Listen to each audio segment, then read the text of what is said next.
William frowned when he heard the diabolical hell ape's request. If he was only going to deal with 1 or 2 myriad beasts, he would definitely lend a hand to his old acquaintance. After all, the guardian of the forest had helped him in the past. Unfortunately, more than a dozen myriad beasts were aiming for the fruit. William was sure that all of them wanted to acquire it in order to evolve into a pseudo-demigod with a powerful bloodline. Your Excellency, it isn't that I don't want to help you, but it is extremely difficult for me to do so, William replied. The black-striped terror rats, as well as the lurking myriad beasts in the shadows, could easily kill us with a single slap. The battle for the golden fruit is way beyond our league. The diabolical hell ape sighed. He understood that his request was too hard for humans that still hadn't stepped into the saint rank to accomplish. If he was in William's shoes, he might have already ignored the idiot who was asking them to risk their lives for his sake. Even so, he was hoping that William could help him snatch the fruit in this free-for-all battle, so that he could make his dream a reality. The young man eyed the half-elf whom he hadn't seen for a few years. When he first saw William, he was but a fragile child that would die if he were to accidentally step on him. Now, the red-headed teenager was famous all over the world for the accomplishment that he had achieved in the Tower of Babylon. Because of this, the diabolical hell ape thought that the half-elf would be able to help him achieve his lifetime wish to become human.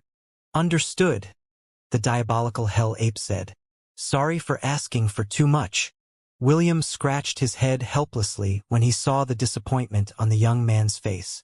However, he wouldn't risk Chiffon's and Lilith's lives in a struggle where they were at a great disadvantage. I'm sorry, Your Excellency. If I can assist you in any other way without endangering our lives, I will be more than happy to help you, William stated.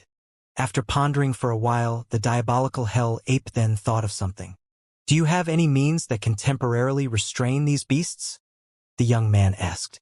Even if it will only last for a few seconds, that will be more than enough for me to grab the fruit and flee. Whether I succeed or not, I will owe you a favor. How about it? William rubbed his chin as he eyed the fruit from a distance. Delaying them for a few seconds is not impossible, William answered after a minute of observation. Really? That's great. I've been here for 2 months, and during that time, I have been paying close attention to the fruit. According to my estimate, it will reach maturity sometime tomorrow. Good. That will give me enough time to prepare. By the way, Your Excellency, is there some place where we can rest? We just entered the forbidden ground and we're still a bit tired from our journey. I was wondering if you can help us with this problem. The diabolical hell ape nodded his head in understanding. I have made a temporary residence near this area. I guarantee that it's safe. All of you can rest there for the time being. Thank you, Your Excellency. No, it is I who should be thanking you. With your help, my chances of getting that fruit will increase by a good margin. The diabolical hell ape glanced at the fruit in order to ensure that he hadn't miscalculated the time when it would ripen. After 2 minutes of observation, he decided that the time that he had estimated needed some adjustments. After ensuring that everything was in order, he made a gesture for William and his group to follow him. 10 minutes passed and they arrived at a tree that didn't stand out from those beside it. The young man then knocked on its trunk thrice, then stopped for 5 seconds before knocking twice. Suddenly, a 2-meter-tall door appeared in front of them, which the young man opened with ease. Come in, the young man invited. I apologize if it's messy inside. I didn't anticipate that I would have guests. William nodded and entered the door while holding Chiffon's hand. Contrary to what he expected, the interior of the tree was very spacious. This reminded him of Eternity, the artifact that Celine possessed and used during their training. There are 3 floors in this house, the young man said. The bedrooms can be found on the 3rd floor. Please, follow me. The 3 glanced at each other before following behind the young man. Soon they arrived at the 3rd floor where several doors could be seen. There are a total of 9 bedrooms here, the young man explained. All of them are the same, so it doesn't matter what room you choose. Feel free to take any room you like. If you need me, I'll be on the 1st floor. After the diabolical hell ape left, William approached the nearest door and opened it. The room was quite spacious as well. If he would give a rough estimate on how big it was at least twice the size of his dormitory room back in Hestia Academy. The bed was big enough to fit 6 people, and Chiffon happily jumped into it to check how comfortable it was. Seeing the pink-haired girl roll over the bed, William could tell that she was very satisfied with it. "We will be taking this room," William said as he looked at Lilith. "How about you?" Lilith pondered for a bit before making a decision. "I'll be staying with the 2 of you," Lilith replied. "Just in case something unexpected happens, it will be best if the 3 of us are together." William didn't find anything wrong with Lilith's words, so he nodded his head in agreement. He then took out a few baskets from his storage ring and placed them on the table. "Are you hungry?" William asked. "Let's have an early dinner before we rest. Although we won't be actively participating in the battle for the golden fruit, we still need the strength to escape if the circumstances turn for the worse." Lilith glanced at the food on the table and nodded her head. Since she had emptied her stomach a while ago, truth be told, she was very hungry. At the mention of food, Chiffon stopped playing on the bed and approached the table to eat. While the 3 were eating, the diabolical hell ape sat cross-legged on the first floor with his eyes closed. He had left a magical ward near the tree, which allowed him to observe the golden fruit, as well as the beasts that were slowly gathering around it. He felt a bit anxious because the number of monsters that were gathering at the blood-red tree had increased. A 5th black-striped terror rat even joined its comrades in order to increase their chances of securing the fruit. "I only have 1 chance," the young man muttered. "I just hope that William's restraining plan will work." An hour before sunrise, William heard a knock on the door of their room. "It's time." The young man's voice could be heard from the other side of the door. "Meet me on the 1st floor as soon as possible." The diabolical hell ape didn't even wait for William's reply and left them to make some last-minute preparations. William and Lilith had both woken up when they heard the knock on the door. Only Chiffon was still asleep and slathering William's chest with her drool. This was not the first time that this had happened, so the half-elf was already used to the pink-haired girl's sleeping habits. "Chiffon, wake up." William lightly nudged the sleeping glutton. "Breakfast is ready." The pink-haired girl's eyes abruptly opened as she sleepily looked around her. William chuckled as he lightly pinched Chiffon's cheek, which made the latter break out of her daze. 10 minutes later, all of them gathered on the 1st floor. William explained the strategy that they would be using, and the diabolical hell ape nodded his head in understanding. "After you've done your part, run away as far as you can," the young man said. "I will head towards the east, so you guys run to the west." The diabolical hell ape then gave William a blue gem with an intricate design. "This will allow me to sense your location," the young man explained. "After I escape from their pursuit, I will come to find you guys. Until our reunion, do your best to survive." William, Chiffon, and Lilith nodded their heads. Since this was the last time that the diabolical hell ape would be using the tree as his base, he took the special artifact that he had embedded in the tree and stored it inside the golden bracelet on his right wrist. This was the same bracelet that allowed him to temporarily take human form. The diabolical hell ape didn't want to pretend to be human. He really yearned to be one, so even though he could take human form, he still wanted to realize his dream of actually becoming one. As they neared the clearing, William, Chiffon, and Lilith could sense a heavy pressure that was steadily increasing with every step that they took. "This is more dangerous than I thought," William muttered as he broke out in cold sweat after Optimus gave him the number of beasts that were vying for the golden fruit. 30 myriad beasts. That was the total number of beasts that had gathered in the clearing to snatch the fruit that had started to release a very fragrant aroma. After giving it a quick glance, William noticed that it had reached 99% maturity. Basically, the fruit could fall any moment from now, and, once that happened, a royal rumble of epic proportions would definitely unfold. If 30 myriad beasts were to suddenly appear in the central continent, the patriarchs of influential families, the kings and emperors of their respective domains, would all be praying to their respective gods and goddesses for salvation. Fortunately, the myriad beasts born in a forbidden ground would be unable to leave it due to the powerful restriction that the domain possessed. William felt a shiver run down his spine because he understood that the myriad beasts in the clearing was just a small number compared to the overall population of beasts within the Seventh Sanctum. As an independent world, the Seventh Sanctum was just as big as the central continent, and many more powerful beasts hid within its vast expanse of land. Remember, after you distract them, run away without looking back, the young man reminded. If you have an instantaneous movement technique, use it right away. Chiffon's and Lilith's expressions paled when they heard the young man's reminder. If possible, they didn't want to experience that again. If not for the current tense situation, William would have teased the two pale-faced girls because of the impending hardship that they were about to face. "Don't worry, I will not make the two of you suffer," William said. "Chiffon, I'll leave Lilith in your hands." Chiffon looked up at William and nodded her head in understanding. "I understand. Be careful, Will." The pink-haired girl then grabbed Lilith's hand as she walked forward. Lilith was caught by surprise by Chiffon's actions, but before she could even ask for an explanation, a portal appeared in front of her. A few seconds later, both girls had successfully entered the Thousand Beast domain. Although William knew that sharing this secret with Lilith might hold complications later on, this operation was too dangerous for them to participate in. The half-elf was confident that he could run away if he was alone. However, if he were to drag Chiffon and Lilith along during his escape, it might cause consequences that he was not willing to bear. "You made the right choice," the young man said as he patted William's shoulder. "I'm going." "Good luck," William replied. "May the gods shower you with their blessings." The diabolical hell ape smiled as he walked towards the tree, which was now surrounded by many formidable beasts that were not weaker than himself.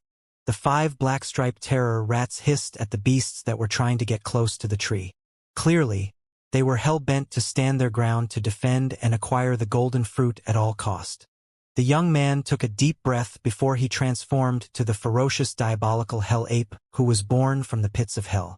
Dark purple flames enveloped its body as it prepared itself to fight with everything it had.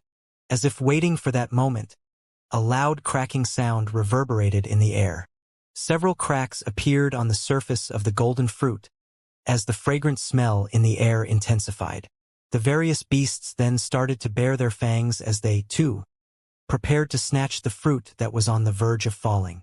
Suddenly, the entire golden fruit shattered and a golden ball, no larger than a basketball, fell along with the broken shards of the fruit's shell that protected it until it reached maturity. "Now!" the diabolical hell ape shouted to William via telepathy as it charged towards the falling fruit.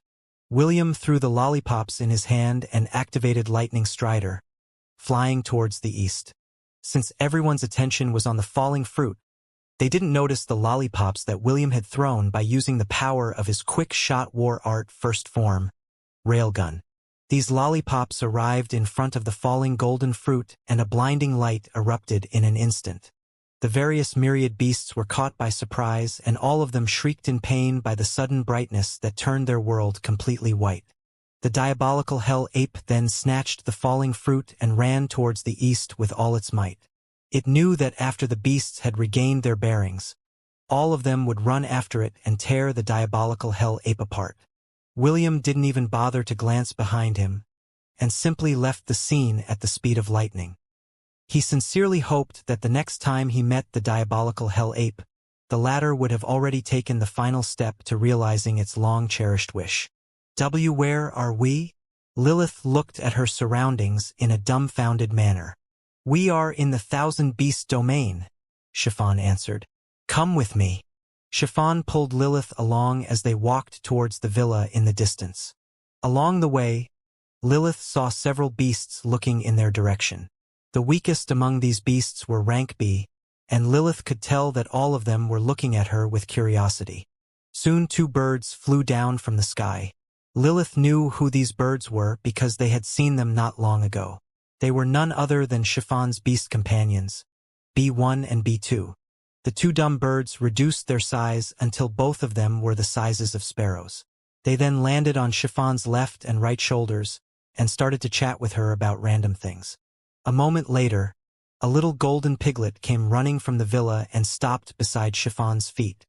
Chiffon happily picked up the little piglet and patted its head. The latter gave a soft grunt as it closed its eyes. Clearly, it was enjoying the pink-haired girl's attention. After a few minutes of walking, they finally arrived at the villa, where Charmaine and a few elves greeted them with a smile. "Lady Chiffon, would you like to have some snacks?" Charmaine asked. "We just cooked a few pancakes and they are still warm." Chiffon felt conflicted after hearing Charmaine's words. As someone who bore the sin of gluttony, eating was second nature to her. However, William had told her through telepathy that they should hide in the Thousand Beasts domain, while he helped the diabolical Hell Ape secure the golden fruit from its competitors. William added that he would call out to them after the threat had passed, so Chiffon didn't know whether she should accept Charmaine's offer or wait for William's news. "Thank you, Charmaine," Chiffon replied. "I'm just waiting for Will to summon us back outside." Lilith, on the other hand, eyed Charmaine and the other elves with curiosity. She was quite curious about the type of clothes that they were wearing because she had never seen clothes like that before. Charmaine and the elves were wearing frilly-made costumes, which highlighted their natural beauty. Although she didn't understand the current situation, the elves' servile attitude made her feel that they were working under William. Are they perhaps the elves he captured during the war in the central continent? Lilith thought. This was the only explanation that she could think of. She was also surprised that William had this many ladies serving under him. Suddenly, a question popped up inside Lilith's head. She then approached Charmaine and decided to ask her a question, in order to confirm her guess. "Are all of you William's concubines?" Lilith asked. "Is this the reason why he's not interested in visiting our empire?" When the elves heard Lilith's question, all of them blushed and looked at the Amazon with, "I wish that were true" expressions on their faces. Charmaine gave Lilith a bitter smile as she shook her head. "We're not Sir William's concubines. However, I'm sure that if he asked any of us if we wanted to warm his bed, all of us would definitely say yes. It's quite unfortunate that our Lord deeply cherishes Lady Chiffon and his other wives, so we are not given the opportunity to serve him to our fullest." Lilith frowned when she heard this. She then gave Chiffon a sidelong glance before shifting her attention back to Charmaine. "Your name is Charmaine, right? Do you know someone named Pearl?" Lilith asked.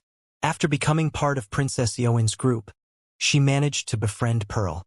Charmaine's older sister had mentioned in passing that William had taken her sister custody, and her goal was to set her free.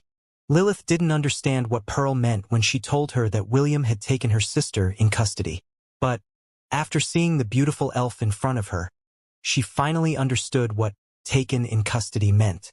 After hearing her sister's name, Charmaine showed a sad expression on her face. Because of the sudden change in her mood, Lilith thought that the elves were being forced to stay in the Thousand Beasts domain regardless of their will. This discovery made her look at William in a new light, but the elf's next words made her feel that her assumptions were wrong. "We did terrible things during the war in the southern continent," Charmaine replied.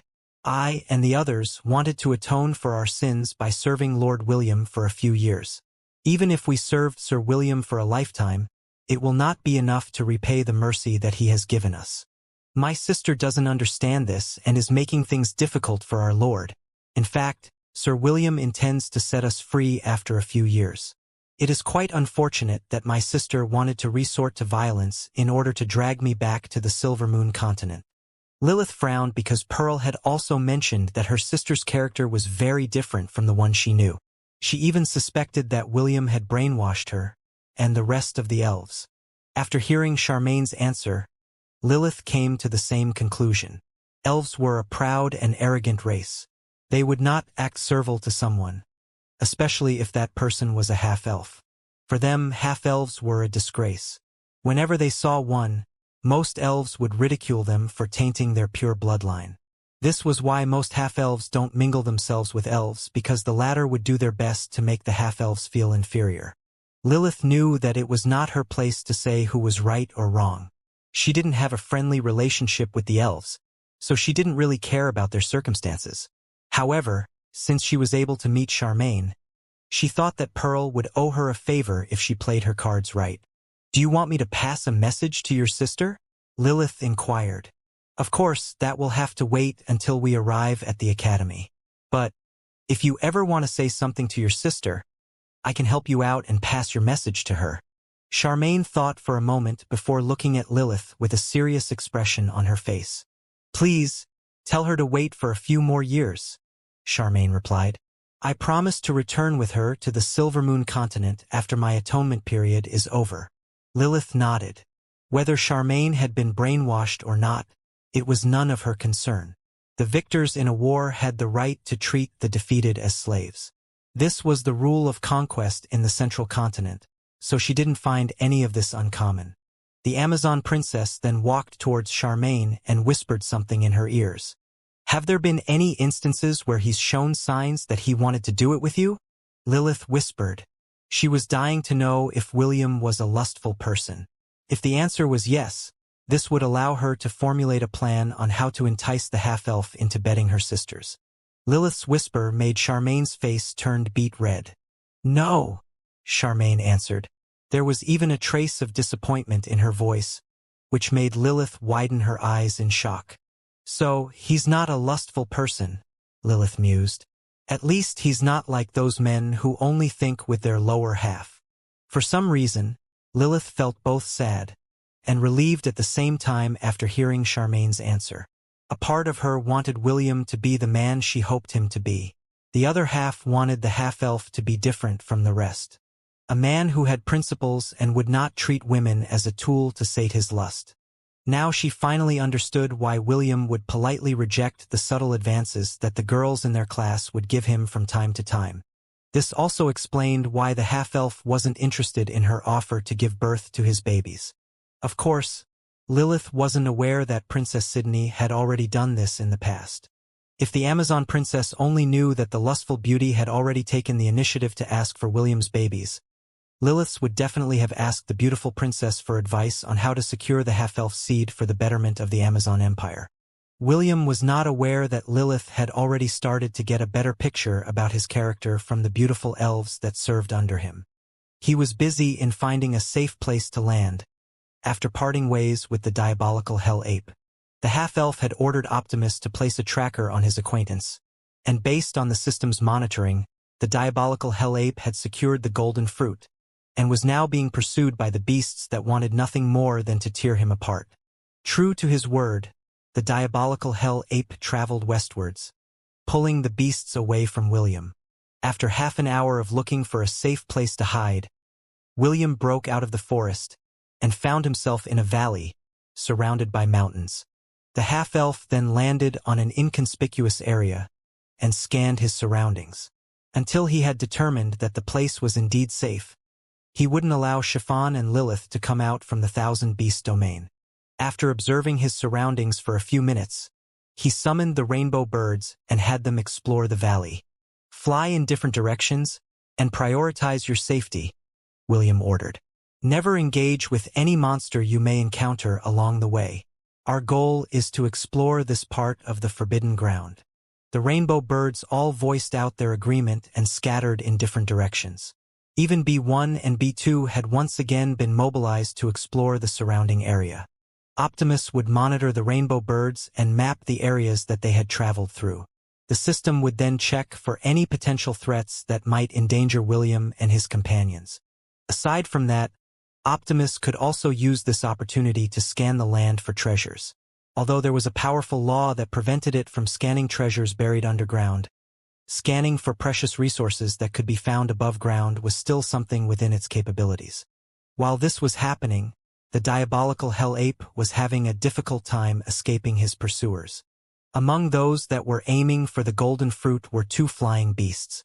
One of them was an owl-like creature, the other a wyvern. These two beasts locked onto him from the sky, while the rats and other beasts chased him on the ground. The diabolical Hell Ape couldn't consume the fruit at the moment because it would render him immobile. If that happened, the creatures would definitely catch up to him and take the golden fruit from his corpse. He had also suffered several injuries because some of the beasts had long-range attacks that grazed his body. Although he tried to fight back by shooting fireballs and spraying a cloud of acid behind him, the myriad beasts that were chasing him were not pushovers. What made it worse was that the beasts that were along his path also sensed the treasure he was carrying. This rapidly increased the number of pursuers, which made the diabolical hell ape helpless.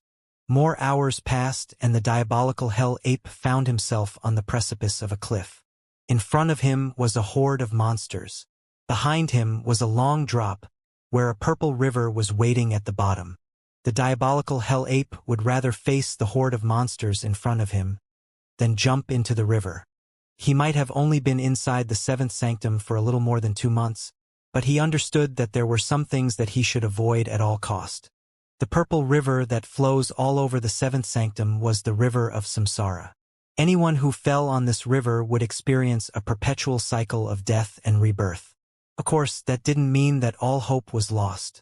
According to the information from the handful of survivors who had escaped the seventh sanctum, those who fell on the river had a chance of salvation.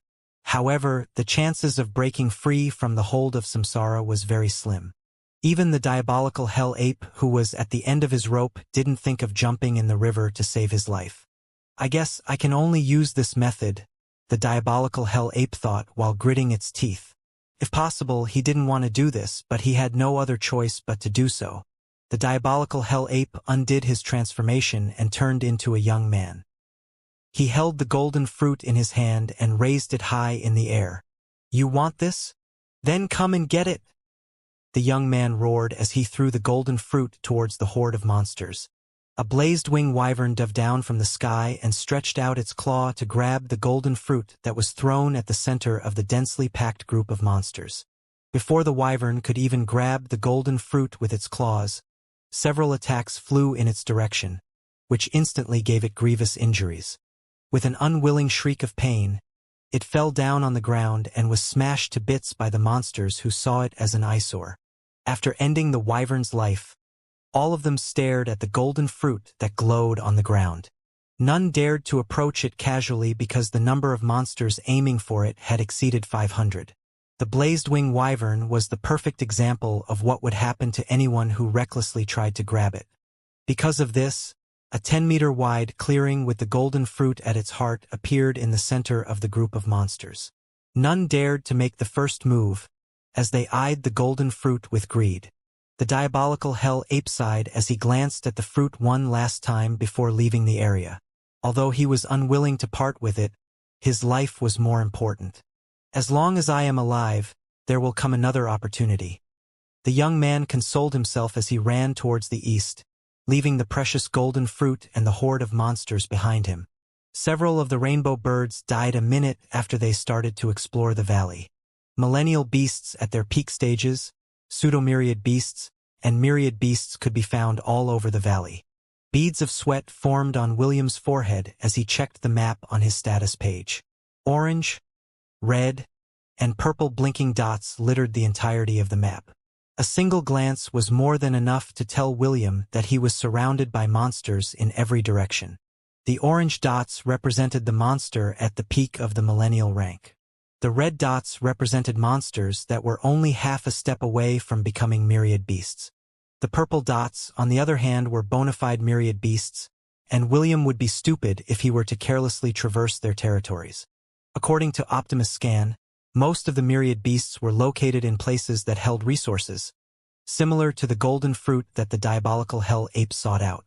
Even now, William couldn't believe that so many myriad beasts could be found inside the forbidden ground, and it filled him with dread. The reason for William's anxiousness was very simple. If so many myriad beasts could be found inside the seventh sanctum, it could only mean one thing.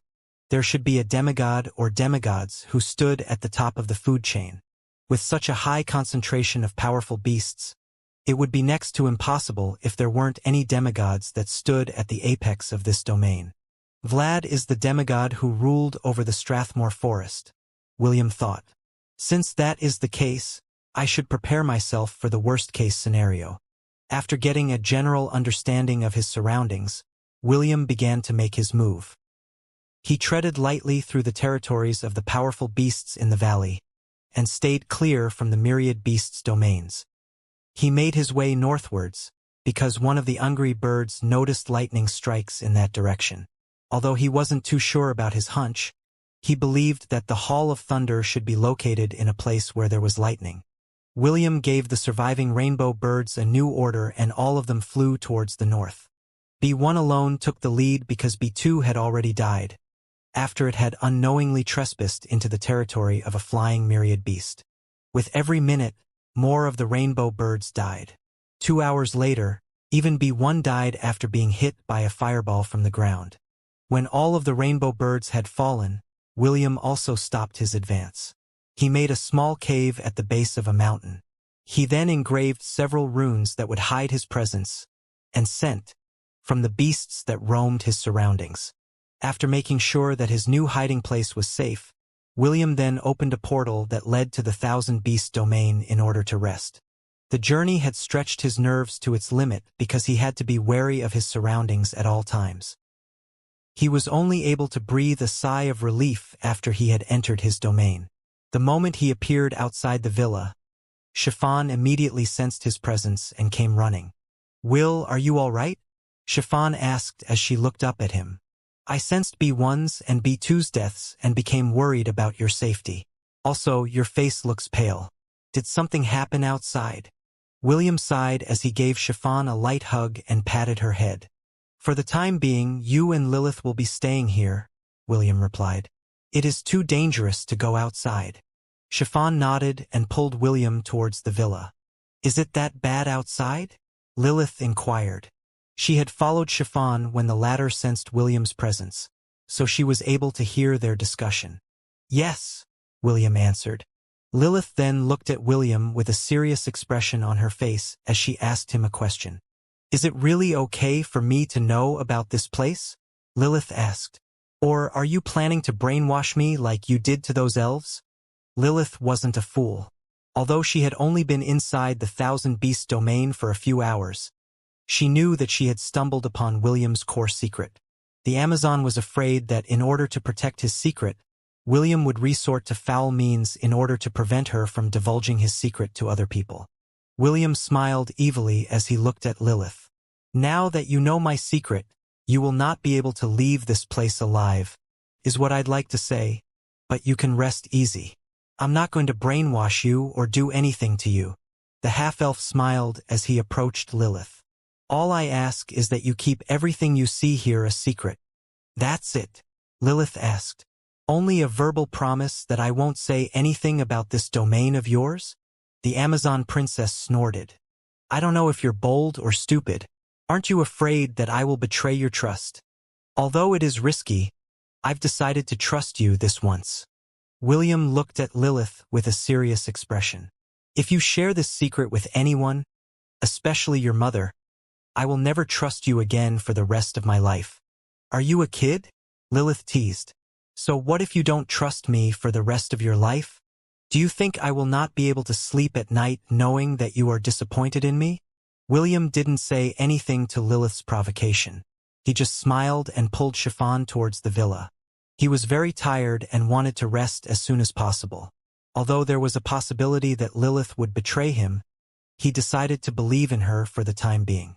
Actually, he was relieved when the latter took the initiative to tell him that there was a possibility that she would betray him. William could tell from Lilith's words and actions that she was a very smart person. If the Amazon princess hadn't voiced out her thoughts out loud and remained silent, William would feel more anxious because that meant that there was a higher chance of Lilith betraying him. Lilith watched his retreating back with a look of appraisal. She could tell that William was truly exhausted and didn't have the strength to argue with her. Also, when William said that he was willing to trust her once, the Amazon princess felt that a pressure had disappeared from her shoulders. Unlike her calm expression on the surface, she had been quite anxious at the possibility of being brainwashed by William. If that were to happen, would she still be herself? Or would she be servile like Charmaine and the others? This thought scared her. Fortunately, William had washed away her fears with a few words. After making up her mind, Lilith walked towards the villa with determination. She decided to get to know more about William. Lilith wanted to know more about the boy who had cleared the devil's floor. She wanted to know more about the boy who had been chosen by her sisters that belonged to the 7 deadly sins. It was very difficult for someone to accept them because they were the abnormalities that broke the rules of the world. Even so, two of her sisters had married William.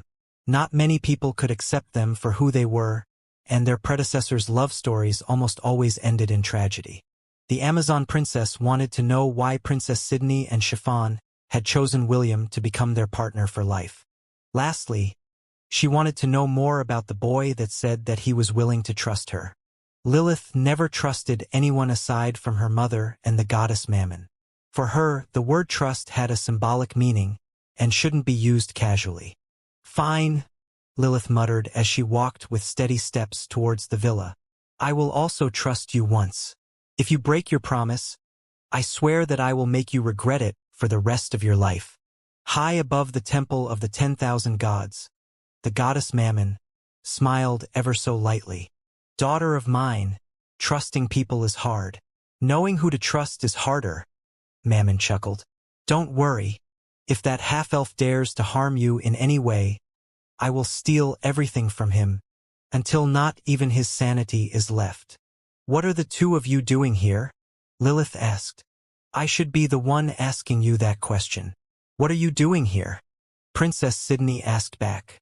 Ian, who stood beside the beautiful princess, looked at Lilith in surprise because she didn't expect to see the Amazon inside the Thousand Beasts domain.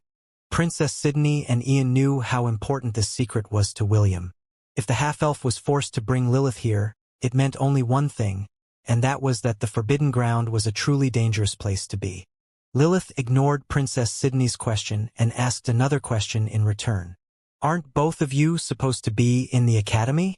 How did the two of you end up here?"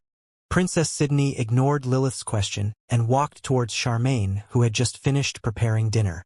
She then dragged the elf to the corner of the room and asked her questions in hushed whispers.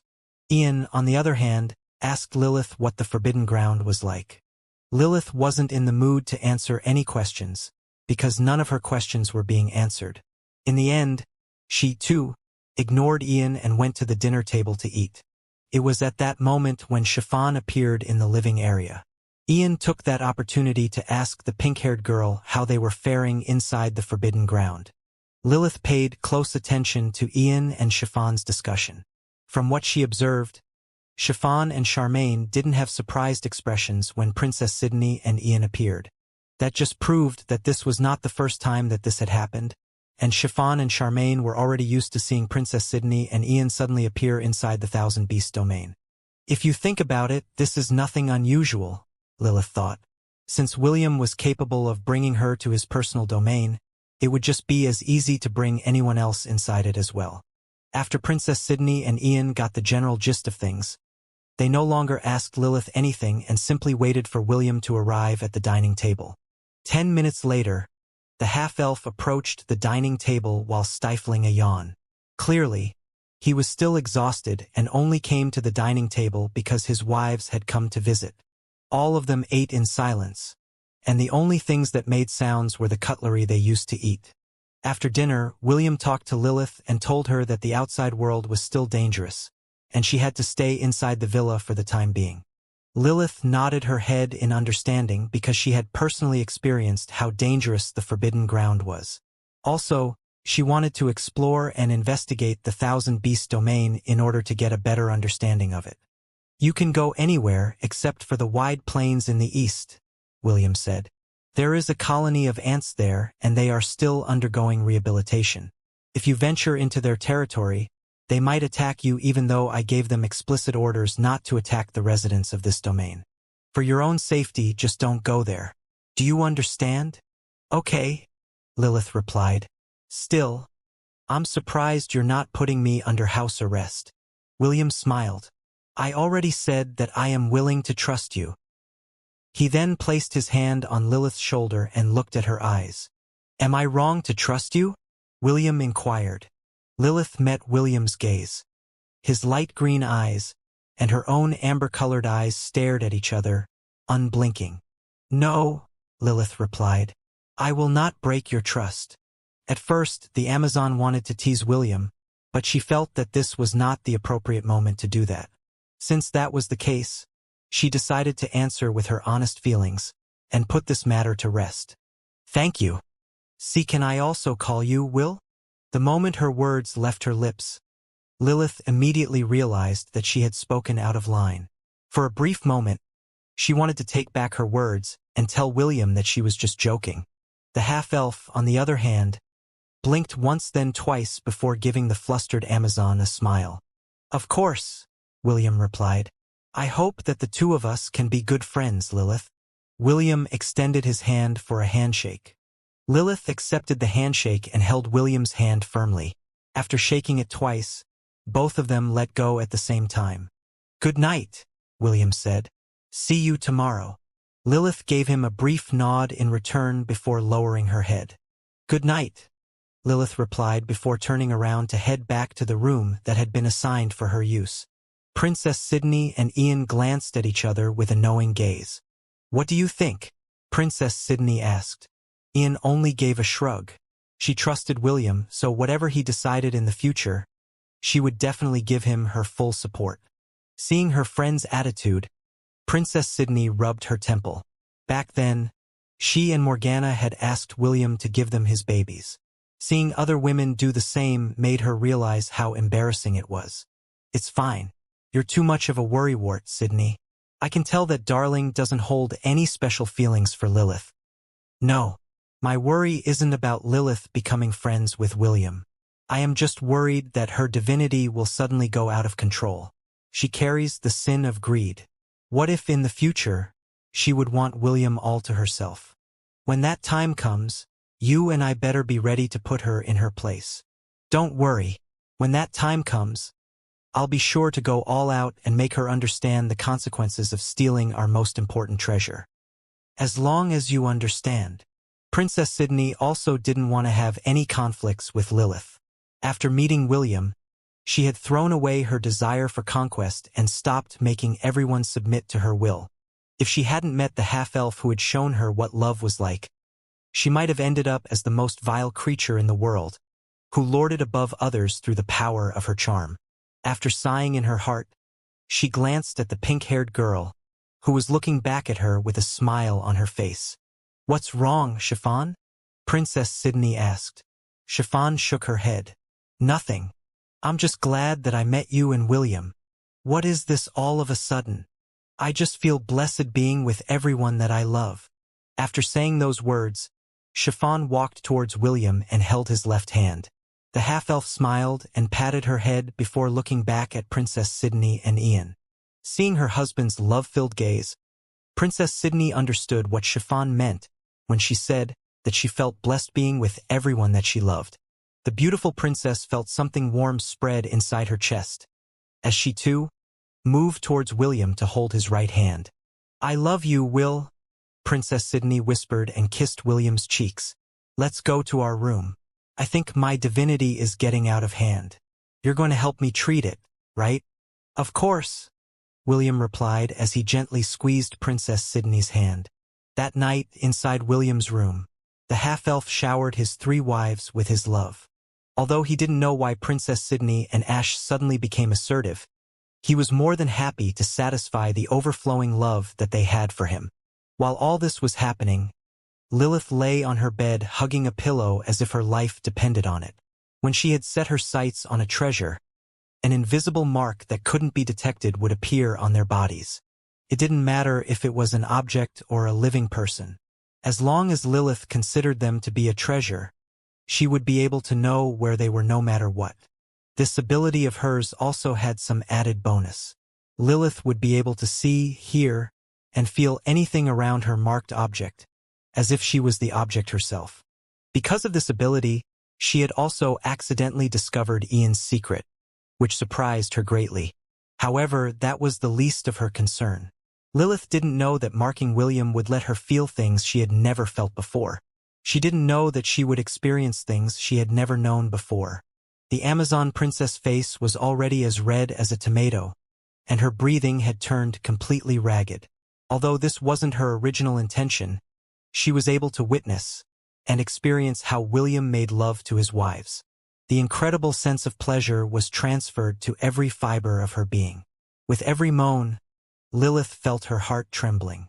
With every thrust, Her body shuddered in ecstasy. Waves upon waves of euphoric sensations assaulted her senses, making her unable to think properly. This is bad, Lilith thought as her hands tried to quench the fire that had engulfed her entire body. I want this. I need this. Lilith's divinity slowly awakened, and a great yearning to obtain the half-elf bloomed inside her heart. In the past, she was just curious about William, but now, she was being consumed by the greed that took hold of her senses. Calm down, Lilith said as she temporarily cut off her connection with William. She then used her willpower to resist the power of her divinity that had suddenly erupted, catching her by surprise. Calm down. I must calm down. Lilith closed her eyes as she panted for breath. I don't want him to hate me, so I must calm down. Lilith's amber eyes glowed as the divinity inside her body surged. In the end, the Amazon princess took out a vial from her storage ring. She hastily drank its contents and closed her eyes. It is going to be okay, Lilith thought. I am going to be okay. Lilith repeated these words inside her head over and over until the effects of the potion started to kick in. The drug was a very potent sleeping potion that would knock anyone unconscious for a few hours upon consumption. This was a medicine she had planned to use on William in order to drag him back to the Ares Empire when an opportunity presented itself. Now, she was forced to consume this same potion in order to prevent her divinity from getting out of control. Soon, the Amazon princess collapsed on the bed with tears streaming down her eyes. The potion had taken its effect, and the danger had been suppressed for the time being. She hoped that when morning came, her craving would subside. That way, she would be able to act normally in front of William, who was still unaware that the Amazon princess had marked him as a treasure that belonged only to her. Good morning, William greeted Lilith as soon as he saw her in the living room of his villa. Good morning, Lilith replied as she looked at William's face. She could feel her cheeks heating up as the sights, sounds, and sensations that she had felt yesterday once again resurfaced. William frowned when he saw the flushed expression on Lilith's face. He immediately walked towards her and pressed his palm over her forehead to check if she was sick or having a fever. The half-elf thought that the Amazon princess had been infected by a disease that was exclusive to the Forbidden Ground, due to how red her face was. I am fine, Lilith said as she pried away William's hand from her forehead. However, instead of releasing the half-elf's hand, she held it firmly in her grasp as she faced William with a beet-red face. Thank you for your concern. I just didn't get much sleep last night, so I might not be at my peak performance. I see, William replied. That's good to know. Since Lilith was holding William's hand, the red-headed teenager asked Optimus to use a diagnostic spell on Lilith's body to ensure that she was as fit as a fiddle. There is nothing wrong with Lilith. All her vital signs are good, and I don't see any abnormalities aside from a slightly higher heart rate, which I think is normal for girls her age. That's good to hear, William replied. The half-elf smiled at the Amazon who was looking at his face with a serious expression. Her gaze was so intense that it made William feel uncomfortable. Although he didn't mind being stared at by a beautiful girl, Lilith's stare was different. Her gaze was like those of a thief that was looking for ways to steal a treasure that was housed inside a crystal casing. William didn't feel safe under Lilith's gaze, and he had a feeling that the latter would tie him up and carry him back home with her. Is there something on my face?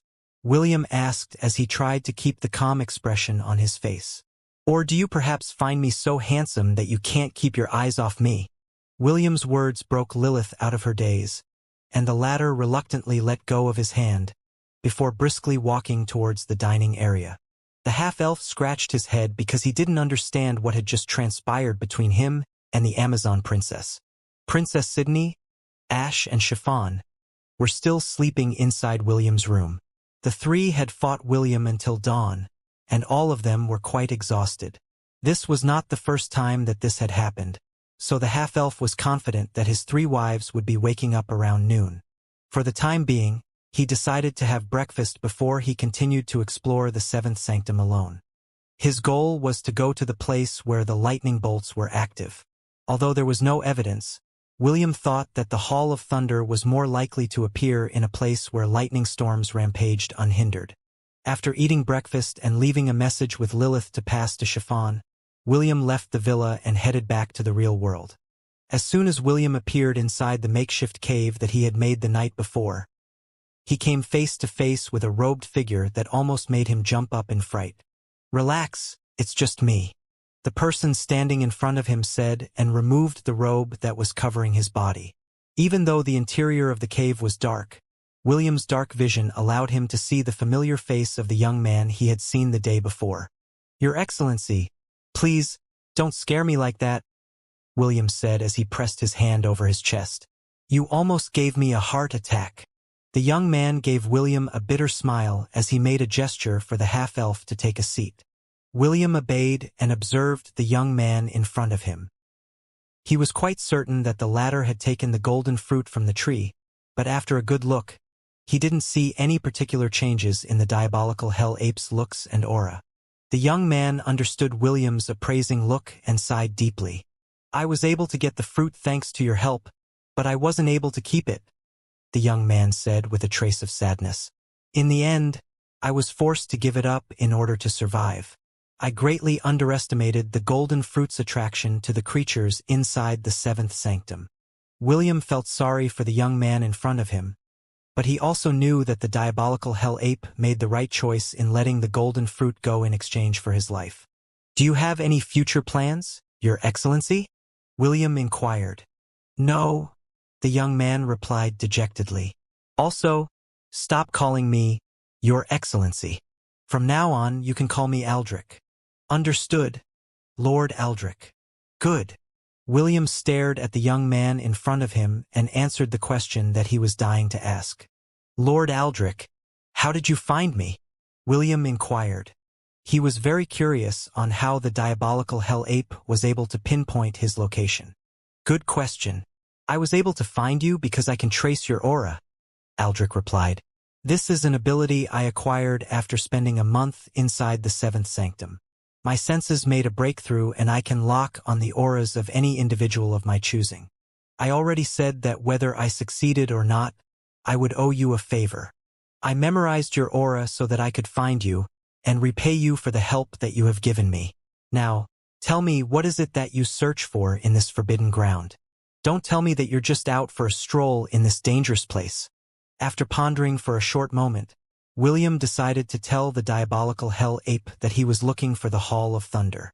He was hoping that Aldrich had come across this place during his 2-month stay inside the seventh sanctum. "The Hall of Thunder?"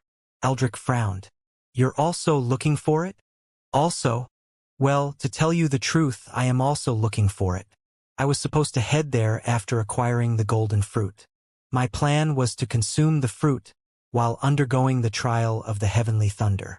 According to that person, my chances of achieving my goal would be higher if I had the golden fruit in my possession.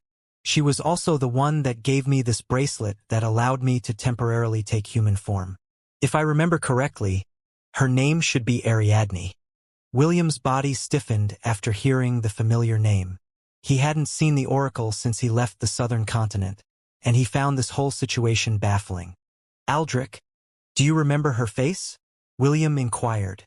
He wanted to know if the diabolical hell ape was referring to the oracle that served under the god of Shepherd, or a lady that only shared the same name. Aldrich shook his head. "This is also the reason why she gave me a lasting impression. Aside from her name, I can't remember her face. During our entire conversation, I felt like my focus would lapse from time to time whenever I observed her face. It was quite a mysterious encounter. Ah, I almost forgot. When she met me, she wasn't alone. There was this young girl with red hair beside her. Actually, the little girl was also holding a wooden staff similar to the one you own. If memory serves me right, her name is Eve." William didn't expect to hear about Aldrich's encounter with Ariadne. As an oracle, Ariadne was blessed with the power to glimpse the future. Unlike Eliot's clairvoyance, the mysterious lady could activate her ability whenever she wished for it. My meeting with Aldrich should be a coincidence, right? William thought. However, He couldn't stop the nagging feeling inside his head that the Oracle might have set things up for William to meet the diabolical Hell Ape inside the seventh sanctum. For the time being, William decided to ask subtle questions in order to verify his hunch. "How did you meet her?" William inquired. The half-elf knew that the guardian of the forest preferred to stay inside his domain and not meddle with the outside world. Even when William came to ask for his help, the latter only said that he would help William if he could help him become a human. "She came to my forest to look for me," Aldrich replied. "She said that if I wanted to become human, I should stop wasting my time in the southern continent and go to the central continent. I didn't know how she found out about my wish, but since a path has been opened up for me, I decided to take a leap of faith and come to the central continent with them." "Wait!" William couldn't stop himself from stopping Aldrich from continuing his explanation. "Ariadne and Eve are also here in the central continent? Do you know them?" Aldrich raised an eyebrow.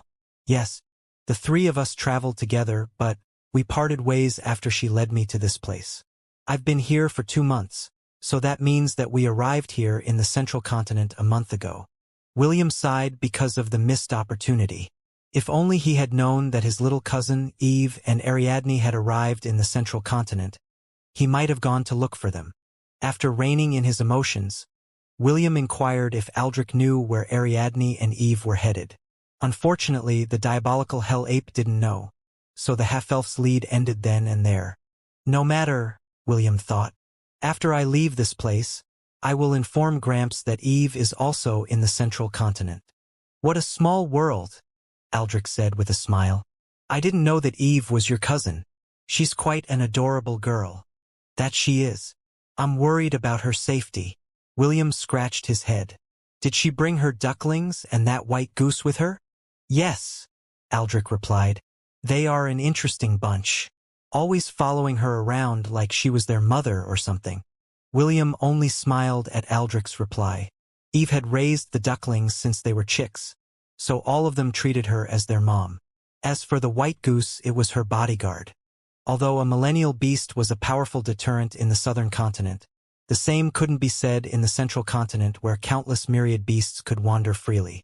The half-elf could only hope that Ariadne would be strong enough to protect her cousin from humans, as well as these dangerous vagabonds that would appear when one least expected them. "Well then, I guess it's time to go." Aldrich stood up. "You said that there is a chance that the Hall of Thunder is located in the north, right? Let's head there first." William nodded as he followed the diabolical Hell Ape outside the cave. With a powerful beast to accompany him in his journey, the half-elf would have a higher chance in reaching his destination without falling prey to the territorial myriad beasts that stood in their way. 2 days after William and Aldrich traveled to the north, a certain group of monsters were making their journey to the west.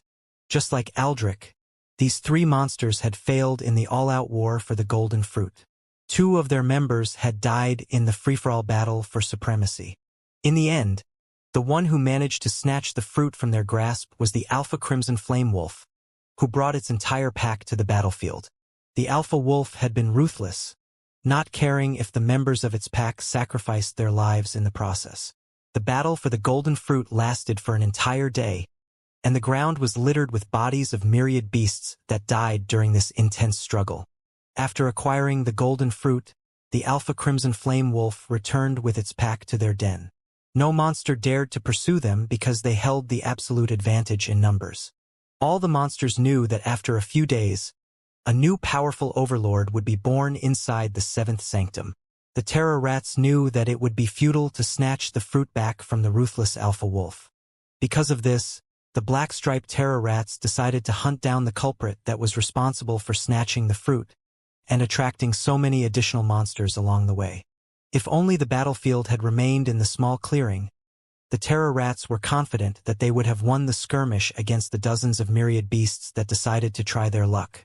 They held a vendetta against the diabolical Hell Ape for foiling their plans to obtain the golden fruit and decided to hunt him down. During the chase for the golden fruit, they had used their ability Trace on the diabolical Hell Ape to prevent him from escaping their grasp. For an entire month, they would be able to follow Aldrich's tracks, even if the latter were to fly in the sky. Several squeaks reverberated in the air as the three monsters communicated with the other terror rats in the vicinity. Soon, dozens of giant rats ran across the forest, forming an unstoppable force. Because of this, no myriad beasts dared to block their path as they made their way towards the west. Squeak! The leader of the black-striped terror rats raised its head as it continued to run to the west. Squeak! The other terror rats voiced out their support as they ran behind their leader. They were out for vengeance, and they would not stop until the target of their hatred was ripped to shreds by their very own hands. Inside Hestia Academy, ever since we returned, the Academy forbade us from accepting any missions, Princess Owen said as she glanced at the beautiful flowers that swayed in the distance. She, along with Kenneth, and Pearl were having afternoon tea inside a gazebo located in the Academy's garden. The headmaster is just worried about your safety, Your Highness, Pearl replied. The incident with the Dryad had alarmed His Majesty, and he personally requested that we be exempt from the quarterly test of the Academy. I know, and I understand why Father acted the way he did, Princess Owen commented. If not for Conan delaying for time and Sir William's arrival, all of us might have suffered a fate worse than death. Even so, I just feel that nothing has changed. I'm still a flower inside a greenhouse that is not allowed to go outside in fear that I might wither away. Pearl sighed as she listened to Princess Owen's complaints. She then glanced at her comrade, Kenneth, who was sitting perfectly still with his eyes closed. Kenneth, are you asleep? Pearl asked as she lightly tapped the silver-haired elf's shoulder. After spending some time with William's ex-roommate, Pearl noticed that he would automatically fall asleep whenever they were not going to do anything. This person sure likes to sleep, Pearl mused as she eyed the silver-haired elf who was not giving any kind of reaction to her slight nudging. Princess Owen also shifted her attention to the elf who was sleeping peacefully while sitting on a chair. She didn't know much about Kenneth. The only thing she knew about him was that he came from the Rayleigh family, who were well known for their accurate prophecies. Right now, the elders of the Elven Council, as well as the Elf King, were starting to feel anxious. According to the patriarch of the Rayleigh family, the time of the prophecy was near. Although he couldn't give an accurate time when it would happen, he affirmed that the prince would be born in less than 2 years. This had sent the Silvermoon continent into a frenzy, and various defenses were being set up around the Elven Kingdom in preparation for the prince's arrival. Princess Owen had also been given a special task by the Elven King, and that was to pay close attention to William.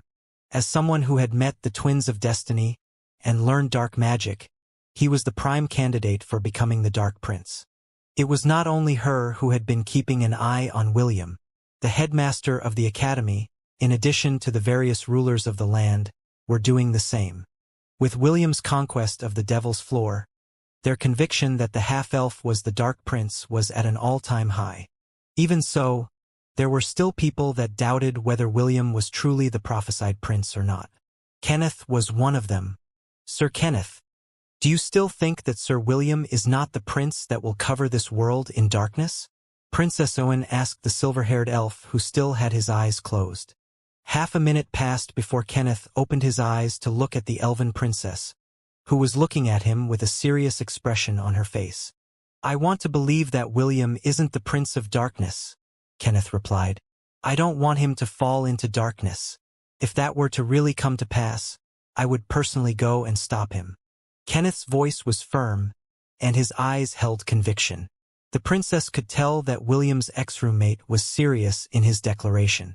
And if you can't stop him? Pearl asked. She had a very bad impression of William due to her sister's brainwashing. If only she was a match to the half-elf, she would have already beaten him up and demanded that her sister be returned to her former state of mind. There is no can't, Kenneth answered. He eyed Pearl as he firmly made his declaration. I will stop him, even if this body of mine breaks into pieces. You can't find him? Byron, the headmaster of Hestia Academy, asked his agent who was tasked to follow William's movements after he set out of the academy. The agent, who was in his late 30s, shook his head firmly. I was able to follow him up to the port city of Alabaster, but after that I lost his traces, the agent replied. I made subtle inquiries to the army vice-captain named Hollis, but she didn't know where William was planning to go. The half-elf only told her that he would go sightseeing with the two ladies that accompanied him. Byron snorted. Sightseeing my foot. Byron raised his hand and a giant scroll materialized in front of him. He then unfurled the scroll and gazed at the map of the central continent with a critical gaze. He went to the port city of Alabaster, Byron muttered. There are many places that he could go from there, so finding his trail will be hard. After eyeing the map, a hint of realization appeared on Byron's old face. Could it be? No. He's not stupid enough to go there. Byron thought as eyed a purple vortex that spun at the southwest corner of the central continent. The seventh sanctum, Byron said softly. Could he have really gone there? The face of the agent, who was listening to Byron's muttering, started to become pale after hearing the words seventh sanctum. I hope that he won't order me to go to the forbidden ground. The agent prayed inside his heart. I still haven't lived enough. I don't want to die. After a few minutes, Byron sighed and made a gesture for the agent to leave. The agent respectfully bowed his head before leaving the headmaster's office. After stepping out of the office, the agent was able to breathe a sigh of relief. Even if his commission was increased, he would not dare to enter the forbidden ground for the sake of finding a half-elf. Back inside the office, Byron tapped the map with his finger, while deep in thought. Did he really go there? Byron mused as he stared at the purple vortex on the map that was spread on his desk. That boy sure has guts. Does he not care for his life? The headmaster of the academy sighed as he rolled up the scroll and returned it inside his storage ring. Even with his current powers, he would have to think twice before venturing into this mysterious domain that had claimed many lives. He knew that if William really had entered the seventh sanctum, it was already too late to do anything. All he could do now was wait in the academy for the half-elf's return. As the headmaster was about to deal with other urgent matters that required his attention, the door of his room broke apart, and a little fairy entered the room with a big smile on her face. Headmaster, I'm here, Chloe announced as she landed on the headmaster's desk. I have already finished my mission. The item you requested has been delivered properly. The corner of Byron's lips twitched as he looked at the destroyed door of his office. He had just repaired it a week ago, and it was once again destroyed by the little fairy who liked to smash things that blocked her way. Chloe, didn't I tell you to knock on the door properly before you enter my office? Byron asked. Didn't I just do what you told me to? Chloe replied while tilting her head. I knocked down your door properly. Now pay me for my mission. I plan to go shopping. The little fairy stretched out her little hand and demanded her payment. Byron was about to argue with her when an idea came to his mind. Say, Chloe, I have another mission for you, and I plan to give you triple the rewards, Byron asked with a benevolent smile. Are you interested? Triple the rewards? Chloe looked at the headmaster suspiciously. Since when did you become generous? Are you an imposter? Tell me, where did you hide that senile and stingy old man that doesn't take a bath? If you don't tell me the truth, I'm gonna clobber you. It took a while for Byron to coax and convince the violent little fairy that he was not an imposter. Also, after hearing the contents of the mission, Chloe readily agreed and set out to look for Celeste in order to inform her and ask for permission for her next expedition. The headmaster of Hestia Academy looked out of the window of his office with a smile. Since the forbidden ground was a dangerous place, he would send out an equally dangerous little fairy to look for the half-elf who had disappeared without a trace. You're going to the seventh sanctum to look for William? Celeste frowned after hearing Chloe's report. The headmaster isn't sure if Will is inside the seventh sanctum, Chloe replied. However, he gave me an artifact that could detect if students of the academy have entered the forbidden ground. If the artifact does find traces of William's group, I am tasked to find them and bring them out safely. Celeste rubbed her temple. She didn't expect that the half-elf would do something as dangerous as enter the seventh sanctum without notifying the academy. If she knew beforehand, she would definitely send Chloe to accompany him on his journey.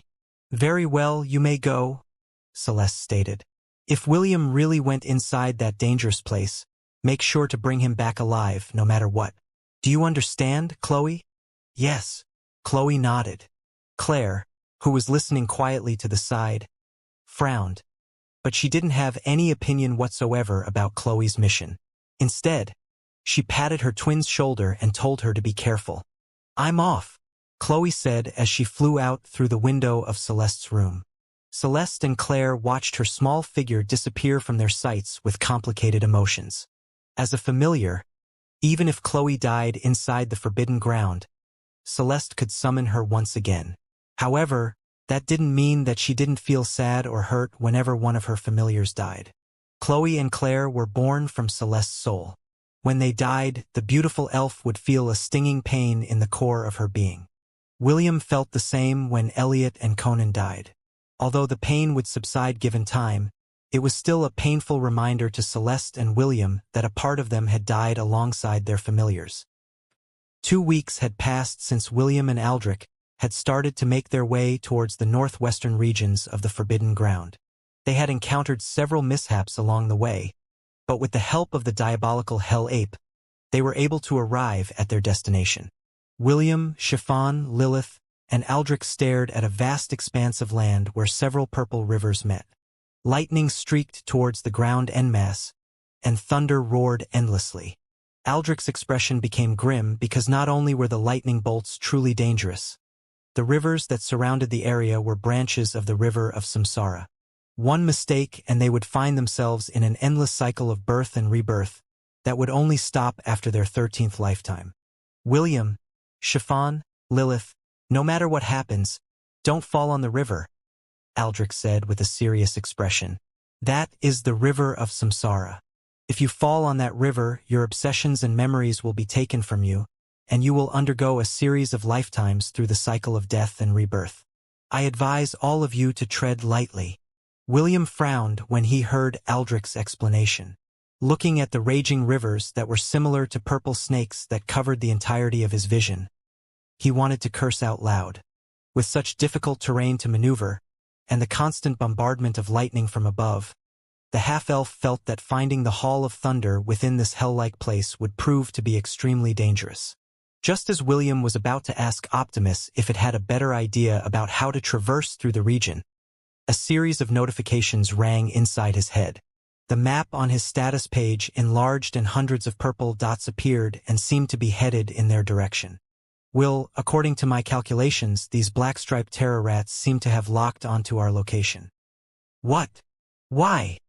William's mind raced as he thought of several possibilities as to why these rats had run all the way from their forest to look for them.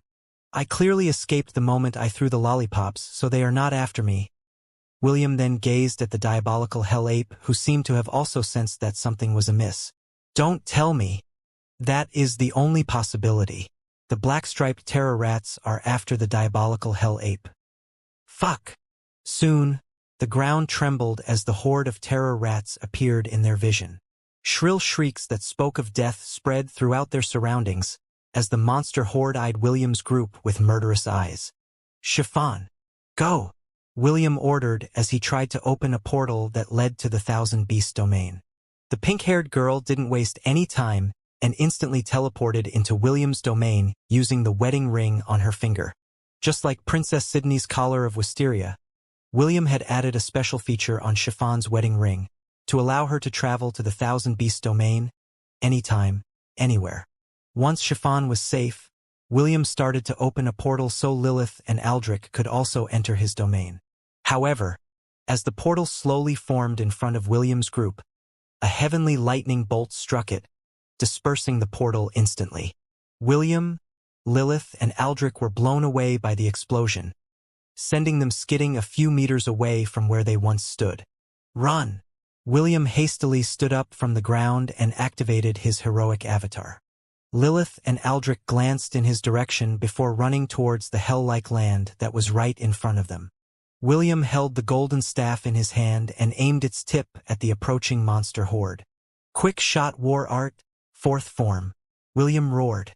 Grand bazooka! A powerful explosion exploded from the golden staff's tip and flew towards the hundreds of terror rats.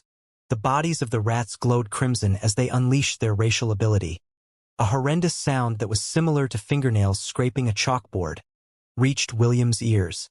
Hundreds of giant crimson blades that had the power to rend space met William's attack, creating a powerful explosion that blew him and several of the rats away from where they stood. After regaining his footing, William hastily dodged to the side to evade the primal rends that were raining down on him. The attacks that he had evaded created craters that were over 10 meters wide, forcing William to use the golden staff as a pole vault to gain distance. He had discovered a while ago that he couldn't fly in this hell-like region, which made escape very difficult. Turning his head to look at his companions, he saw Lilith summon a crystal bridge to cross to the other side safely. Aldrich, on the other hand, summoned fireballs to attack the crimson blades that were headed in their direction. William gritted his teeth as he shot several railguns to repel the crimson blades that Aldrich wasn't able to hit. Thanks to the power of his golden staff that could lengthen itself, the half-elf jumped over the rivers of samsara without worries. He was about to give the terror rats the middle finger when he noticed something unexpected. Instead of stopping their pursuit, the giant rats stepped over each other's bodies, using them as a stepping stone to jump over the river. If William was alone, he would have no trouble escaping the monster horde. Unfortunately, he couldn't leave Lilith and Aldrich behind, so he was forced to engage the terror rats in order to delay their mad pursuit. Rui Jingu Bang lengthened as William prepared to swat the terror rats and send them to the torrential rivers that surrounded the land like a spiderweb. Just as William was about to unleash his devastating attack, several heavenly lightning bolts fell on his body. He had already anticipated that this would happen, so he had swapped his job class to Prince of Thunder. Unfortunately, the heavenly lightning bolts were not ordinary lightning bolts. They contained a piece of heaven's will that tested the limits of humanity. Even if William was immune to lightning, he still felt a stinging pain as he was pushed away by the lightning bolts, breaking his stance mid-air. A mighty roar erupted in the distance, followed by ear-piercing shrieks. Aldrich had transformed into his original form and entered a slugfest with 4 myriad black-striped terror rats. Lilith, on the other hand, was about to cross her crystal bridge when a crimson blade split it in two. Showing her no mercy, the terror rats unleashed dozens of crimson blades in her direction. With the raging purple river in front of her, and dozens of primal wrens behind her, Lilith was left with no room to maneuver as the primal wrens tore through space and headed in her direction. Just as the crimson blades were about to land on her body, William appeared in front of her. Using Rui Jingu Bang as a shield, he prepared himself to endure the powerful barrage that was strong enough to obliterate them. With each blade that landed on the golden staff's body, William's feet skid on the crystal bridge. Blood started to flow at the corner of his lips because each attack that fell on him hit like a truck. Suddenly, just as he thought that the worst was over, a gigantic crimson blade fell upon his body, sending him and Lilith hurtling towards the river of samsara. William hurriedly reached out to the Amazon princess and used his body to break their fall on the river's surface. The black-striped terror rats angrily ran along the riverbank as they searched for their prey. They were myriad beasts, so it was very easy for them to detect any signs of life, even if it was beneath the waters. 5 minutes later, the black-striped terror rats shrieked and ran towards the diabolical hell ape who was being attacked from all sides. Now that the pests were gone, it was time for them to take their revenge. They charged at the giant ape with their fangs bared in fury, no longer caring for the 2 people that had fallen into the raging river of samsara. "Will, do you think that life is unfair?" a beautiful lady with black hair asked as she caressed the side of William's face. "Yes," William replied as he looked at the lady's light brown eyes with love. "Still, I am thankful that life allowed me to hold you in my arms like this. Are we really boyfriend and girlfriend now?" "You don't want to be?" "I want to be." The black-haired beauty smiled as she closed her eyes and raised her chin. William looked at the love of his life and lowered his head to kiss her soft lips, which made his heart shudder. Since it was his first time kissing someone, William merely pressed his lips over hers for a few seconds before pulling back. They said that the first kiss would taste like honey. The the black-haired beauty said as she opened her eyes. They were lying. William blinked as he looked at the lady in front of her. He was so nervous that he had forgotten what his first kiss tasted like. The only thing he remembered was how soft her lips were. What did it taste like then? William asked in curiosity. He was dying to know the answer to his question as he stared at her face lovingly. It tastes like happiness, the young lady answered as he wrapped her arms around William's neck. Can you make me happier than I am now? Gladly. William kissed her forehead as he cupped her face. I love you, Belle. I love you too, Will. Once again their lips met, and this time, William also tasted the happiness of kissing his beloved under the receding rays of the sunset. Will, wake up. Open your eyes. Will. William's eyes abruptly opened, and the first thing he saw was Lilith's worried face that was looking down at him. The half-elf winced in pain as he held his head with his right hand. However, it was not only his head that was aching. He also felt a slight ache in his heart, as a hazy feeling escaped his senses. William was very familiar with this feeling. It was the same sensation that he felt when parts of his past life vanished from his memories. The half-elf sighed because he once again felt this discomforting sense of nothingness. It was as if there was a gaping hole inside his heart, making him have trouble breathing. Are you all right? Lilith asked as she looked at William's pale face. William nodded. I'm fine. I just need a bit of time to recover. The half-elf then looked at their surroundings in confusion. They seemed to be in a ruined city, but what baffled him were the various tall structures in the distance that reminded William of skyscrapers from Earth. Where are we? William asked. Lilith shook her head. I don't know. The last thing I remembered was falling on the river with you. When I woke up, we were already here. The Amazon princess shuddered when she remembered the scene of her falling towards the river.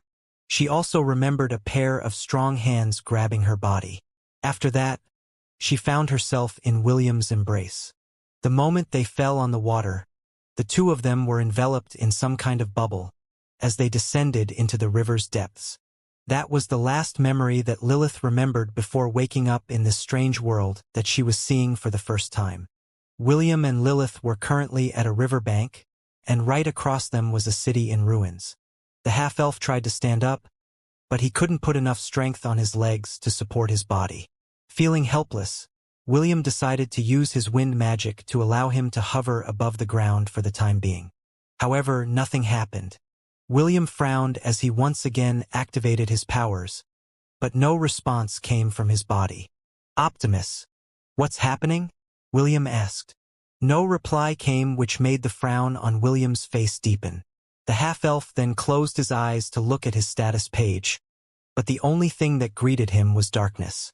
The next thing he did was to access his sea of consciousness, but it also didn't bear any fruit. William then raised his hand to open a portal to the Thousand Beast domain, but just like his earlier attempts, that too yielded no result. Lilith noticed what William was doing, so she immediately tried to use her power to summon crystals. This time, it was Lilith's turn to frown as she tried to use her ability over and over again. She then tried to open the storage rings and storage bags in her possession, but it was to no avail. Finally, Lilith used her last resort and activated her divinity. This time, she received a response, but it was very faint. The only thing that she was able to do was vaguely detect treasures in their surroundings. Aside from that, no other abilities seemed to work. We can't use our powers? William muttered. It was not a question, but more of a realization of their current circumstance. Lilith bit her lip because she, too, realized that her own divinity was suppressed by the world they were in. Before the two could get a better grip of their situation, they heard shouting in the distance. William and Lilith exchanged glances, and the Amazon princess hurriedly supported William's body to help him walk. As they struggled to make their way to the place where the shouts were getting stronger, they saw several people fighting against decaying bodies that greatly resemble zombies. Curses and shouts permeated the surroundings as the people tried to hack the zombies with their bladed weapons. The two sides fought, but a glance was enough to tell them that the people were inexperienced in close combat. They merely hacked like crazy lunatics who didn't want to become zombie food. New. Oh! A man screamed as two zombies lunged on him and began biting into his flesh. The other people screamed in fright as they were slowly being overwhelmed by the zombies that had locked all of them in an encirclement. Go and help them, William pleaded. Leave me here for the time being. I can defend myself. In order to kill the zombies, you need to sever their heads from their bodies. Also, don't get too close to those who were bitten by the zombies. There's a chance that they might have been infected by the zombie virus and will soon turn into zombies as well. Okay, Lilith replied. Although she didn't understand what a zombie virus was, she still decided to listen to William's advice. After letting the half-elf lean on a wall, Lilith took out the two short swords on her waist and ran to help the people who were screaming in fear. With practiced movements, zombie heads started to roll on the ground as the Amazon princess unleashed her deadly martial arts. In this strange world where she couldn't use her powers, Lilith knew that only William, her strong body, and her martial prowess were the only things she could depend on. 5 minutes later, the survivors looked at the young lady in disbelief and admiration. Standing over a pile of corpses, with two short swords in her hands, she looked like a goddess of war that had descended on the land to save them from the horrors that plagued their everyday lives. Lilith stared at the man that had been bitten by the zombie earlier. William had told her not to get too close to the person because he might have been infected by the zombie virus. The man's comrades stood at a distance while they looked at him with sadness, because they understood that his fate was already sealed. Kill me, the man pleaded. He knew that in less than an hour he would turn into a zombie as well. Just make it quick. I don't want to suffer much. Lilith nodded. She moved behind the man and prepared to stab his heart with one quick thrust. Wait! The Amazon's short sword stopped only an inch away from the man's back. She then looked in William's direction and saw the half-elf walking towards her, using a steel bar as support. Let me try something first, William said as he struggled to walk towards the man. He still felt weak, and his legs weren't strong enough to support his body. Lilith didn't move to support William because she was paying close attention to the man's current condition.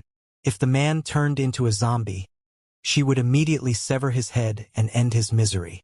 Give me your hand, William stated as he reached out towards the man.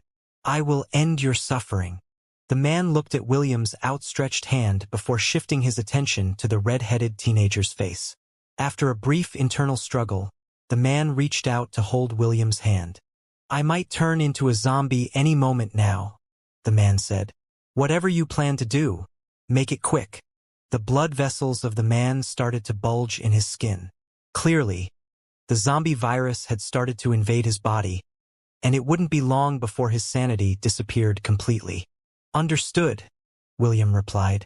I pray that you live a more peaceful life in your next reincarnation. White flames surged from William's hand and passed through the man's body. Soon, the man was engulfed with white flames, but the latter didn't feel any pain. Instead, he found relief. It was as if all his worries had turned to ashes. Thank you, the man said as tears streamed down the side of his face. The man said, Michelle, I will see you soon. The man's companions teared up when they saw his body turn into particles of light. It was also at that moment when a white orb of light appeared amidst the particles and slowly traveled towards the sky.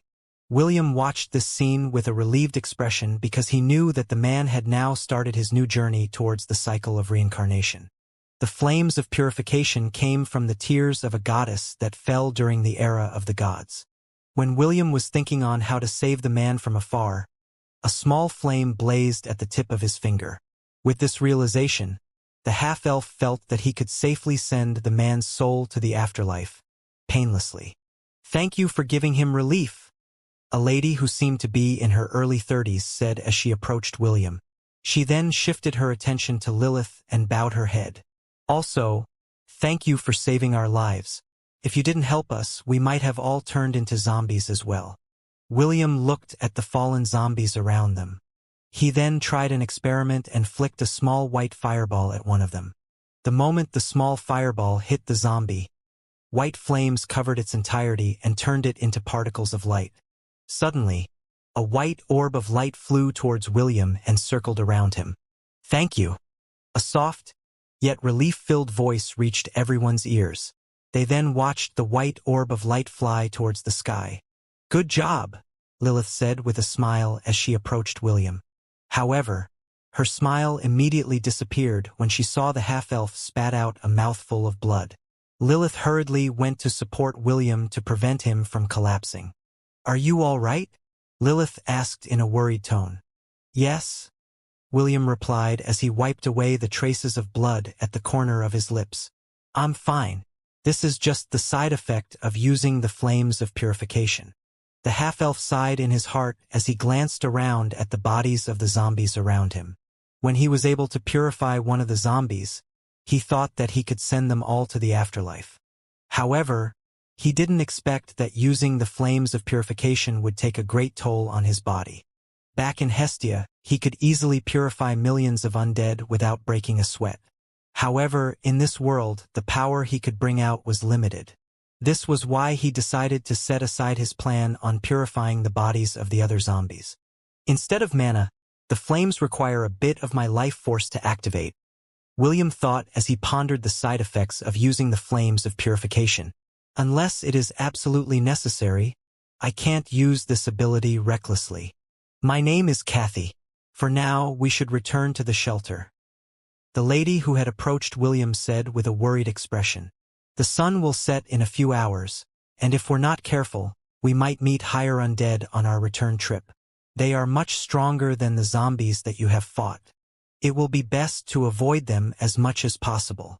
William and Lilith exchanged glances before shifting their attention back to Kathy. "Okay, we will come with you," Lilith said. "Is your shelter far from here?"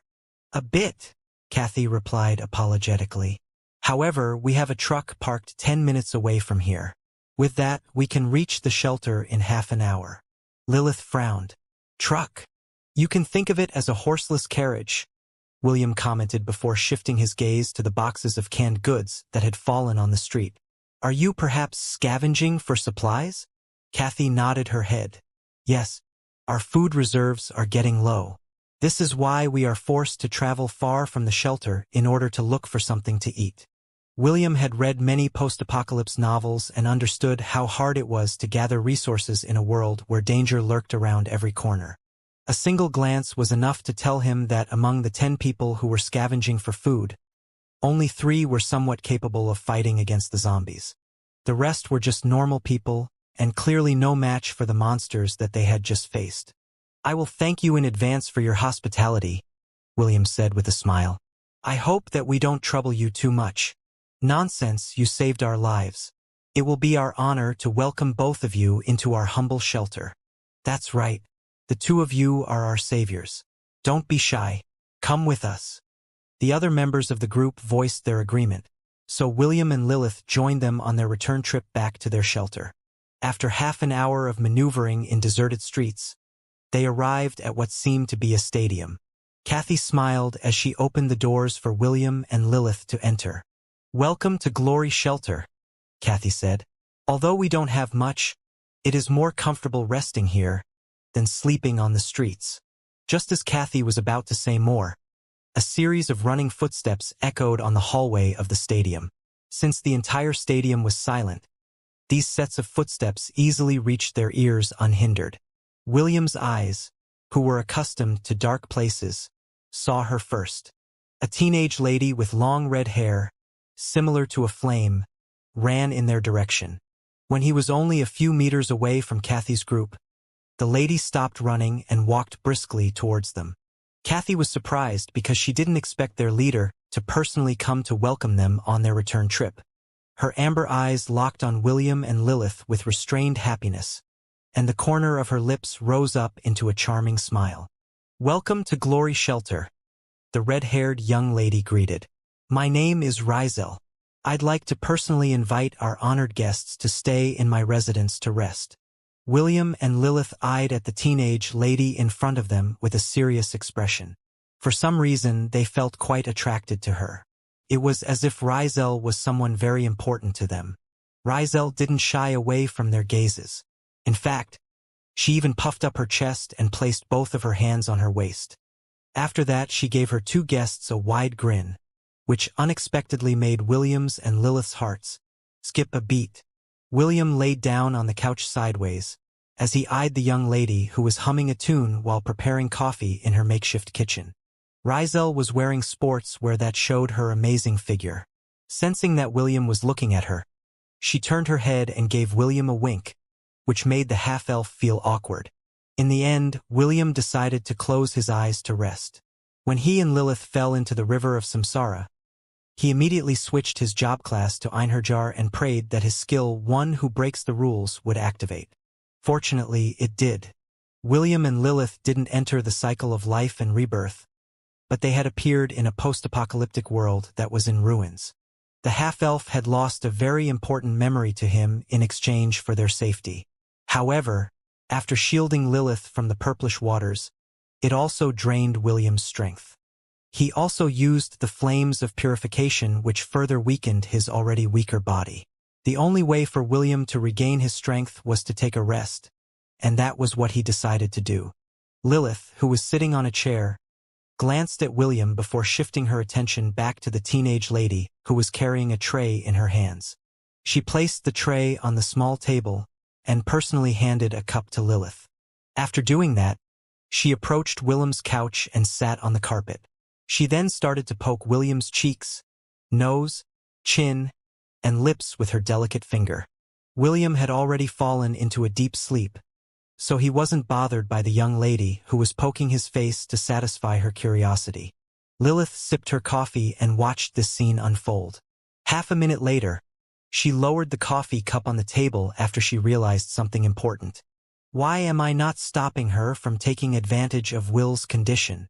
Lilith was inwardly shocked about this development.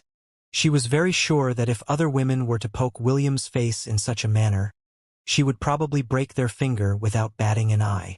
However, not only did she not stop Rizel from poking William to oblivion, she also thought that this was a very normal occurrence. Did she use charm on me? Lilith thought, but she immediately rejected this idea. She was the embodiment of greed, and the power of the 7 deadly sins didn't work on her. Even Princess Sydney and Morgana, at their full power, wouldn't be able to charm him even if they worked together. Lilith took a deep breath to calm herself down before calling out to the red-haired young lady, who had sneakily kissed William's cheeks. Rizel, it is inappropriate for a teenage lady like you to kiss a sleeping man. Lilith scolded. Let him rest. He is very tired. Rizel turned around and crawled towards Lilith with a smile. She then placed her hands on the armchair and pulled herself up. Before Lilith could even react to the girl's action, the young lady had already planted a kiss on her cheeks, which caught her by surprise. I feel so happy, Rizel said as she rested her head on Lilith's lap. This is a very lonely place. Although I read the diary, I still can't believe that everything that was written there is true. The young lady sighed as she hugged Lilith's legs like a pillow. Soon, her soft sleeper breaths reached Lilith's ears, which made the latter's body stiffen. She looked at the girl sleeping on her lap, before shifting her gaze at the sleeping half-elf on the couch.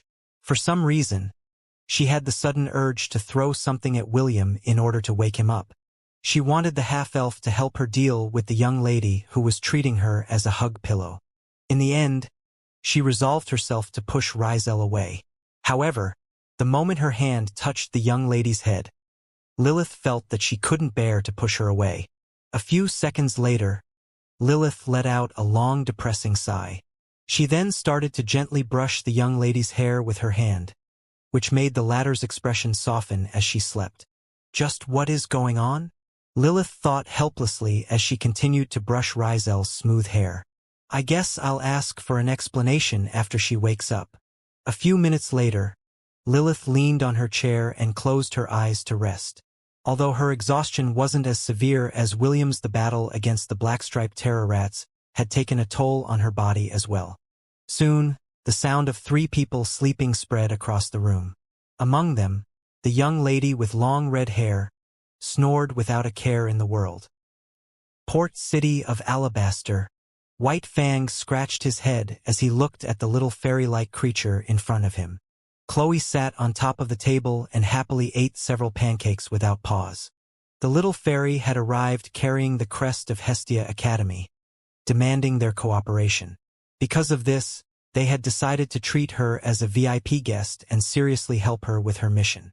However, they didn't expect that the first order she would give them was to give her pancakes to eat. Even Holith, who was the calmest of them all, found this entire situation headache-inducing. Chloe just focused on eating and would only talk to them when the pancakes on her plate were almost gone. From the short pauses between eating, White Fang and Holith managed to understand her reason for visiting their port city. "Why is everyone looking for Sir William?" Holith bit her lip in frustration. It was not long ago when one of the agents of Hestia Academy also asked them for information about the half-elf. Since William didn't tell them where he was going, they decided not to pry into his personal matters. This had made the agents from Hestia Academy very upset, because they had failed to complete the mission that was given to them. White Fang and Holith thought that no more inquiries would arrive, but Chloe's arrival had made them realize the seriousness of the situation. After prying a bit of information from the little fairy, they found out that there was a possibility that William had entered the Forbidden Ground. This information made Holith very anxious because several strong warriors and adventurers had failed to return after venturing into the Seventh Sanctum. They knew that these treasure-seeking individuals used the city of Alabaster as a place to restock before challenging the Forbidden Ground in the hopes that they would strike it big when they returned. Unfortunately, none of them had been seen since then, and knowing that her idol might have ventured to that place, made Holith curse William and his ancestors up to the 5th generation. "Okay, I'm full." Chloe patted her belly and burped out loud. "You guys are good. Those pancakes were delicious." White Fang and Holith could only smile stiffly at their little guest. They just hoped that while she was here, the little fairy would not turn the port city of Alabaster upside down in search of the half-elf who had disappeared without a trace. No one knows what this place is really called, but due to the countless number of undeads that roam the land, the locals decided to just call this place the Deadlands. Rizel explained as she eyed her two guests with a smile. They had just finished eating dinner and were lazing around inside her room, so she decided to answer William's and Lilith's questions. "The Deadlands? Well, I guess it's a good name to call this place," William said as he leaned on the couch. "Do you have any idea how big this place is?" Rizel shook her head. "When I first arrived here, I thought of exploring the surroundings, but the number of undead around the outskirts of the city is staggering. I didn't want to take any chances, so I decided to look for a safe place to stay as I conducted my investigation. The previous owner of the Glory Shelter was a good person, and she allowed me to stay here. Unfortunately, during one of our scavenging operations, the haunting commenced and we found ourselves surrounded on all sides by Death Knights and other higher undead." A sad expression appeared on Rizel's face as she told William and Lilith how the previous guardian of the Glory Shelter sacrificed her life in order to buy time and allow them to break through the encirclement. "That was 3 months ago." Rizel lowered her head. "The number of people in the Glory Shelter has also decreased since then. Right now, there are only 38 survivors in this shelter. 40 if I add the two of you." Lilith, who had maintained her silence while listening to Rizel's explanation, crossed her arms over her chest. "Does this haunting happen on a regular basis?" Lilith inquired. Rizel nodded. "It happens every 3 to 5 days. Usually, we only scavenge for food a day after the haunting ends. Fortunately, the two of you arrived today. If you had appeared in this world yesterday, you might have found yourselves trapped amidst a vast army of undead." William frowned. He and Lilith weren't able to use their powers, so fighting against an army of undead is akin to suicide. Even though he could use the flames of purification, he could only use it sparingly because it took a toll on his body every time he used it. "Are there any other shelters aside from the Glory Shelter?" William asked. "Of course," Rizel replied in a heartbeat. "Although I don't know about other places, this city has at least 20 shelters. Aside from humans, there are other races that appear here from time to time like orcs, demons, devils, elves, beastkins, dwarves, gnomes, etc. Our shelter mostly has humans, but the others have mixed races in them. Are these shelters all in good terms with each other? Lilith inquired.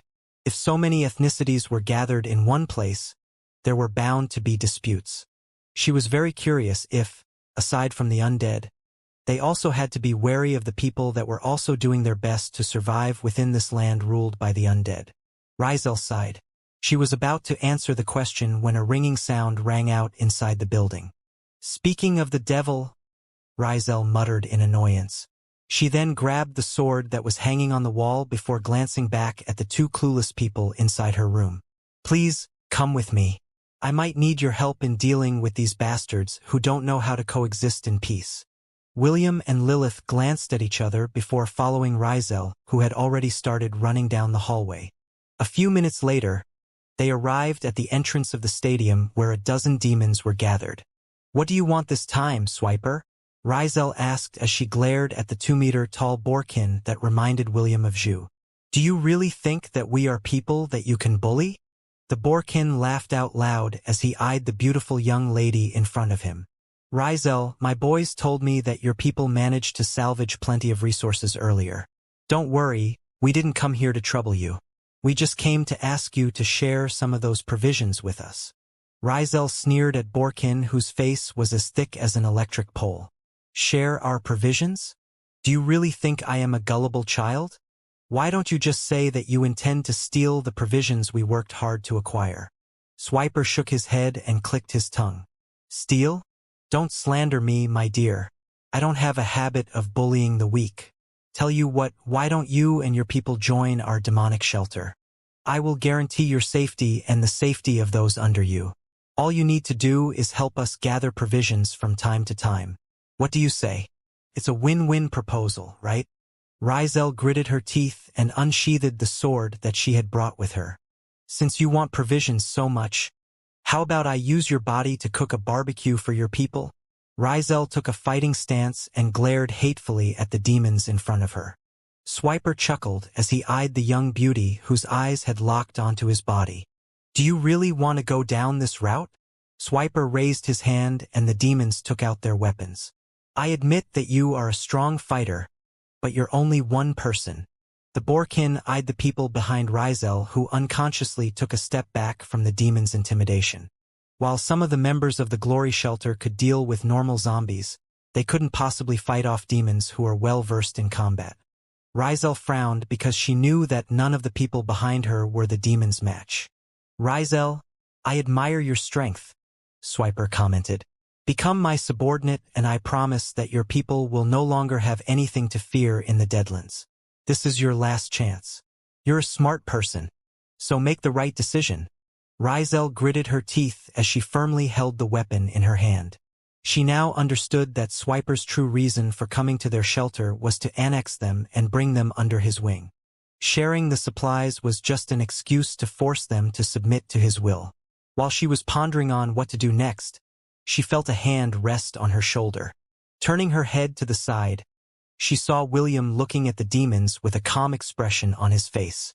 I'll handle this, William said as he took a step forward. In his hands was a long steel pipe that he had picked up from the ground. The half-elf walked towards the demons while resting the steel pipe on his shoulders. He was like a hoodlum that was about to ask people for protection money. Your name is Swiper, right? William asked. And you are. Swiper frowned as he looked at the handsome half-elf. This was the first time he was seeing William, so he didn't know if he was a capable fighter or not. Only Rizel held a significant threat against him because he had crossed swords with her a month ago and experienced her fighting prowess firsthand. Because of this, he desired to make her his subordinate so that their demonic shelter could have the power to annex the other shelters in order to become the sole ruler of the survivors in the Deadlands. Me? William smiled as he stopped a meter away from the Borkin, who made a gesture to his subordinates to surround the half-elf. I am your daddy.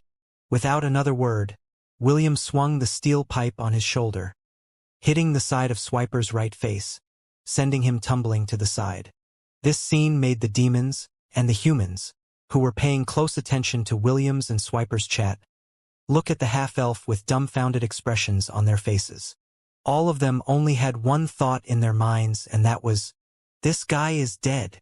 Swiper hastily stood up from the ground and touched his right cheek. He didn't expect that William would have the guts to take the initiative to attack him. Because of this, he felt that he had been shamed in front of his subordinates, and it made his eyes become bloodshot. "What are you waiting for?" Swiper roared. "Kill him!" Swiper's roar broke the demons out of their daze, and they immediately closed the distance to attack William. The red-headed teenager only smirked at their advance and held the makeshift weapon in his hand firmly. Since he was surrounded, William decided to deal with the nearest enemy and break the demon's momentum. William thrust his steel pipe backwards to hit the demon who tried to stab him from behind. This sent the demon tumbling backwards as the pipe hit his chest perfectly. If not for the piece of armor he was wearing, he might have already been seriously injured by William's backhanded attack. After knocking back his attacker from behind, William lowered his body and spun around, using the steel pipe to hit the legs of the demons that had ventured within his strike range. A burly demon roared as he used his hands to grab the steel pipe in a firm grip. "I got his weapon!" the burly demon shouted. "Kill him!" 6 demons hurriedly closed the distance and engaged William in close combat. The half-elf smirked as he let go of the steel pipe and started to punch, kick, and elbow the demons that thought they could easily kill him without his weapon. Even though William couldn't use his powers, that didn't mean that his body had weakened significantly when they appeared inside the Deadlands. Although he couldn't see his stats, he could tell that his strength was still the same. As someone who had been taught hand-to-hand combat by Dwayne, the half-elf was just as deadly as he was in close quarters even if he didn't have a weapon in hand. One of the demons that had suffered from William's punches took out a throwing knife and threw it while the half-elf wasn't looking. However, before the knife could even approach the half-elf, it was knocked aside by Rizel. She then stomped on the ground and disappeared from where she stood. A few seconds later, she reappeared in front of the demon and slashed her blade with fury. The demon's head rolled off from its body and fell on the ground with a thud. Blood sprayed like a fountain from its severed neck before falling to the ground, twitching. Swiper, seeing that his men were at a great disadvantage, roared in anger and joined the fray. Rizel braced herself to engage the leader of the demonic shelter, but before she could do that, a blur appeared in front of her and clashed with the demon who wielded a sword that was almost as long as his body. Lilith unleashed a barrage of attacks, forcing the demon to step into a defensive stance. After receiving the Amazon's deadly attacks, Swiper realized that the lady with long, light brown hair was not only skilled, but was also slightly stronger than him.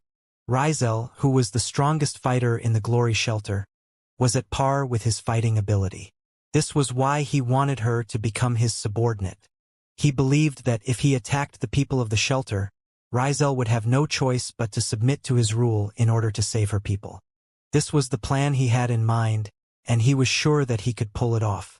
However, after the appearance of the red-headed teenager, as well as the lady that was currently fighting against him, he knew that his plan was doomed to fail. After briefly scanning his surroundings, the demonic boar disengaged himself with Lilith. He then took several steps back in order to gain distance from the strong warrior that made him feel that his life was in danger. "Retreat," Swiper ordered. He didn't care whether his men heard his orders or not. He simply ran away and jumped into his truck. A moment later, the truck came to life and left the premises, leaving behind his subordinates that had been struggling to their feet. Seeing that his opponents had lost the will to fight, William stopped his attacks and allowed them to run away. At first, he planned to kill all of them, but Rizel held onto his arm and shook her head firmly. Although he was reluctant to leave the source of trouble alone, he decided to give her face and stopped his attacks on the fleeing demons. Among the dozens of demons that Swiper had brought with him, one had died under Rizel's blade. William glanced at the dead body, just in time to see it turn into particles of light. He also saw a small orb of light that he believed to be the demon's soul. The orb of light slowly turned dark as it flew towards a black tower in the distance.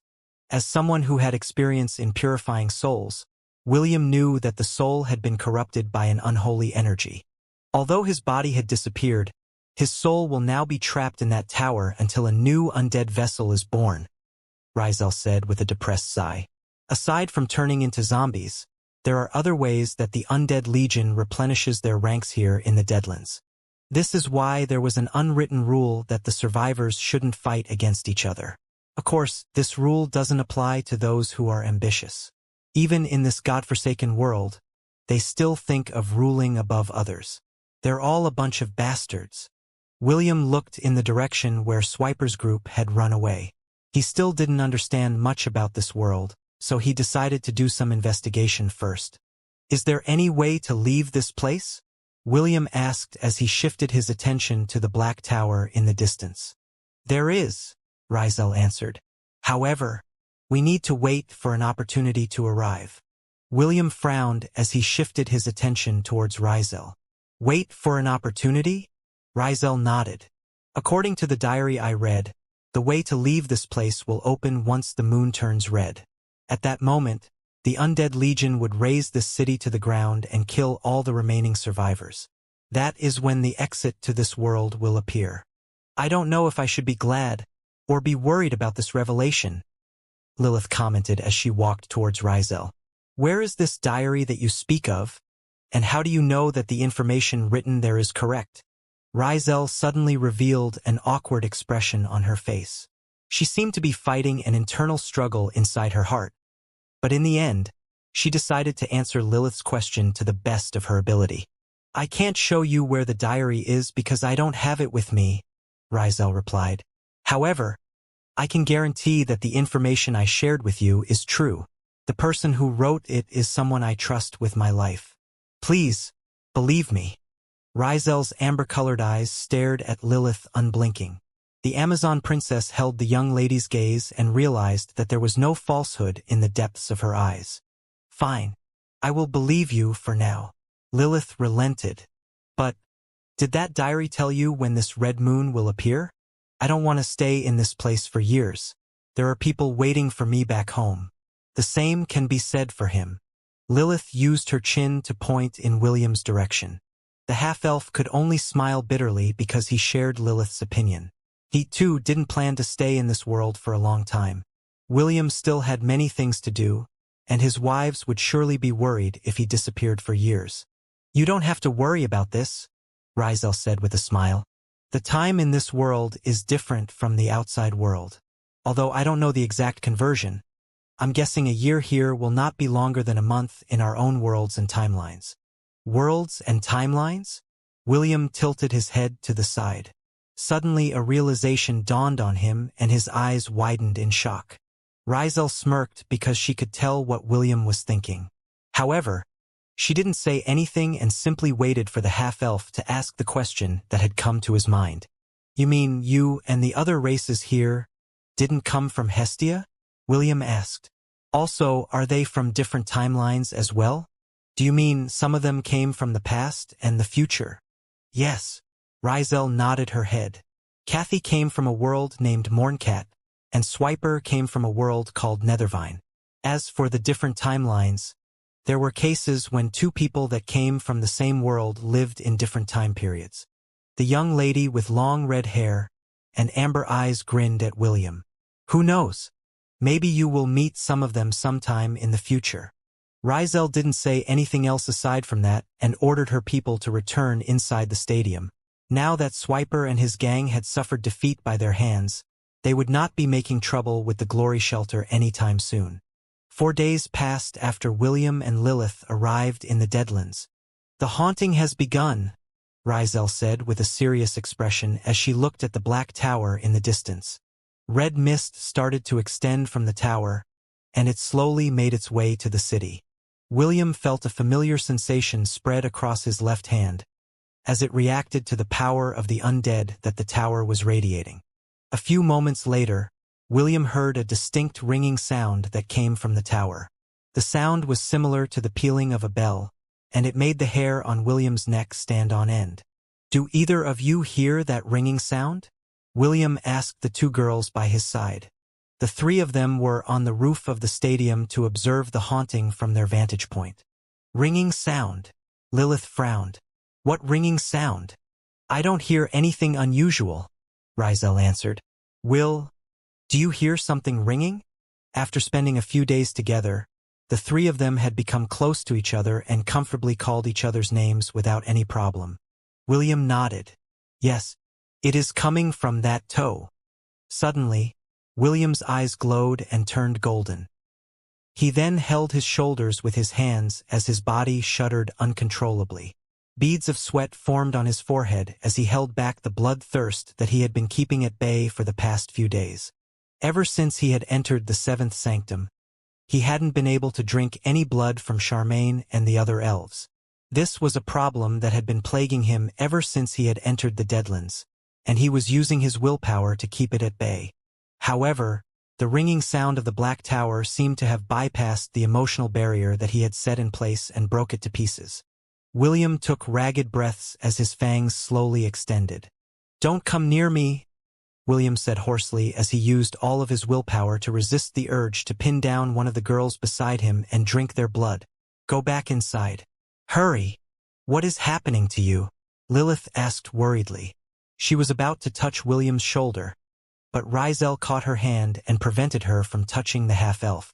"Let's go," Rizel said as she glanced at William with a complicated expression. "We will only make things worse if we stay here. Let's go hide in the basement with the others." The young lady didn't wait for Lilith to say anything and forcefully drag her away, leaving William behind. The half-elf kneeled on the roof of the stadium as the nails on his left hand turned black. "This is bad," William thought as nerves started to bulge in his left hand. He had never allowed his bloodthirst to get out of control because he had a steady supply of blood to drink from. Now that his connection with the Thousand Beast domain was cut off, he had no means of quenching his bloodthirst, aside from drinking from the people in the shelter. This was something William didn't want to do, so he had tried to hold himself back for as long as he could. He just didn't expect that the haunting would cause his vampiric powers to rise to the surface. Due to William's heightened senses, he was able to see countless eerie-looking, glowing orbs of various colors coming out from the base of the tower. Minutes passed and this procession of glowing lights entered the city. William took in a deep breath when he realized that those glowing lights were actually the eyes of the undead legion that Rizel had spoken of. "This is indeed troublesome," William muttered. He was not a stranger to the undead, so he was able to get a rough estimate on how powerful this unholy army was. Death Knights, Wraiths, Zombies, Zombie Lords, Skeleton Soldiers, Skeleton Mages, Skeleton Archers, and Dullahan littered William's vision. What made him feel cold were the 4 bone dragons that flew above the Black Tower. Although he had a feeling that these dragons wouldn't be joining the undead army, he still felt threatened because a single one of those dragons could obliterate the stadium with a single dragon breath. The unholy army then dispersed in the city. Among these undead, a group that William estimated to number over 1,000 headed towards the glory shelter. William knew that even if the bone dragons didn't help, this small army was enough to massacre everyone inside the stadium. The half-elf didn't know how the people in the various shelters were able to survive the haunting on a regular basis. In William's opinion, this was simply overkill. Even if Rizel was as strong as Lilith, she wouldn't be able to handle this many undead, especially since they weren't able to use their powers. While the half-elf was busy holding back his bloodthirst and observing the undead army, a set of footsteps reached his ears. "You're probably wondering why we were able to survive this long every time the haunting commences, right?" The familiar voice reached William's ears, and it almost broke his concentration in suppressing his vampiring urges. "Don't worry, they will not be able to enter the stadium," Rizel said as she glanced at William, who was kneeling beside her. "I will not let them enter this shelter." Rizel took a step forward and a golden lasso appeared in her hand. "Their numbers have exceeded my expectations, but it is still within the acceptable range," Rizel said. "But I will not be able to beat them alone. I'll need your help, Will." The golden rope in her hands wrapped itself around William's body and held him in place. She then knelt in front of the half-elf and held the back of his head. "This is my first time," Rizel said. Her voice carried a trace of anxiousness and excitement at the same time. "I still need to fight later, so please don't take too much of my blood. Okay? You." William wasn't able to continue his words because Rizel pulled him close and rested his head on her shoulder. "It's fine," Rizel whispered in William's ear. Her voice carried a temptation that was too hard to resist. "We need to survive and escape the Deadlands together. That is the only way for the three of us to be reunited in the future." William didn't have time to digest Rizel's words because the latter had already pulled his head closer to her neck, forcing his lips to press against the throbbing blood vessels in her neck. The ringing of the bell that had rang ceaselessly atop the Black Tower took the opportunity of William's short lapse in judgment to break past his defenses. With a sigh of acceptance, William opened his lips and sank his fangs into the offering that had voluntarily presented herself to him. Rizel's rich and powerful blood tasted so sweet that William found it hard to control himself. When the first drop of blood landed on his tongue, the half-elf regained a bit of his senses. Because of this, he didn't drink too deeply, and only took in a mouthful of blood, before licking the wounds on the young lady's neck, healing it completely. "Thank you," William said as he gained a firm hold on his bloodthirst. Although he wasn't able to drink his fill, it was more than enough to control his body. Rizel, on the other hand, sighed as she basked in the afterglow of the unbelievable pleasure of having her blood drank from her neck. "Are you sure you had enough?" Rizel asked. Her face was flushed, and it seemed that the euphoria she felt still lingered within her mind. "Yes," William replied. Can you remove this binding? The undead are almost here. We need to deal with them now." Rizel stared at the golden rope that bound William's body in a daze. It took a moment for her to remember where they were and the current predicament that they were facing. In order to hide her embarrassment, she hastily removed the binding on William's body and looked at the undead army to hide the blush on her face. "Now that you've drunk my blood, do you feel anything different?" Rizel asked. William nodded. He didn't know the reason why, but he felt very powerful right now. Perhaps it was due to the combined effects of the Black Tower and Rizel's blood. But right now, William felt that even if a few thousand more undead were added to the unholy army in front of him, he would still come out victorious. "Let's go," Rizel said as she jumped off the roof of the stadium. She then waved her hand and the golden lasso descended upon the undead that were now only a few meters away from the entrance of the stadium. "Bind the world in your embrace and hold it in place," Rizel shouted. "Hold the firmament, Gleipnir." The golden rope extended and descended upon the undead army like a raging storm. The undead who were unlucky to cross its path were instantly torn to pieces.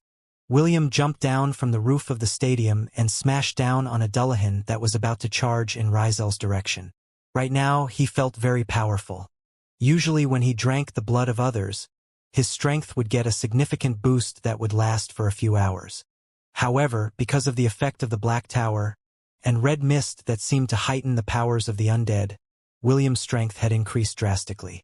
Even though he couldn't see his status page right now, he had a feeling that his prestige class, Vampiric Necromancer, had been forcefully equipped, giving him the strength of a vampiric prince. The Dullahan weren't even able to form any kind of resistance as William smashed it to the ground, obliterating it completely. The Death Knight that was close to the Dullahan brandished its sword at William, but the latter caught it with his left hand. "Mind if I borrow your sword?" William asked with a devilish smile. Without waiting for the Death Knight's answer, the half-elf pulled the undead close to him and used his fist to break its hands, freeing the sword in its grip. With a weapon in hand, William twisted his body to the side and swung the sword heavily.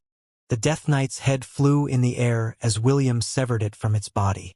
As someone who had dealings with the undead, he knew that higher undead were capable of reattaching their bodies together even if they were cut down. Because of this, William didn't give the Death Knight any opportunity, and stomped on its head, shattering it to pieces. "Two down." William smirked as he scanned the undead army, looking for the strong undeads that lead the army. He gave Rizel a sidelong glance before running towards his new target. The beautiful warrior was busy fighting against the normal zombies and skeleton soldiers. It was quite obvious that Rizel had no trouble dealing with the small fries, so William left her with peace of mind. He just focused on the leaders of the undead army and ground them to dust under his feet. Lilith, who became worried about William's and Reisel's continued absence, appeared on the roof of the stadium. She thought that Reisel would bring William back with her to hide in the makeshift basement that they use as a bunker whenever the haunting commenced. Her eyes widened in shock when she saw the golden lasso in Reisel's hand. Gleipnir! Lilith gasped in shock at the weapon that was considered as the national treasure of the Amazon Empire. Impossible! How come she has it? The Amazon princess was quite familiar with Gleipnir's abilities because only the members of the royal family could wield it. Empress Andraste had allowed her to use this weapon on several occasions when she was dealing with dangerous missions for the sake of their empire. There's no doubt about it, that's Gleipnir. Lilith's expression became serious as she watched the red-haired lady use the mythical artifact as if it was part of her body. Just who is she? As she continued to watch Reisel's battle, Lilith could tell that the young lady had mastered how to wield its powers. In fact, the way she used Gleipnir far surpassed Lilith's understanding of the weapon. In the end, the Amazon princess decided to just observe for the time being and ask questions after the battle ended. Lilith then shifted her attention to William, who was performing a one-sided massacre in the distance. Anything that came within his range would immediately be destroyed by punches and kicks that held the force of a wrecking ball. After an hour, all the undead and their reinforcements had been dealt with. Every undead that William and Reisel killed had turned into black orbs of light that flew towards the Black Tower. The weapons that were scattered on the ground had also turned into particles of black light, with the exception of the sword that William had snatched earlier. The blade glowed with an eerie green light that made William look like a death knight without a helmet. When the battle ended, William and Reisel made their way to the roof of the stadium. There they saw Lilith with her arms crossed over her chest. Before William and Lilith could even say anything, Reisel hugged Lilith and gave her a kiss on her right cheek. "Lilith, I have a favor to ask," Reisel said with a serious expression. "Will's condition is still unstable. He needs to drink blood. Can you give him some of yours?" "Drink blood?" Lilith blinked in confusion.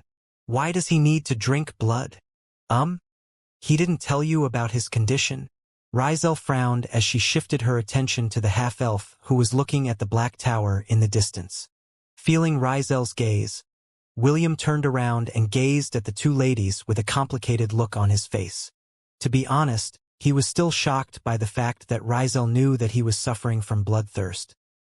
He didn't remember saying anything to the young lady about his condition, and yet she had volunteered to let him drink her blood in order to help her fight against the undead. "How did you know?" William asked. Although he didn't elaborate, he knew that Reisel understood what he was trying to ask her. "I have a relative that is also part vampire," Reisel answered without batting an eye. "It was easy for me to diagnose your symptoms." William was still half in doubt of Reisel's answer, but for the time being he decided to accept it. He then shifted his gaze to Lilith, who was looking at the two of them weirdly. "She's right," William said with a sigh. "I have refrained from drinking blood during our journey and ended up pushing myself to the limit. That Black Tower has the power to influence the undead powers inside my body, which in turn forced my bloodthirst to come to the surface. If I don't deal with this issue, I might go out of control and start randomly attacking people. Although it is a bit embarrassing to say this to you, Lilith, can I have some of your blood?" Lilith stared at William before shifting her attention to Reisel. "I will give him some of my blood on one condition," Lilith said as she eyed the girl who had a knowing smile on her face. "You will answer my questions honestly. You're not allowed to lie. Understood?"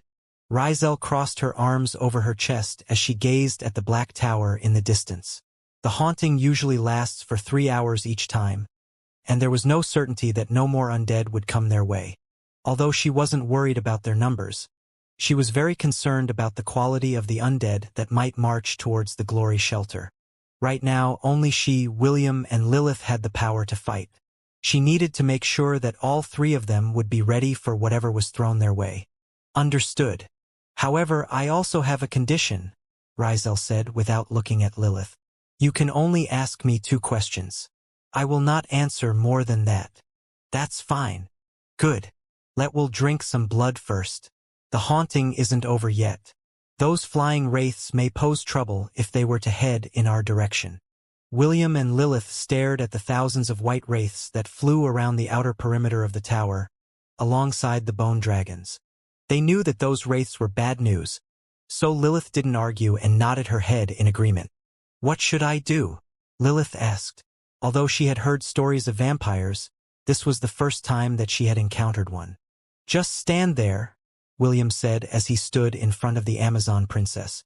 "I will handle the rest. It might hurt at first, but the pain will only last for a short while." Rizel looked at the two with an eager smile on her lips. For some reason, she was quite interested to see Lilith's reaction after William drank her blood for the first time. After experiencing it once, she knew that the Amazon would definitely lose her composure once the waves of pleasure assaulted her senses. Is it okay to hold you?" William asked. "I'm afraid you might not be able to support your body later." "Okay," Lilith replied.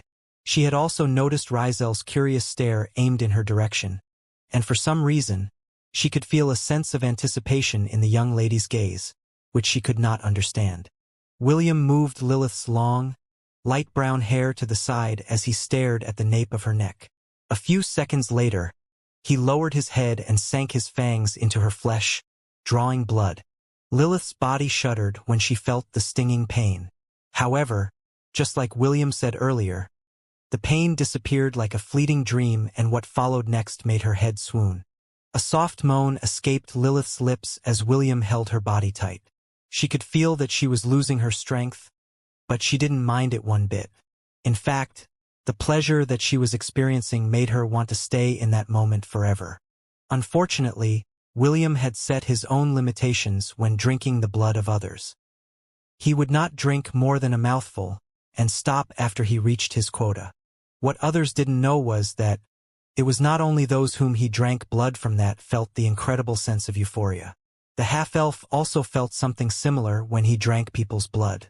However, he had long gotten used to controlling his urges. At the beginning, William had been addicted to these blood-sucking urges.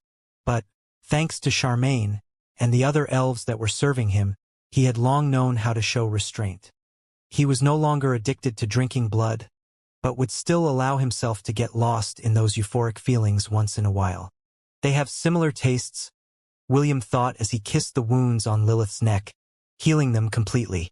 Since he had drank Rizel's blood not long ago, the taste of her blood still lingered in William's memory. Savoring the same taste in Lilith's blood made him realize that the young lady with long red hair and amber eyes may share some connection with the Amazon princess, whose lean and strong body was being supported by his arms. Rizel then moved close to Lilith and whispered in her ears. "Does it feel good?" Rizel asked. "Yes," Lilith replied subconsciously. "As long as we are here in the Deadlands, Will would need to drink blood on a regular basis. There will be plenty of opportunities to bask in the pleasurable feeling that you felt earlier." Rizel's words were like the temptation of a devil. Lilith was still basking in the afterglow of having her blood taken from her, and her thoughts were still muddled.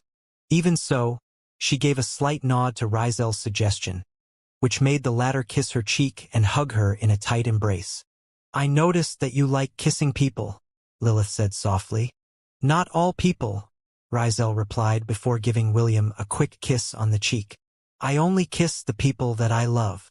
William felt awkward after getting kissed, and hearing the two girls talking about him, while he was still holding Lilith in his arms. Seeing his discomfort, Rizel giggled and spread her arms to hug them both. She had never felt so happy since she had been trapped inside the Deadlands for more than 2 months. Having William and Lilith with her made her worries and fears seem like the distant and non-existent stars in the sky of this godforsaken land. "You're clingy too," Lilith complained after Rizel hugged her and William together. Rizel smiled sweetly. "Only to the people I love." 3 hours later, the red mist receded, and the undead marched back towards the Black Tower. In their wake, several flames could be seen blazing in the distance, and Rizel looked at them with a grim expression on her face. After staying inside the Deadlands for 2 months, She had gained a general understanding of the locations of the different strongholds that served as the shelters of the people who suddenly found themselves in this strange world. "I think 3 of the 20 shelters have fallen to the undead army," Rizel said softly. The number of undead this time around was greater than usual. They also have more higher undead in their ranks. Although all shelters have strong fighters in them, I'm afraid that they weren't able to block the undead's advance. As Rizel gazed at William and Lilith, who were standing on the roof beside her, she felt blessed because the timing of their appearance in the Deadlands was impeccable. If it was only her defending the Glory Shelter, she believed that she wouldn't be able to hold the undead army all by herself, which would have led to the deaths of her comrades, who were powerless to resist such a mighty army. "Let's go back and rest," William proposed. "It has been a long night, and we still need to look for resources when morning comes." Lilith nodded her head in agreement as she glanced at Rizel. "I'll ask you my questions tomorrow," Lilith said. "Remember to answer me honestly." "I know," Rizel replied as she held Lilith's hand. "Let's go take a bath together. I feel sweaty right now." The young beauty then glanced in William's direction and gave him a wink. "Feel free to join us." "Okay?" Rizel teased. William rolled his eyes at the young lady who had easily wormed her way in their hearts. The half-elf decided to rest in a different room tonight.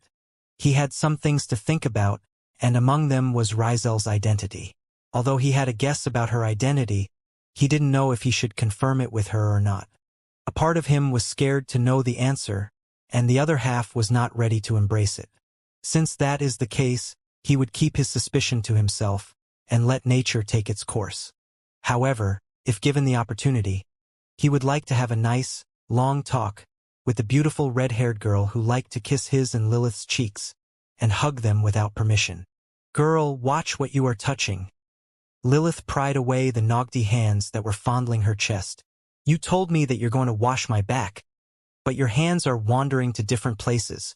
"I just slipped," Rizel replied with a giggle. She then hummed and scrubbed Lilith's back properly. Lilith shook her head helplessly because the young lady was just too unreasonable. However, even though Rizel was being unreasonable, she was surprised that she couldn't find it in her heart to be truly angry at the girl, whose eye color resembled her own. "Okay, all done," Rizel said as she turned on the shower. The water fell on their bodies like rain, washing away the sweat and grime that they had accumulated during the day. A few minutes passed in silence before Lilith turned the water off.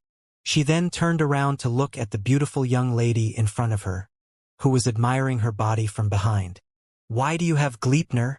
Lilith asked. "Did you steal it from the Amazon Empire?" Rizel smiled. "Aren't we going to discuss this tomorrow?" "I changed my mind." "I see." Rizel turned around and picked up the 2 bath towels and gave one to Lilith. "Let's dry ourselves first," Rizel proposed. "I will answer your questions back in my room." Lilith nodded her head in understanding and started to wipe her body dry.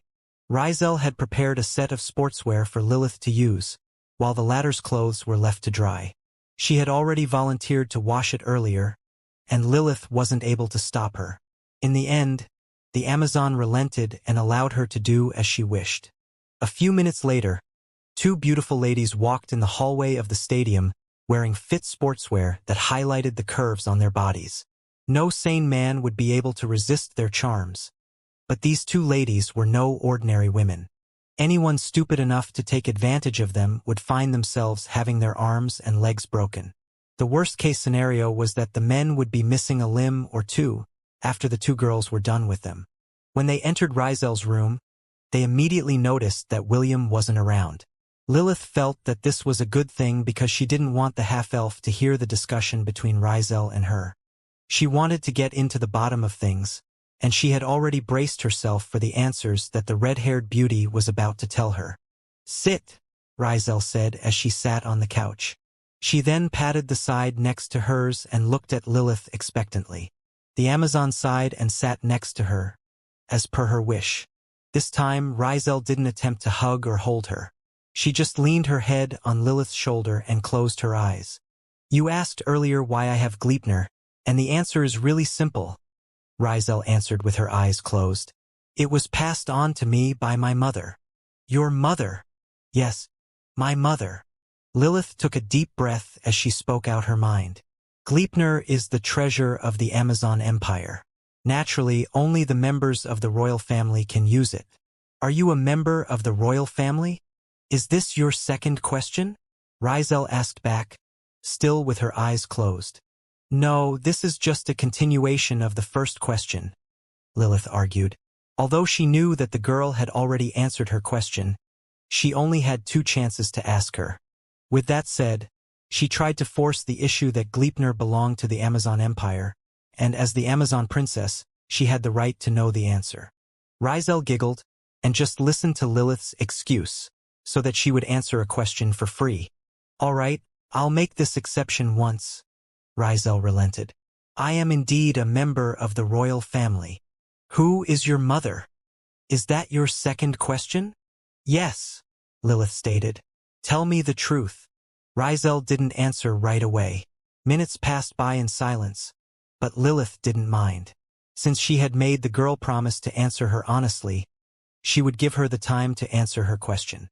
My mother is a very greedy person, Rizel said with a smile.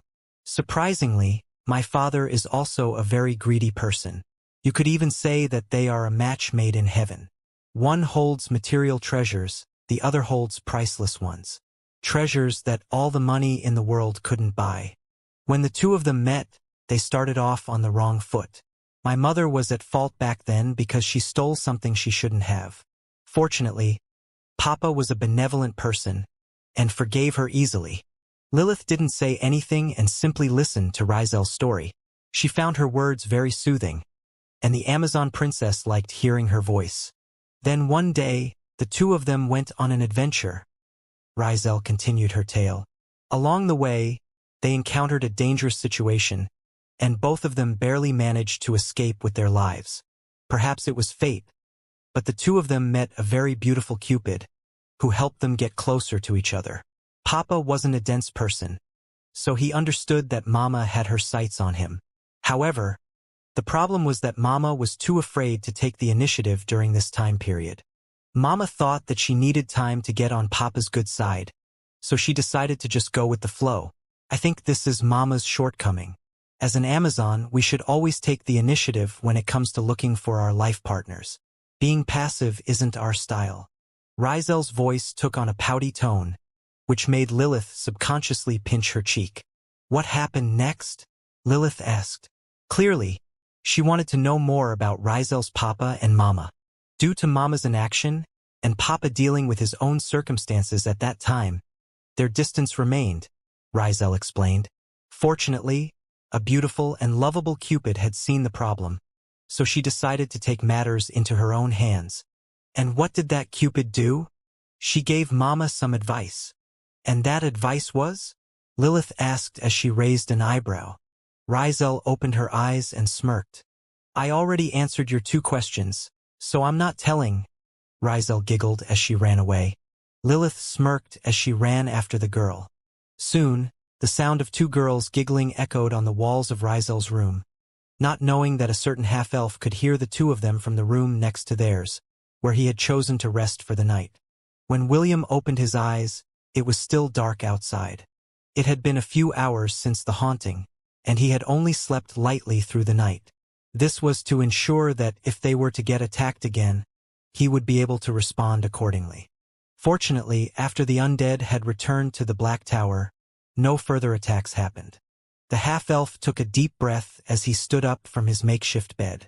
After doing some simple stretches, William left the room to get some fresh air outside.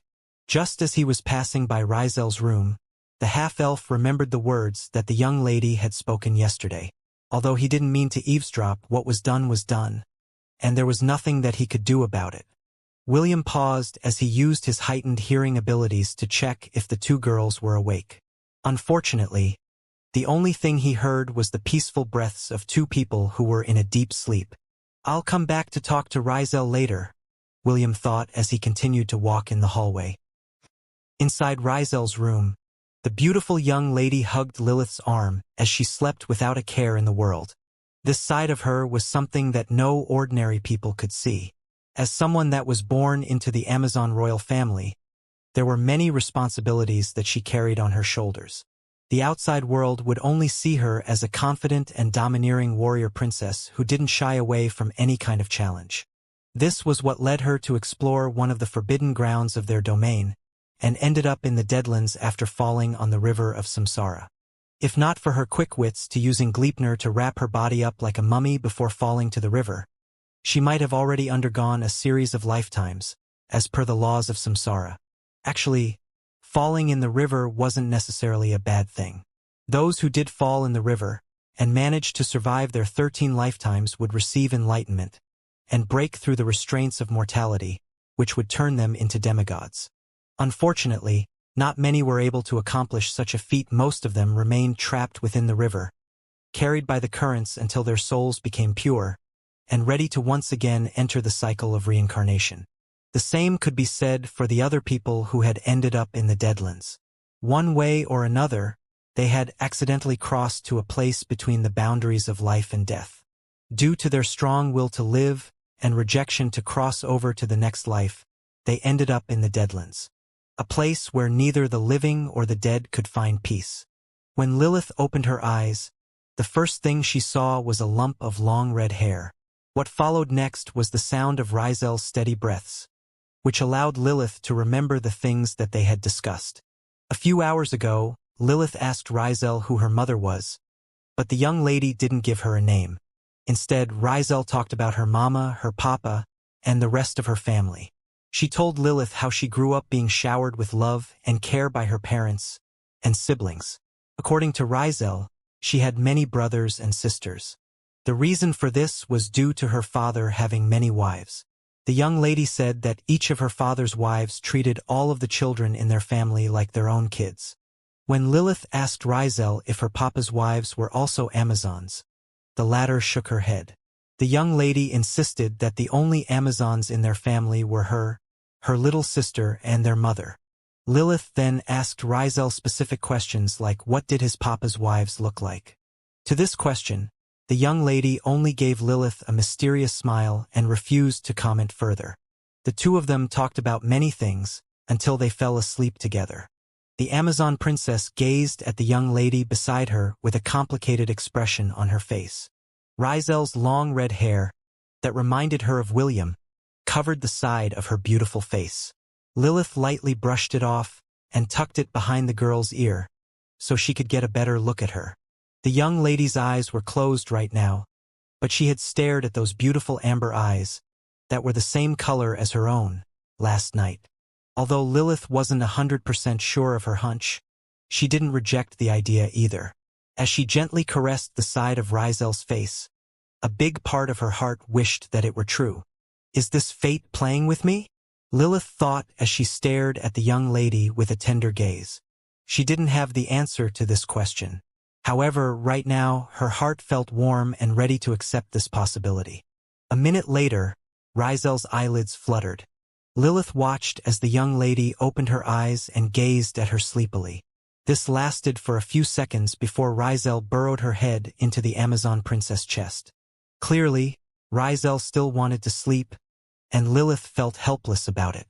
You're such a big girl, and yet you still act like a baby? Lilith mused as she wrapped her arms around the young lady and hugged her. I guess I can let you sleep for 15 more minutes. Lilith also closed her eyes as she listened to Rizel's breathing. Unknowingly, she also fell asleep and would wake up with Rizel an hour later. They're still asleep? William scratched his head. He was having an internal struggle whether to eat breakfast without them, or wait for the two girls to wake up. After a few minutes, he decided to go to the shower room to take a bath. He hadn't taken a bath yesterday due to the circumstances they had to deal with. As the water fell on his head like rain, he closed his eyes and tried to sense anything from inside his body and sea of consciousness. William spent a few minutes trying to activate all his abilities, but only the flame of purification appeared in his vision. I guess the flames of purification and my prestige class, vampiric necromancer, are the only things I can use in this place, William mused. Just as he was about to turn off the water, The door of the shower room opened and two beautiful ladies appeared in his vision. The three people stared at each other for half a minute. Suddenly, Lilith lowered her head and stared at little Will, who had sensed that enemies had appeared to fight him. "Nice tush," Lilith said before covering her lips and giggled. Rizel, on the other hand, covered her eyes with her hand. However, the small gaps in between her fingers and the giggle that escaped her lips made William turn around and reach for his bath towel in haste. He had been too occupied with his thoughts that he didn't notice the arrival of the two girls. "You don't have to go, you know?" Lilith asked as she moved towards William. "Why don't I help you scrub your back?" William backed away and wrapped the bath towel on his waist. He then hurriedly left the shower room without turning back or saying a word. To be honest, he didn't mind being seen by Lilith, but since Rizel was also with her, he decided to make a strategic retreat. Although he still hadn't confirmed his suspicions, he wouldn't allow the red-haired beauty to see him in his birthday suit. 2 hours after the bathroom incident, the three people finally finished eating breakfast together. Since the haunting had just ended, Rizel proposed that they scavenge for food, water, and other resources that they could find from the ruined city. William and Lilith didn't have any objections and decided to accompany Rizel on her expedition. However, just as they were about to head out from the shelter, 2 trucks stopped at the main entrance of the stadium, blocking their way. Rizel raised her hand to stop William and Lilith from doing anything reckless because she saw a few familiar faces that disembarked from the trucks. Linder, Eldon, Wade, Avril, and Swiper. Rizel raised an eyebrow when she saw the leaders of the 5 out of 20 shelters in the Deadlands. "To what do I owe the pleasure of this visit?" An elven beauty stepped forward and smiled at Rizel. She had long green hair and eyes as red as rubies. Just like all elves, she was beautiful and radiated a sort of elegance that was second nature to their race. "It's good to see that the Glory Shelter has survived the haunting," Avril said with a hint of appreciation. "HMP, they're just lucky," Swiper snorted.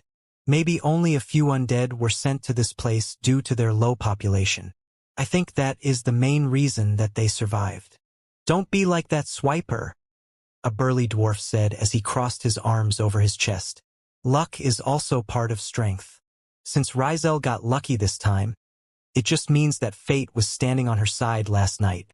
"I didn't know that you believe in luck, Eldon," Rizel commented as she stared at the dwarf who led the shelter that was exclusive to their race.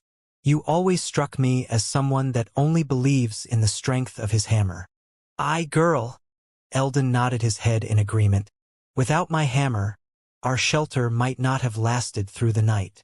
A lizard folk who stood 2 meters away clicked its tongue in annoyance. His name was Linder, the leader of the Swamptide shelter. "Rizel, we just came here to inform you of 2 things," Linder stated. "The first one is that Mythos, Spirit, and Hidden Grove were overrun last night. A few of their members managed to escape and informed us of what happened last night. Among those 3 shelters, less than 30 people combined survived." Rizel frowned.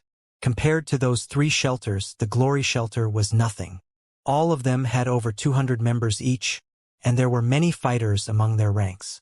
It just showed how dire the situation was for less than 30 people to survive the haunting that had plagued the city last night.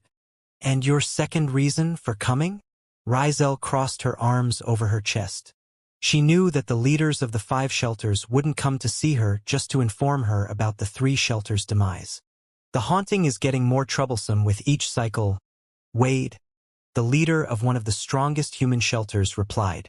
"Judging by what happened last night, we believe that the next wave will be more deadly. There is a very high possibility that more than 3 shelters will fall this time. Maybe after the next haunting comes to pass, only half of the shelters will remain standing. This is why we decided to have a meeting with all the leaders of the surviving shelters. All of us will go to the plaza to discuss possible collaboration between all of us. We are here to invite you to that gathering." Rizel nodded. "Understood. When will it be held?" Swiper snorted as he glared at Rizel. Now, the Borkin still hadn't forgotten his defeat after trying to annex the Glory Shelter. When the other leaders had arrived at the Beastkin's shelter, he didn't want to go and see her. However, due to the importance of this meeting, he had no choice but to accompany the other leaders to show that he agreed to participate in the discussion. "Very well," Rizel replied. "However, I will be taking them with me." The young lady pointed at William and Lilith, who were standing beside her. The two were like overprotective parents that wouldn't allow their daughter to party with strangers. "No problem," Avril commented with a smile. "Each leader is allowed to bring at least 4 members. The 2 of them coming will not be an issue." After finalizing their talks, Rizel drove her own truck alongside the others. Inside the Deadlands, trucks were the ideal mode of transport because they could carry many people, as well as resources that they could find within the city. Surprisingly, some resource stations replenished their stock on a weekly basis. Unfortunately, the top shelters had already claimed these places, and the only way to snatch it from their hands was to have a war between shelters. This was something that they tried to avoid at all cost. Only during desperate times would a war of that scale come to pass.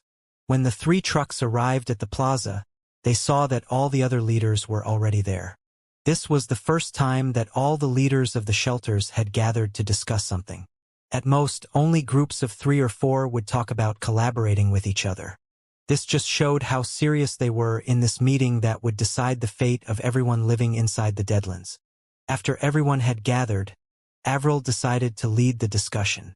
As an elf and the leader of one of the strongest factions in the Deadlands, no one made a comment about her taking the initiative. In fact, they were even thankful for it. As people who had lived in the Deadlands, conflicts were unavoidable. They would often fight for resources on a day-to-day basis. Although there was an unwritten rule that killing was prohibited, some of them ignored it and would resort to murder to get what they wanted.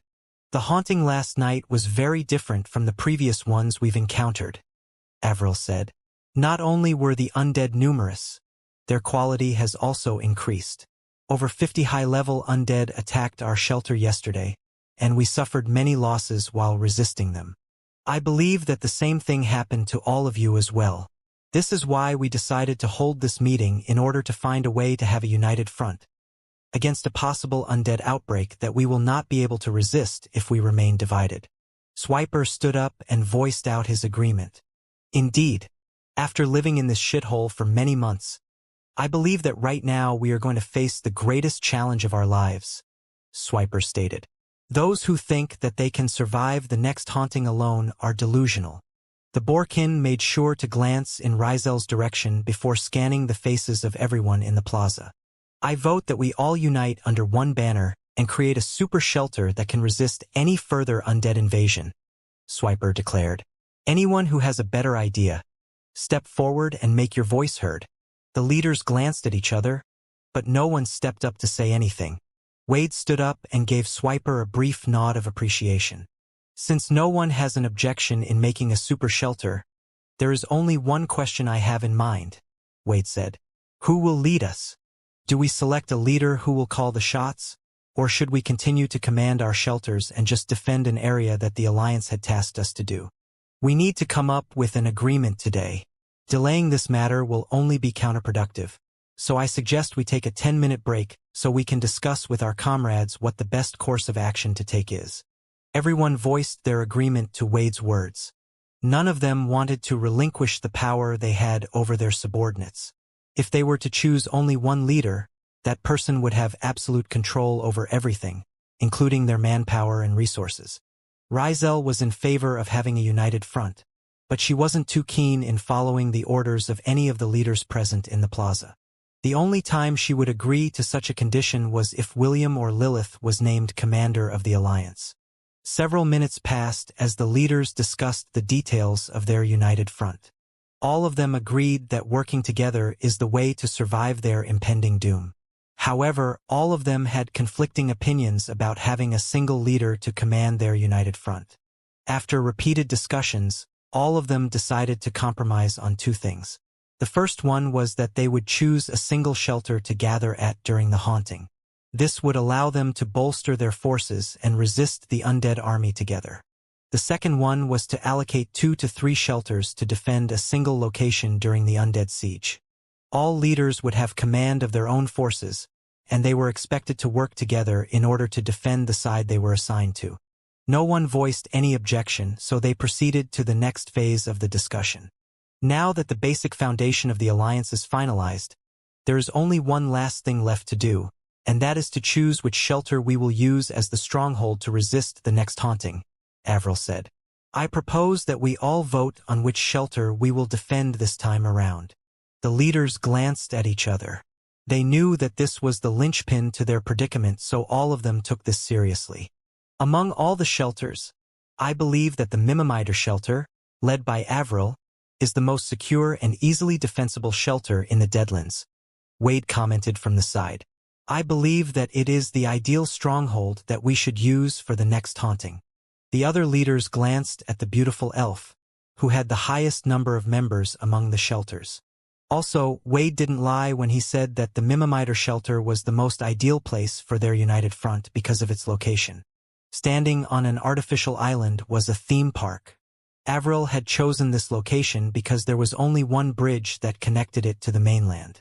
As long as this bridge was secure, the undead army would not be able to step inside the shelter. Of course, there was also the threat of the flying undead, but since the elves were excellent marksmen, they were able to shoot them down from the sky before they could do sufficient damage to the shelter and its inhabitants. These were the reasons why most of the people in the other shelters chose to migrate to the Mimimider shelter after their previous shelters were destroyed. Even Rizel had no objection to this arrangement. For her, as long as the people under her wings were safe, she didn't mind lending her hand to protect their safety. William and Lilith offered no opinion on this matter. Both of them had just arrived at the Deadlands, so they stayed out of the discussion and simply listened at the side. Since everyone is in agreement, I will give everyone 2 days to visit my humble abode, Avril said with a smile. For now, gather as many resources as you can. During this period, no one is allowed to attack each other. I know that all of you have old grievances with each other, but anyone who breaks this rule will be left to fend for themselves. Do I make myself clear? All the leaders nodded. They knew what was at stake, so they decided to set aside the grudges in their heart for the time being. The discussion ended at around 3 in the afternoon, and all the leaders returned to their shelters to relay the news to their people. The people in the Glory shelter became emotional after hearing Rizel's explanation. Although they hadn't participated in the battle, they knew how dangerous the haunting was.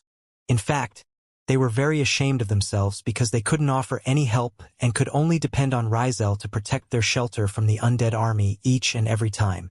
Kathy, we are to gather as many resources as possible in 2 days, Rizel ordered. Will, can you go with Kathy on their scavenging operation? Even without the haunting, danger lurks in this ruined city. Zombies, skeletons, and other lesser undeads can wipe out a team if they are not careful. Please, can you ensure their safety? William nodded. Okay. Rizel felt relieved after hearing William's reply. With him around, the safety of Kathy's team was assured. Lilith, you will come with my team, Rizel said. She then looked at everyone in the shelter with a sweet smile.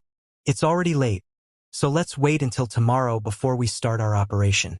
We will split our groups into 2. We are to secure as many resources as we can. Fighting against the other survivors is not allowed. If they provoke you, just ignore them. Understood? Yes. Okay. Everyone is dismissed. After the people dispersed, Rizel returned to her room with William and Lilith. She needed to inform them a few things about the city, and the things that they should watch out for whenever she was not with them. Our location is here. Rizel pointed at the stadium located on the city map that was placed on top of the table. Mimimider shelter is here. The demonic shelter is in this location. Lilith pointed out the location of all the shelters to William and Lilith. She told them about the strengths and hierarchy of each group. Avril is the strongest warrior here in the Deadlands. Was the strongest warrior. But now that you're here, she has no choice but to step down to second place. However, you should not let anyone know that you're part vampire. The undead is a sensitive issue, and if they see you drinking the blood of others, none of them will take such news lying down. Even if I back you up, they will not listen to me. What I'm saying is that you should try to be as low-key as possible. Don't stand out and just fight normally. Okay? William nodded. Understood. Also, just to be on the safe side, you should drink blood every 2 days, and you should do it in secret, Rizel warned. The beastkins have sensitive noses, especially that swine Swiper. Once he finds dirt on you, he will definitely not let it go. I'll keep that in mind. Good. Remember, you and Lilith are our secret weapons. Although Swiper had experienced how strong both of you are, he still had no idea as to the extent of your powers when the two of you decide to get serious. Lilith, who was only listening at the side, cleared her throat to catch the two's attention. There is something that I need to tell the two of you, Lilith said with a serious expression on her face. On our way to the plaza, I felt the presence of a very powerful treasure. Lilith then pointed to the location on the map. This is the rough location where I sensed the treasure, Lilith said. I don't know what kind of treasure it is, but it might be something good since I am able to detect it. Rizel frowned when she looked at the place where Lilith pointed. That is very close to the demonic shelter, Rizel commented. This territory falls under the jurisdiction of Swiper. Are you sure that it is in this location? Definitely, Lilith affirmed. When it comes to treasures, I am never wrong. Rizel rubbed her chin as she pondered about what to do. How about this? Lilith and I will go there tonight, William proposed. That way, even if we are discovered, we can just pretend that both of us were just taking a night stroll together. We just arrived at the Deadlands and we can get away with saying that we got lost. How does that sound? Rizel and Lilith stared at William with surprise. Both of them had the, I didn't know that you were this smart expression on their faces, which gave William the urge to pinch the two of them to oblivion. Demonic shelter. Boss, are we really going to that elf's shelter in 2 days' time? One of Swiper's subordinates asked. I don't think we need to rely on them for anything. We can protect our shelter on our own. Isn't that right, everyone? Yes. We demons are strong. We don't need any help from the other races. It's just a bunch of undead. Last time, we only had less than a dozen casualties. I'm sure that if we make enough preparations, we will be able to survive the next haunting as well. We don't need to hide under that elf's skirt. We can survive on our own. Yeah. The demons voiced their opinions while Swiper sat on his chair and smoked a cigar. You fools. Do you really think that I am scared of the haunting? Swiper snorted. Then why did you agree to that alliance, boss? A wolfkin asked. Swiper took a deep drag of the cigar in his hand before puffing the smoke in a casual manner. This is the perfect opportunity to teach that high-strung elf a lesson, Swiper replied. Don't you guys think that this time's haunting is a good occasion to weaken the forces of Mimimider Shelter?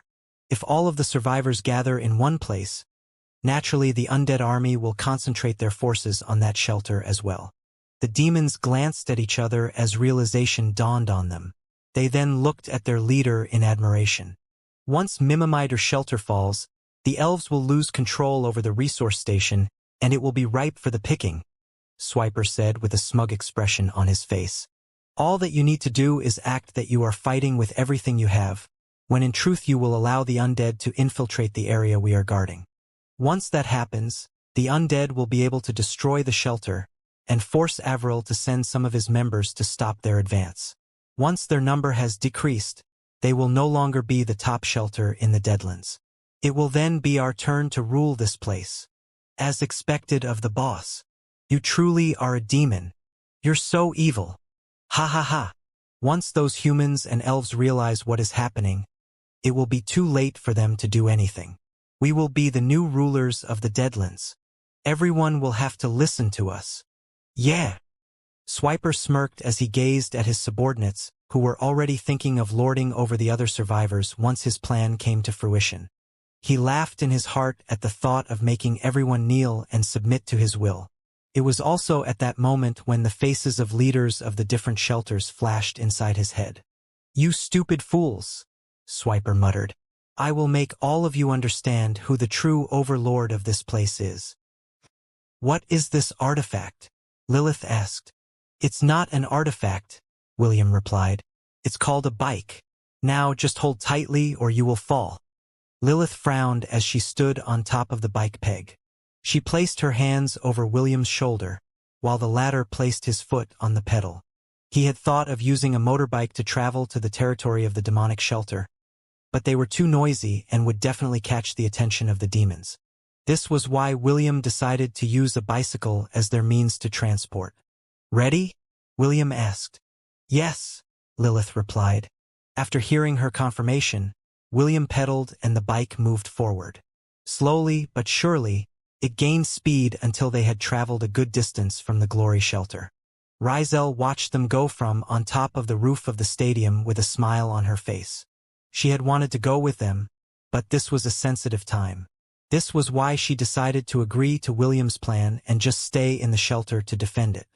The cold night breeze passed through William's and Lilith's body, making the Amazon princess' long hair flutter in the wind. This was the first time she had experienced something like this, and its novelty made her feel good. I guess doing this from time to time isn't a bad thing, Lilith mused as she looked at the half-elf who was busy navigating the abandoned streets under the cover of darkness. The two didn't talk and simply focused on the task on hand. Due to William's dark vision, he was able to spot some of the demons that served as lookouts before they could even see them. He made sure to avoid these places as much as possible. Suddenly, Lilith leaned on William's body and pointed in a direction. William used his willpower to ignore the softness that rested on his back, as he nodded his head to tell Lilith that he understood. The half-elf then navigated the bike to the area where Lilith had felt that the treasure was located. As someone that was born with the divinity of greed, it was very easy for her to sense the direction of a treasure. Even though most of her powers had been suppressed by the Deadlands, she was still able to vaguely feel the presence of treasures that exceeded a certain threshold. Lilith lightly tapped William's shoulder, telling him to stop. The half-elf nodded and parked the bike on the side of the road. Although they couldn't see any demons in the immediate surroundings, they decided not to talk to each other and only use gestures to increase their chances of not getting discovered. Lilith led the way, but since she didn't possess William's dark vision, their progress was quite slow as she tried to pinpoint the treasure's location. In the end, the two arrived at an abandoned carpenter's shop. Lilith walked slowly, using the dim light of the moonlight that passed through the windows of the shop. Usually these places would have many tools lying around, but after looking at his surroundings, William noticed that only a few items remained. Clearly, this shop had been raided in the past, and most of the tools here that could be used as weapons had already been taken away by the people of the Deadlands. While William was casually looking around, Lilith made a beeline for the corner of the room where a workbench was located. She then rummaged through the hollow holes on the sides of the workbench to look for the item that she was sensing. After a few minutes, she retrieved a small wooden mallet from one of the hollow storage areas of the workbench and showed it to William. "This is it," Lilith replied as she handed the small wooden mallet to William. The half-elf was about to take a good look at the item in his hand, when he heard several pairs of footsteps coming in their direction. He immediately held Lilith's hand and pulled her toward the wooden cabinet beside them. As soon as the door of the cabinet was closed, the door of the carpenter shop opened. A moment later, 4 demons entered the shop carrying flashlights in their hands. "Are you sure they're here?" a one-horned demon asked. "I'm sure," a chubby demon that looked like a frog replied. "They're at that cabinet over there." As soon as William pulled Lilith inside the cabinet, he immediately covered her lips with his right hand before closing the door. He didn't have time to warn the Amazon, so he had to resort to drastic measures in order to deal with the problem at hand. He was afraid that Lilith would say something and alert the demons, so he covered her lips with his right hand, and his left holding her in place, so she wouldn't be able to move. Just as Lilith was about to complain, she heard the sound of a door opening, followed by voices. Her body immediately tensed, as she braced herself to fight. "Don't do anything reckless," William whispered using the lowest volume that he could. Lilith nodded her head in understanding. After getting her acknowledgement, William removed his hand from Lilith's lips. Both of them were warriors, so there was no need to say anything. The moment they were discovered, they would immediately knock the demons unconscious before making their escape. The footsteps became louder as the demons walked towards their direction. "How many?" the one-horned demon asked. "2," the frog-like demon replied. "Don't worry, they are enough for us to all have around." The demons chuckled as they reached out to touch the door of the cabinet. William clenched his fist, and Lilith held the handle of her short sword. Both of them were now poised to strike as soon as the door of the cabinet was opened. The creaking sound of a wooden cabinet door being opened echoed inside the carpenter's shop. "Hello, my sweeties," the frog-like demon said. "Did you miss me?" The other 3 demons chuckled as they humored the frog-like demon in his antics. The frog-like demon took out 2 big bottles of high-class wine from the cabinet and presented them to his companions. He then rummaged for the wooden bowls inside the cabinet to be used for this occasion. A few minutes later, the 4 demons chatted as they drank the wine and ate the food that they had brought with them. "It's too bad that we can't invite our other brothers for a drink," the frog-like demon sighed as he poured drinks for everyone. "All the good stuff goes to the boss. Fortunately, we found this without anyone knowing about it." "Indeed," a demon with white hair replied. "Us on the bottom only get the scraps. Experiencing this kind of luxury is very rare." "Still, the boss sure is planning something big," the one-horned demon said after drinking his wine. "Not only does he plan to weaken those elves, he also wants to cause enough casualties so that the other shelters will also be weakened." "Right? He's so evil," the frog-like demon agreed. "Damn. I bet that Avril would fill our boss body with holes if she found out about his plan. This kind of betrayal will surely make her wish that she could chop our boss to pieces." The other demons laughed in agreement. They knew how strong the beautiful elf was, and even their boss, Swiper, was no match for her if the 2 of them fought to the death. "But are you sure this is the right thing to do?" a purple-haired demon said. "I mean, if we let the undead through, doesn't that mean that we are also in danger? It's not like they will ignore us if we let them in, right?" The other 3 demons quieted down as they pondered the purple-haired demon's words. "Well, I'm sure that the boss has already thought of this as well," the frog-like demon replied. "I'm sure that if we obey his orders, none of us will be truly in danger." "I guess you are right," the purple-haired demon nodded. "I guess I'm just overthinking things. The boss would not do something without a backup plan, right?" Another round of silence descended inside the carpenter shop. Swiper wasn't necessarily the smartest demon in their shelter, but he was one of the strongest. The other strong demons accepted his rule because Swiper promised them high positions if they agreed to make him the leader of the shelter. Since then, the Borkin had ruled the demonic shelter and constantly waged war on the other shelters in an attempt to weaken them. It was only recently that Swiper decided to annex the weaker shelters, but his plan collapsed when he failed to make Rizel and the Glory Shelter submit. "Yes, our boss is smart," the white-haired demon agreed. "As long as we follow him, all of us will become the new rulers of the Deadlands." "Cheers! Cheers!" William and Lilith exchanged a glance at each other. Both of them were shocked to discover that the demonic Borkin was planning to backstab everyone in the Alliance during this crucial period. Swiper had been very supportive during the meeting, and they thought that the latter had already given up his grudge against them. However, this new information made them realize that even if you painted a black boar white, its true color would still be black no matter what. The demons continued to chat about random things until the wine and food had gone to their stomachs. "Let's go back, brothers," the frog-like demon said as he stood up wobbling. "That wine sure packs a punch. You just have a low tolerance," the one-horned demon chuckled. "Just that tiny bit of wine and you're already like this? You need to grow a pair." "Ha ha ha. Don't worry. We can try to explore near the outskirts tomorrow," the white-haired demon said. "Maybe we get lucky and find another stash of goodies." The purple-haired demon nodded as he helped the frog-like demon on his feet. However, just as they were about to walk towards the door, the frog-like demon sneezed and a glob of green goo escaped its nose. This goo then hit the cabinet in front of him, creating the sizzling sound of acid burning through wood. The demons laughed at their comrades' antics. However, A few seconds later, the sound of a sneeze reached their ears. Lilith looked at William apologetically after she made the blunder. The smell of melting wood and acid irritated her nose, so she wasn't able to stop herself from sneezing.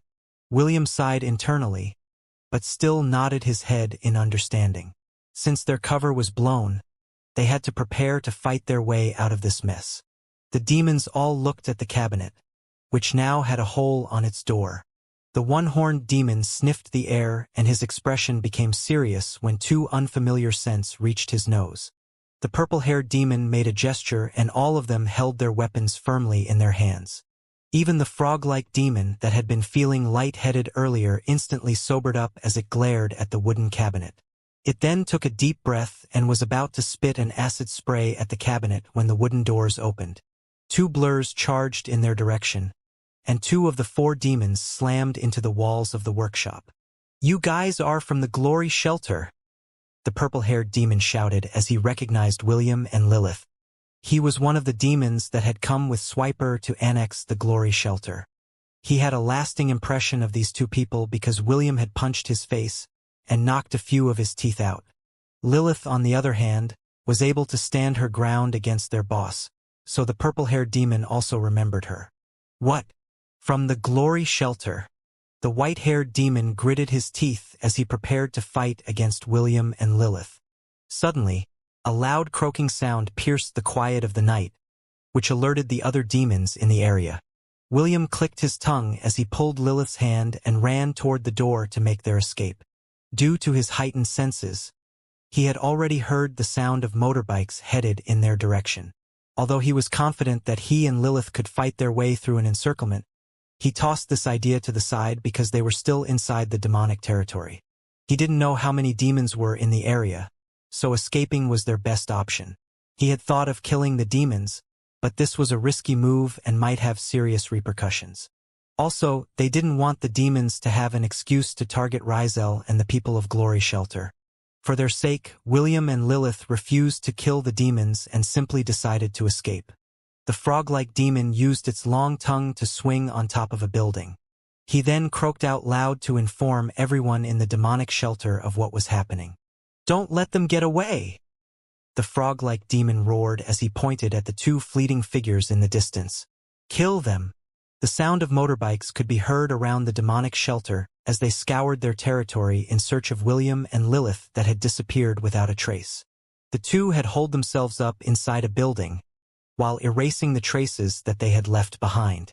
For the time being, they decided to lie low until the demons had given up their search. "Fortunately, we made a plan B," William thought. "Rizel will handle the rest." Lilith slept lightly on the couch. She was currently in a half-awake, half-asleep state, and ready to fight at a moment's notice. Although their bodies were strong and could last several days without rest, William told her that she should take a rest while she could. The half-elf had volunteered to become the night watch since he was more proficient in surveying their surroundings, especially when it was dark. Lilith had no rebuttal to this reasoning, so she agreed to the half-elf's suggestion and rested for the time being. She was quite confident that William would wake her up if something that was beyond his control suddenly came to pass. 3 hours later, the sound of motorbikes searching the area stopped. They once again returned to their headquarters to report that they weren't able to find the two people that had heard something that they shouldn't have. Swiper smashed his fist on a table after hearing his subordinate's report. He then glared at the four demons who had unknowingly informed others about his plans, which made them shudder in fear. "Are you sure that they are those two people that recently arrived in the Deadlands?" Swiper asked as he lifted the chin of the purple-haired demon that had recognized William and Lilith. "Yes, boss," the purple-haired demon answered in a heartbeat. "I can't possibly forget the face of that half-elf who knocked out my teeth yesterday. Also, that woman who fought you was with him. There is no mistake about it." Swiper snorted as he pushed the demon away. He then walked around in circles as he tried to think of a solution about how to handle this mess. William and Lilith were newcomers, so they were trickier to handle than those that had been in the Deadlands for a long time. Also, both of them were expert fighters. Swiper knew that if they really went all out and fought against them, the other shelters might get suspicious, giving the true intruders a good reason to back up their claims for his planned betrayal. "Listen to me," Swiper said as he looked at the 4 demons who were kneeling at the floor. "All of you will testify that you were attacked by those 2 humans inside our territory. Also, you will deny any allegations firmly and tell the leaders of the shelters that the 2 of them are lying. Do I make myself clear?" "Why, yes, sir." "Yes, boss." Swiper nodded his head. "The 4 of you and a dozen others will follow me to see Avril. We will strike while the iron is still hot, and leave no room for those 2 newcomers to worm their way out of this mess." As the night deepened, William's eyes, that could see almost anything in the dark night, saw over 2 trucks and a dozen motorbikes head in the direction of the Mimimider shelter. The half-elf had memorized the location of all shelters in the city, and he could make a guess about what Swiper was planning to do. After making sure that this wasn't a trap to lower their guard, William shook Lilith awake and told her that they would make their escape while their pursuers were meeting with the elven leader. The journey back to the Glory Shelter was smooth, but it still took them 2 hours to return because William and Lilith decided to play it safe and only travel along the outskirts of the demonic territory. The first thing they did when they arrived at the shelter was to tell Rizel everything that they had heard, which made the young beauty frown. "There's no doubt about it," Rizel said after hearing William's and Lilith's explanation. "They're trying to frame the 2 of you. That swine Swiper will definitely deny everything that you have heard, and make sure that the 2 of you pay for breaking the rules of the Alliance." William and Lilith exchanged glances and nodded their heads at the same time. "The best way to deal with this is for Lilith and I to leave the Glory Shelter," William said. "By doing so, you will not be involved in this matter. You can also claim that you had just picked us up the other day, and were merely giving us a place to stay for the time being." Lilith nodded. "Or we can still tell the leaders about Swiper's planned betrayal. Even if he denies it, the other leaders will be wary of him. This will also ensure that the demons will be under heavy surveillance, which would definitely affect their performance." "The second option is better," Rizel agreed. "Avril is not stupid. She'd rather be suspicious of the demons than turn a blind eye to the possibility of getting stabbed in the back. Believe me when I say that no one here has any love for the demonic shelter. All of them are scum." Before they could continue their discussion, the sound of vehicles approaching the stadium reached their ears. The Deadlands were very quiet at night, so it was not hard to know that they had uninvited guests arriving at their front door. "We will come with you," William said. His voice was firm and would not take no for an answer. Lilith smiled because she was planning to say the same. There was no way she would allow Rizel to be intimidated by anyone. Rizel sighed as she looked at the 2 people in front of her. "Very well, but do not resort to violence," Rizel replied. "Okay. Sure." Avril, Swiper, and the other leaders of the shelters stood in front of the stadium's entrance. They had made their arrival known, so they knew that Rizel would come out and meet them even though it was still the middle of the night. When Rizel, William, and Lilith appeared, the expressions of the leaders hardened because they had heard only Swiper's side of the story. The demonic Borkin made sure that all of them had become aware of the serious offense that William and Lilith had committed. Now that Rizel appeared with both of them, Swiper's plan on including the Glory Shelter into the mess crossed his mind. However, for the time being, he decided to let the matter unfold and wait for the right opportunity to drag Rizel into the mud along with her 2 new friends. "Rizel, I'm sure that you are already aware of why we are here," Avril said. "We've come for the 2 people beside you." Several warriors behind the leaders unsheathed their weapons in preparation to attack. However, none of them made a move because their leaders had still yet to give them the order to apprehend William and Lilith. "I'm sure that all of you had heard the swine's lies, so it's time for you to hear my friend's side of the story," Rizel said. "You will allow that, right, Avril?" "Of course," Avril replied. "Communication is the key to any successful negotiation. Let me hear your side of the story, and depending on their testimony, their sentences could be lessened." "Lessened? Meaning, you already plan to punish them?" Rizel raised an eyebrow. "Regardless of the reason, the 2 of them still broke the rules that we just set a few hours ago," Wade replied with barely restrained anger. Do you understand? Just a few hours have passed and these newcomers have already trampled on our dignity.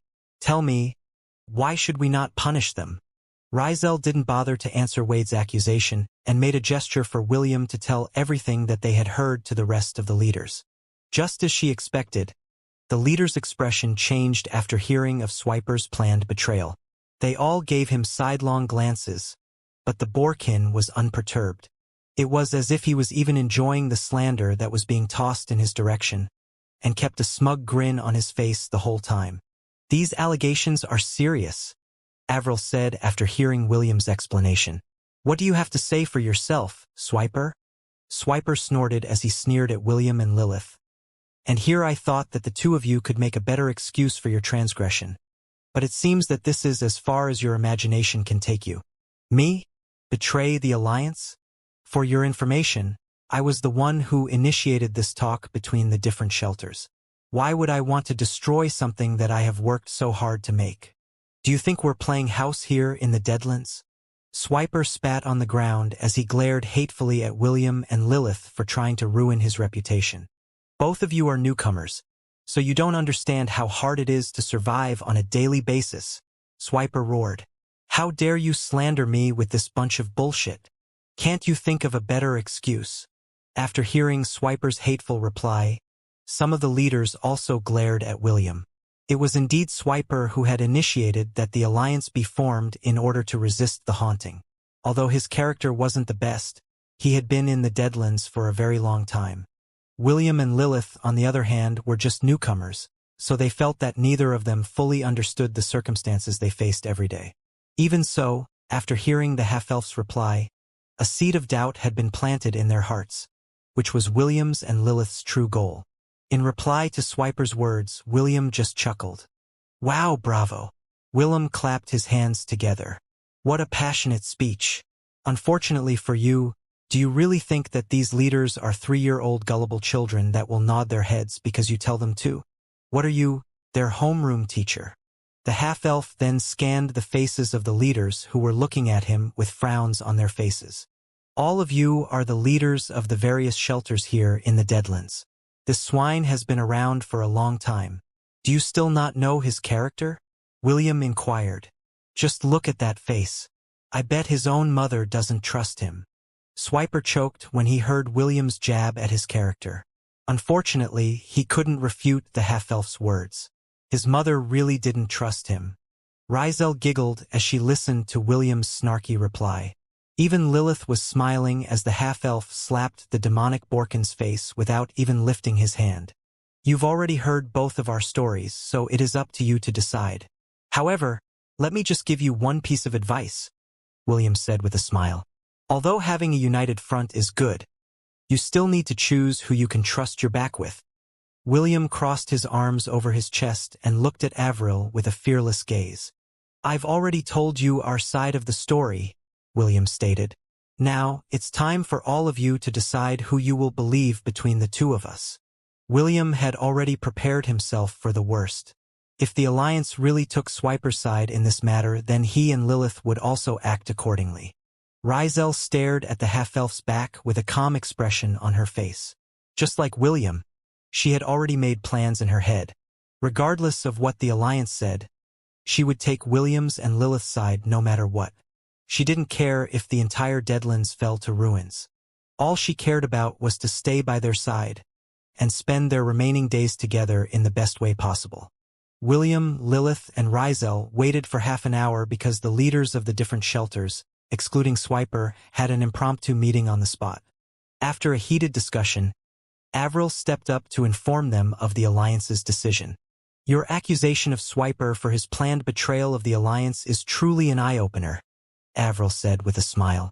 However, you have no proof to back your claim, right? There's no need to look for the proof, William replied indifferently. Once your shelter falls, you will know whether I'm telling the truth or not. The half-elf then glanced at the Borkin, who was glaring at him from the side.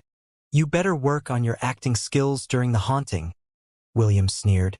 Now that everyone has their eyes on you, I can already see that you will be giving them an award-winning performance to wash away the doubts in their minds. Right?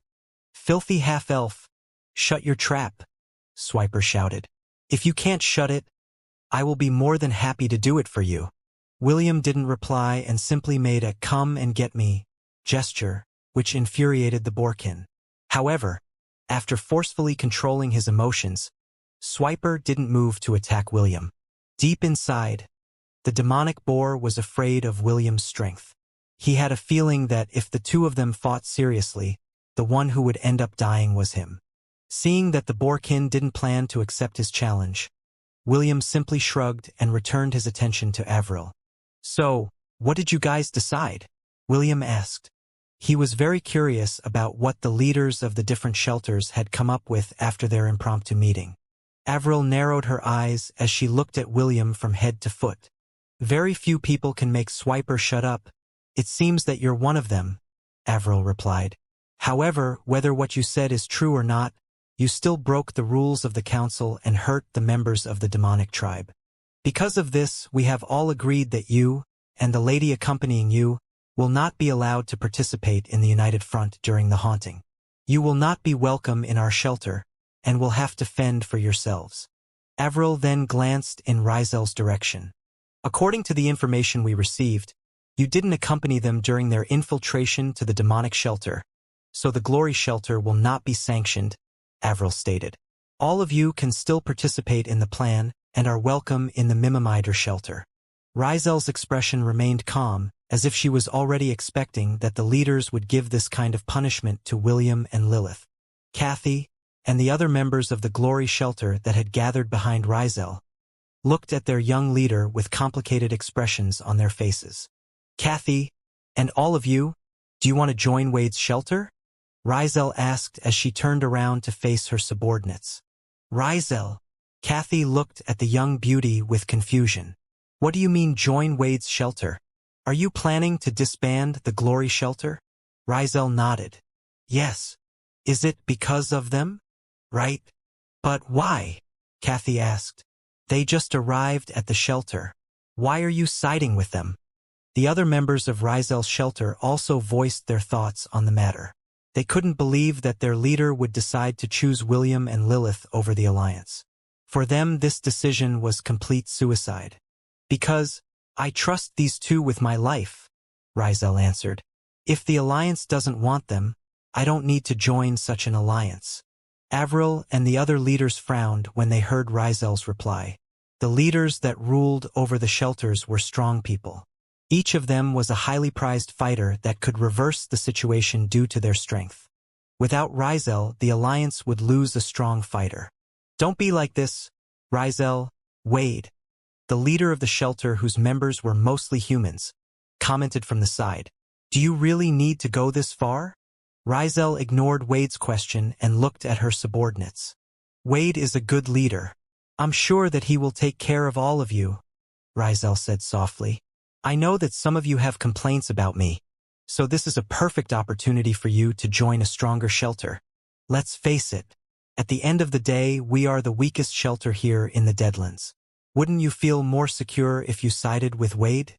His faction has many strong fighters, and you will not have to worry about getting bullied when you scavenge for resources. Also, I'm not really fit to be a leader. Rizel looked at her members with a sad expression. She had been doing her best to keep everyone safe, but she was only one person, and her strength was limited.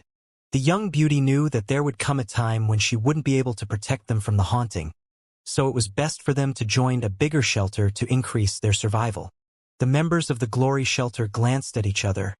They then looked at Wade with a hopeful expression, which made the latter sigh internally. Wade, will you take my members in? Rizel asked. Are you sure you really want to do this? Wade asked. In the past, he had tried to recruit Rizel and her people to join his shelter because their faction's members were mostly human. However, Rizel rejected his offer due to sentimental reasons. The previous leader of the glory shelter had been good to her, so she did her best to keep the shelter running all by herself. Yes, Rizel nodded. Can my people join your shelter? Of course. Thank you. After seeing this exchange between the two leaders, some of the members of Glory Shelter walked towards Wade to officially join his faction. In the end, only a dozen people stayed behind, including Kathy. Why? Rizel asked Kathy and the rest of the people that decided to remain. Staying with me is akin to suicide. Kathy stared at Rizel with a serious expression. Although I don't speak for everyone, I believe in you, Rizel. Also, I am one of the founding members of the Glory Shelter. I don't want its legacy to disappear from the Deadlands. For such a trivial thing? Rizel replied. You decided to throw away your life for something so trivial? Trivial. Kathy shook her head. Didn't you do the same? For the sake of something trivial, you rejected Wade's offer in the past. You are not the only one that has an attachment to this place. Isn't that right, everyone? Yes. Rizel sighed deeply as she looked at Kathy and the others. I just hope that you guys won't regret this. Don't worry, leader. If I die and become a zombie, I'll make sure to bite as many demons as I can. That's right. They've been bullying us since long ago, even in death. I'm not going to let go. Let's show these other shelters that the Glory Shelter isn't weak. We will survive. Yeah. William and Lilith watched this scene with smiles on their faces. They could tell that Rizel managed to win the trust and respect of these few people, so they decided to remain despite that impending doom that they were bound to face. Avril, sorry, but the Glory Shelter will not participate in the alliance, Rizel declared as she looked at the beautiful elf with determination.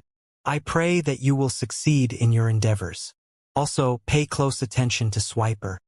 His heart is as filthy as a cesspool.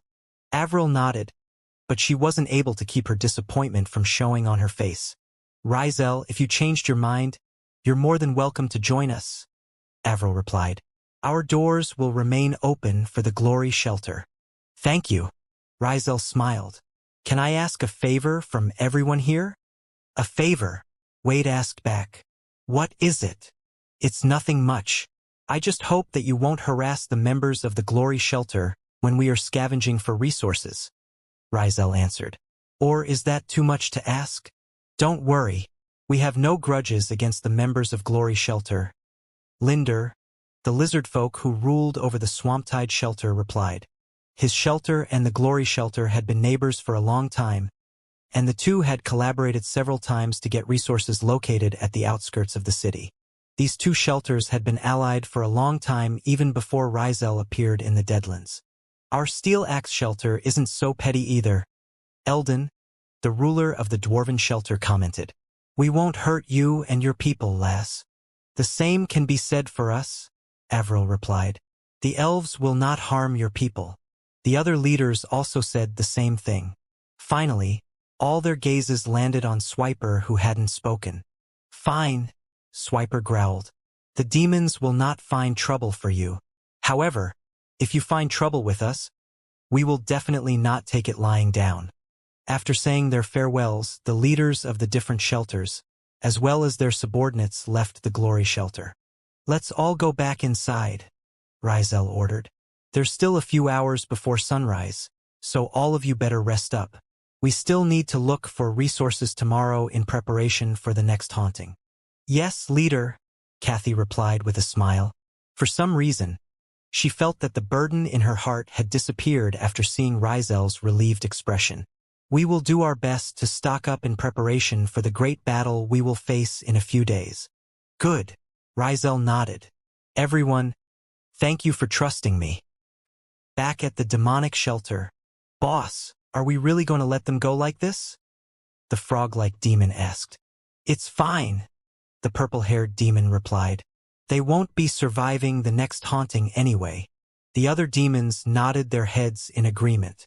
Swiper, who was seated on his chair, snorted. He too thought that Rizel's group had no hope of surviving the next haunting.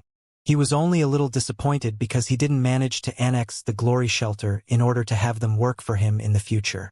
Listen, everyone, Swiper said as he scanned his subordinates. Now that the other leaders in the Alliance are suspecting us of a betrayal, we need to give our best performance to erase the doubts in their hearts. Fight to your fullest, and don't give them an excuse to kick us out of the Alliance. We just need to be patient. Swiper lit his cigarette and took a long drag from it. He then blew the smoke softly as his eyes looked at the black tower in the distance.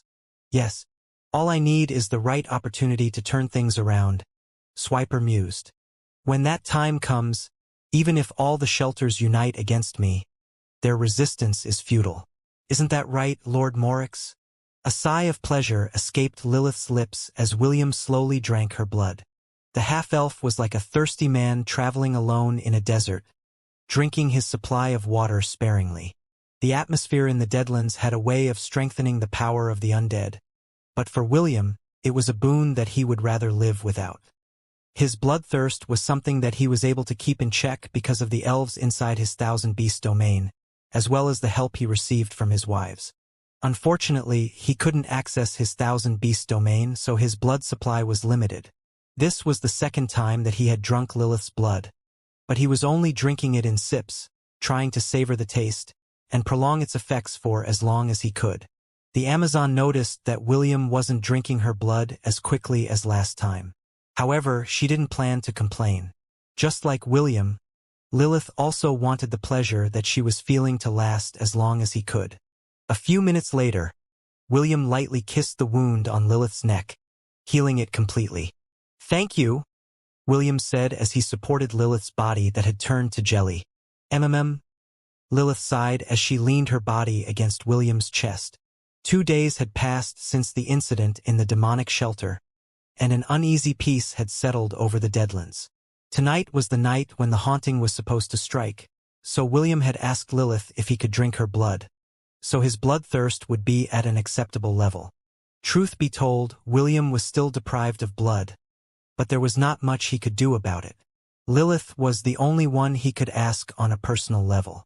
As for Rizel, after drinking her blood once, William had refrained from doing so again. For some reason, he would rather drink Lilith's blood than drink the young lady's blood, whose hair was as red as his. "Are you sure you drank enough?" Lilith asked after she managed to take full control of her senses. "You drank less than you did last time." "Really?" William asked.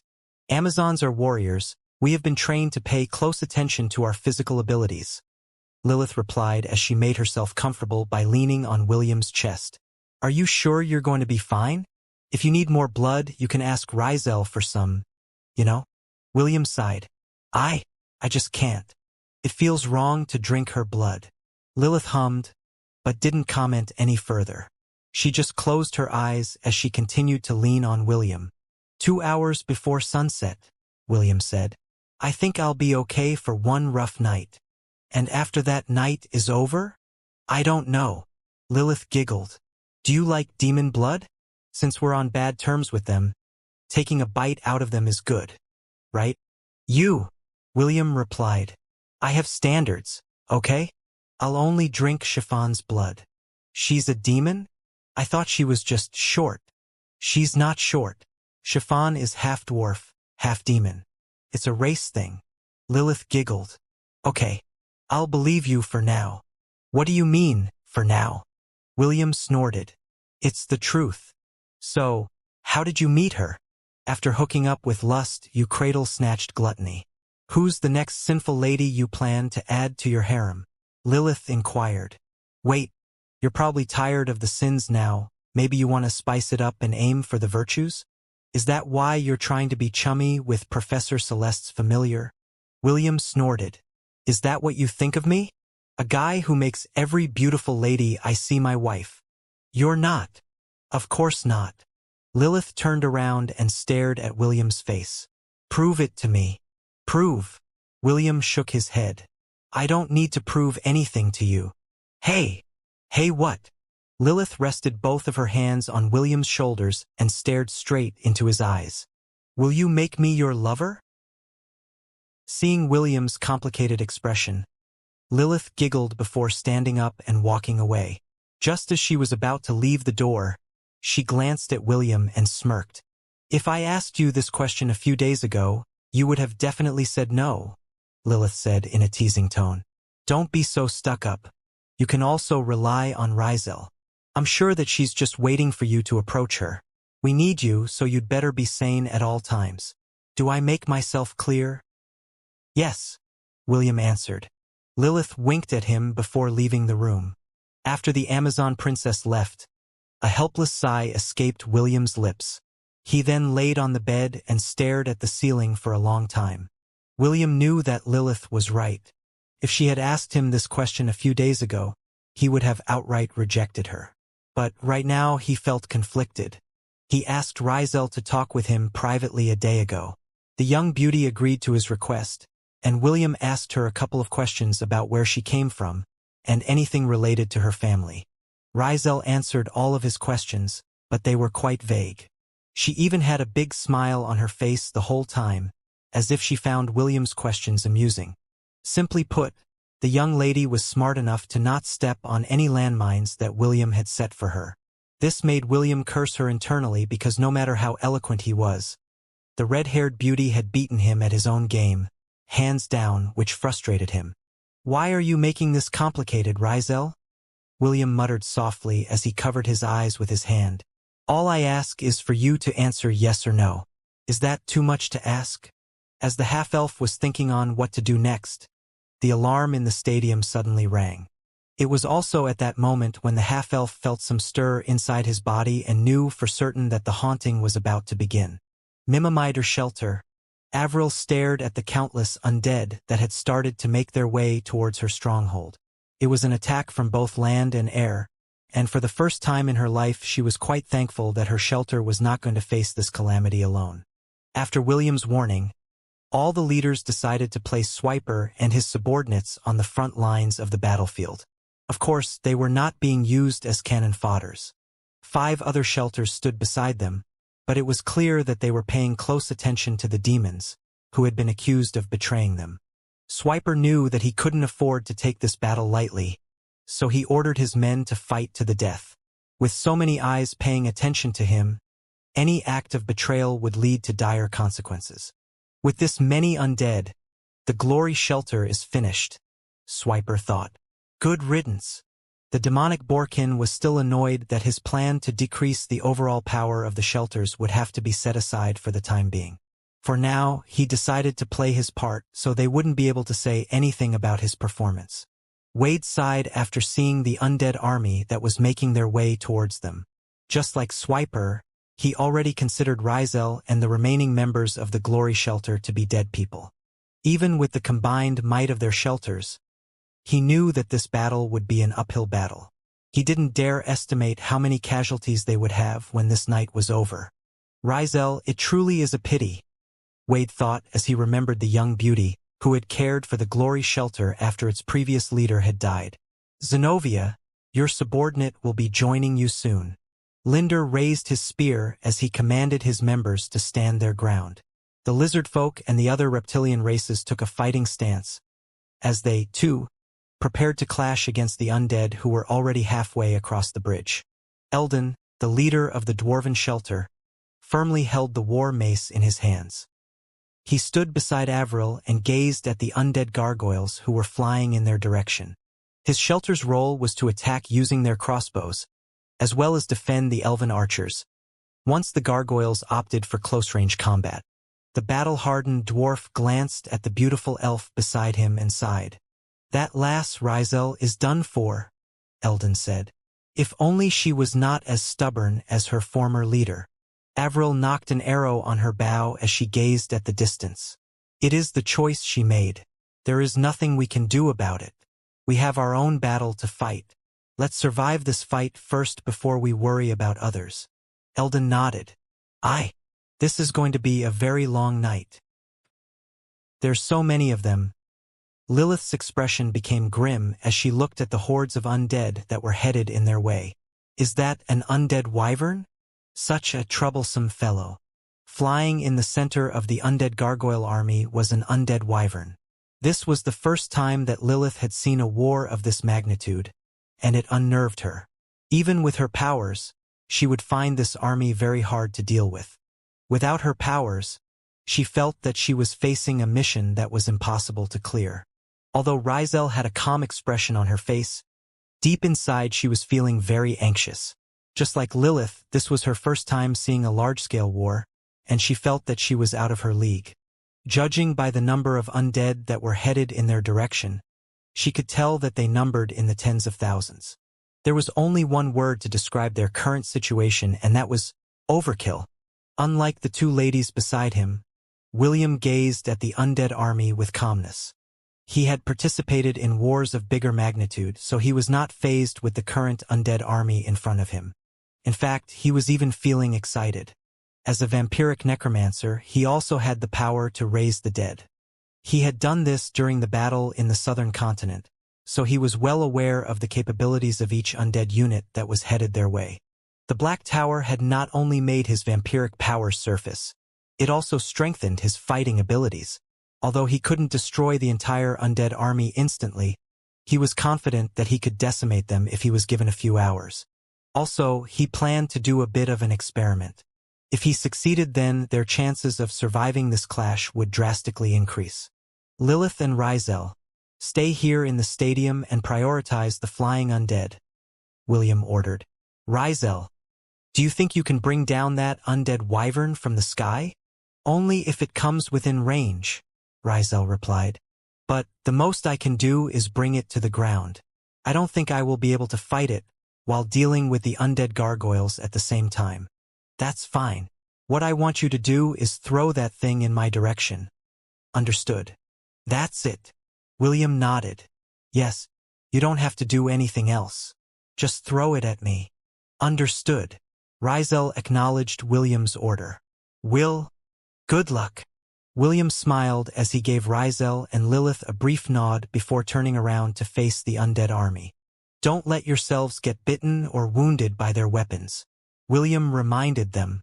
There is a high chance that you will turn into an undead if your wounds are not treated right away. I will do my best. Got it. I'm off, William declared as he jumped off the roof. He then charged at the undead army as the muscles in his left arm bulged. Sensing his presence, the zombies and skeleton warriors that acted as vanguard charged in his direction with their weapons held high. A devilish smile appeared on William's face as he swung his arms to obliterate everything in his path. For him, dealing with the small fries was an easy matter. If an ordinary warrior were to do this, they would need to pay attention to their stamina. Fortunately, William didn't have to worry about that. After drinking Lilith's blood, as well as gaining the effects of the Black Tower in the distance, William was currently at his peak performance. He didn't have to worry about a lack of stamina, because the red mist that had spread across the city was like an inexhaustible supply of rejuvenation potion to him. After killing more than a dozen undead, the half-elf raised his hand and activated his necromantic skills. He was itching to know whether his hunch was right or not. Soon, the undead that he had slain once again reanimated themselves and attacked their former companions. William laughed as he fought alongside his new comrades. He then eyed the leaders of the undead army, which were the Death Knights and Dullahans. If he could make them his minions, then he would be able to turn the tide of battle by focusing on the high-tier undead that were currently commanding the army. Lilith and Rizel, who were watching William's battle from the roof of the stadium, gasped in shock at the scene in front of them. Unbelievable, Lilith muttered. If this goes on, we can win if he can turn that undead army into his own. No, Rizel shook her head firmly. Will can only reanimate a few hundred undead at most. I think he is just testing out whether he can pry the control of the tower over them in order to replace it with his own authority. Since he can only control a few hundred, he would definitely settle for quality over quantity. Now I understand why he asked me to bring the undead wyvern down. This was his plan. Since Rizel finally understood what William wanted to do, she raised her head to look at the undead wyvern who had decided to personally lead the undead gargoyles to attack the stadium. The golden rope in her hands glowed with power as she patiently waited for the wyvern to come within her range. That is the only way that she could accomplish the task that was left to her by the man who was given the title Army of One. William was practically bulldozing his way through the undead army. Although they had the numbers, no single undead among them could fight him head-on. Although he suffered from several stab wounds and other grievous injuries, all of them regenerated at a rapid rate thanks to the red mist. The vampiric necromancer was a prestige class that was equivalent to a vampire prince, meaning it was one of the higher forms of the undead class that was only lower than the vampire king, which was equivalent to an elder bone dragon. The Death Knights and Dullahan were a tier lower than him, so they didn't pose any kind of threat to him whatsoever. The only thing that could really threaten William on the battlefield were the undead dragons that were flying through the skies of the Black Tower. As long as those dragons stayed where they were, William was like an adult fighting against tens of thousands of 3-year-old babies. Although they could swarm him, bite, hack, and stab him, the injuries he sustained regenerated within seconds. In short, the red mist that was supposed to make the undead army formidable backfired on them. If Malachi was there, he would be scratching his head because of the absurdity of the entire affair. Even Lilith, who had been feeling anxious earlier, felt that she had been worried over nothing. Because of William's dominating performance, the pressure on her and Rizel had decreased drastically. "This wyvern is annoying," Rizel said as she wrapped an undead wyvern and used it as a wrecking ball to hit the gargoyles who were descending on them like rain. Because of Gleipnir's ability to extend itself, the young beauty was able to both attack and defend at the same time. Lilith stood beside Rizel and attacked the undead gargoyles that were able to get past Gleipnir's defenses. The national treasure of the Amazons was blessed with a divine property. This meant that anything evil or unholy would be weakened in its presence. This was why Rizel was able to fight against undead opponents that were stronger than her. Gleipnir was the natural bane of the undead. They weren't able to use their full capabilities as long as the golden rope was present on the battlefield. After almost an hour of fighting, the undead wyvern finally lost its patience and uttered a deafening shriek. It then dove towards the two ladies on top of the roof with fury. "Finally, you made your move," Rizel thought as she focused her sights on the undead wyvern. She had already stopped attacking randomly and prepared to engage the wyvern that was coming their way. Because of this, the pressure on the undead gargoyles lessened as they bared their fangs at the young beauty who was giving them a hard time. "Just focus on the wyvern," Lilith said as she stood in front of Rizel. She held the two short swords in her hands and activated their special properties. The weapons of the Amazon royal family were no ordinary weapons. Although they were not mythical or legendary weapons like Gleipnir, all of them were unique weapons that had special abilities. Lilith's short swords were a pair called Hysteria. Its ability was quite special even among unique and mythical weapons because it had the power to control gravity. "Fools who defy the laws of the world, accept your fate and be damned by all," Lilith roared. "Crush them all, Hysteria." Anything within a 20-meter radius of Lilith felt an unprecedented oppression weighing down on them. For the undead flying army, Gleipnir's suppression and Hysteria's gravity control made all of them mad with anger. They were like sitting ducks, unable to advance no matter what they did. "Let's go," Lilith said as she held Rizel's waist and jumped towards the sky. After deactivating the laws of gravity around her, the two soared to the sky as if they were flying. Any undead gargoyle that blocked their way fell down towards the ground as if they had lost the ability to fly. "Bind the world in your embrace and hold it in place," Rizel shouted. The golden rope danced across the sky like a living being as it headed towards the undead wyvern whose eyes glowed like embers. "Hold the firmament, Gleipnir." When the golden rope had wrapped around the wyvern's body, the overlord of the sky immediately felt that something was terribly wrong. No matter what it did, it couldn't break away from the golden rope that had tied its body up in a firm knot. Rizel didn't know, but Gleipnir was a divine artifact that Astarte had acquired through trade from another god in the 10,000 domain. This artifact had bound the world wolf, Fenrir, thousands of years ago, so it was nigh impossible for any creature under the rank of demigod to break free from its shackles. After securing her target, Rizel glanced at the battle on the ground and shouted with all of her might. "Will!" The red-headed teenager looked up and saw the tied-up wyvern in the sky. He then waved at Rizel to tell her that he was ready to accept her gift. Just like a wound-up, spinning top, the young beauty hurled the shrieking wyvern towards the half-elf who was looking at it like it was a toy that he had wanted all of his life. The wyvern crashed on the ground, sending rubble flying everywhere. William ran towards its location, ignoring the undead who were hacking away at the Death Knights and Dullahans that he had converted to his side a few minutes ago. As soon as the wyvern saw William, it immediately opened its jaws to bite him. Unfortunately, the half-elf was a step faster and slammed a roundhouse kick on the wyvern's nose, smashing its head towards the ground. Before the wyvern could even utter a cry of pain, William raised his left hand and smashed it on the wyvern's head, smashing its bones apart. "Rise!" William ordered as he placed his left hand over the wyvern's head. "I, your new master, call for you to serve me in battle." The undead wyvern's body glowed with a green light.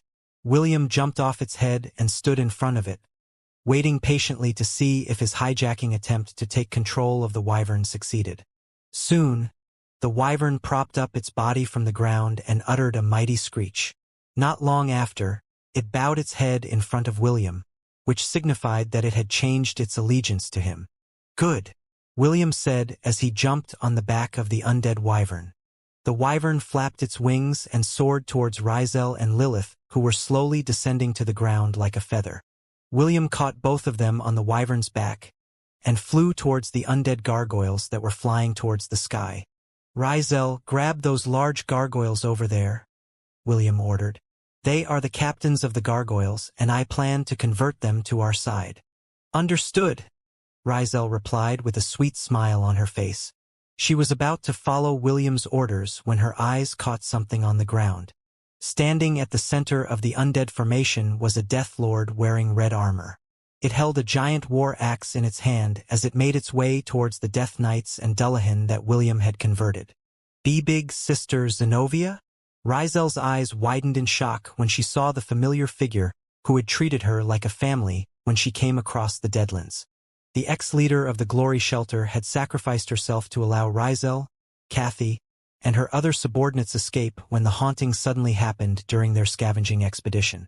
They were far away from their shelter back then and had no choice but to fight their way through the encirclement. Rizel knew that there was a high possibility that she would see Zenobia again, but this time, they would be fighting on opposite sides of the battlefield. The young beauty had wished that this day wouldn't come, but it still happened. "Is that her?" William asked as he eyed the Death Lord who was nearly as strong as him. "Yes," Rizel replied. "That's Big Sister Zenobia, the previous leader of the Glory Shelter." William nodded. "What do you want to do? Do you want to fight her and end her misery? Even if we destroy her body, her soul will still return to the Black Tower," Rizel replied. "She will face us again in the next haunting, and there's a chance that she may be even stronger next time." William frowned as he shifted his attention to the Red Death Lord that had already killed half of his converted undead army. "All right, I've decided. Let's get her," William said. "Can you?" Rizel gave William a hopeful look. William nodded. "Although the chances aren't high, as long as you bind her with Gleipnir, and she still has memories of you, there is a chance to convert her. Also, you didn't want to fight her, right? Since that is the case, we can only try. Besides, having her around would definitely bolster our shelter's manpower. I think it's worth taking a gamble." Rizel eyed the Red Death Lord on the ground before nodding her head. "Will, please save Big Sister Zenobia," Rizel said. "I owe her my life." William smiled. "Understood. Even if we don't succeed, you can just tie her up and use her as a wrecking ball. That way, we don't need to fight her, and she can help us that way as well. It's a win-win for everyone." The corner of Rizel's lips twitched as she stared at the grinning half-elf in front of her. If William wasn't someone she loved dearly, she would have no doubt pushed him off the wyvern's back. Zenobia was the one person she truly cared about in the Deadlands, and she would never stoop low enough to use her as a wrecking ball to fight off the undead army, whose numbers seemed unending. A mighty screech spread across the battlefield as the undead wyvern descended from the sky. William focused his attention at the Death Lord that was wielding a great axe because its fighting prowess was similar to that of a saint in its initial stages. "She's strong," William thought. She was probably stronger when she was still alive. Usually when a living being transforms into an undead, their strength decreased by a tier. According to Rizel, Zenovia's strength was half a step away from being a saint. Right now, the Death Lord in front of them was already at the saint rank. Although it was still in its initial stages, a saint was still a powerhouse that was not easily defeated. Due to William's prestige class vampiric necromancer, the boosts that he was receiving from the Black Tower, and the Red Mist, his strength had been boosted to the middle stages of the Saint rank. This was why he was able to fight against the undead army, even if he was alone. His only concern was that their numbers were truly too much. Even if he had converted dozens of them, it was nothing compared to the bulk of the army that was still being led by the Red Death Lord, who was once the leader of the Glory Shelter. "I'll try to weaken her first," William said. "The two of you stay in the sky and deal with the undead gargoyles. Rizel, when I give the signal, use Gleipnir to bind her." Rizel nodded. "Be careful, Will." "Don't worry," William replied as he jumped off the wyvern's back. "This is not the first time I've fought on this kind of battlefield." William descended into the midst of the undead army like a meteor, smashing everything around him. As soon as the dust cleared, he charged towards the Red Death Lord to stop her from decimating his converted undead. Sensing his approach, the Death Lord swung her axe backwards to meet his sneak attack from behind. William hurriedly lowered his body to evade the attack, allowing the axe to pass over him safely. Her reaction time is good, William thought. The half-elf then smashed the skeleton warriors around him and snatched two swords from their destroyed bodies. Soon, the sounds of metal clashing against each other reverberated throughout the battlefield. Usually, William wouldn't meet a war axe head on using a sword, but his current strength gave him the leeway to do that. The two exchanged blows, sending shockwaves around them. The members of the undead army that decided to come close were blown away by the powerful gusts of winds that the two created with every clash of their weapons.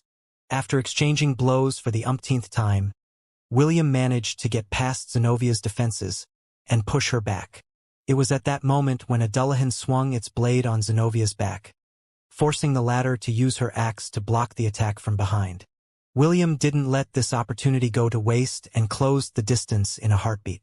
With one powerful palm strike, the Death Lord flew several meters away from her main army. "Rizel!" William shouted as he blocked the attacks of the undead that had encircled him on all sides. Because he was surrounded on all sides, the only thing he could do was to break through using brute force. Fortunately, his enemies weren't like the Death Lord that could fight him on even ground while being supported by her undead companions.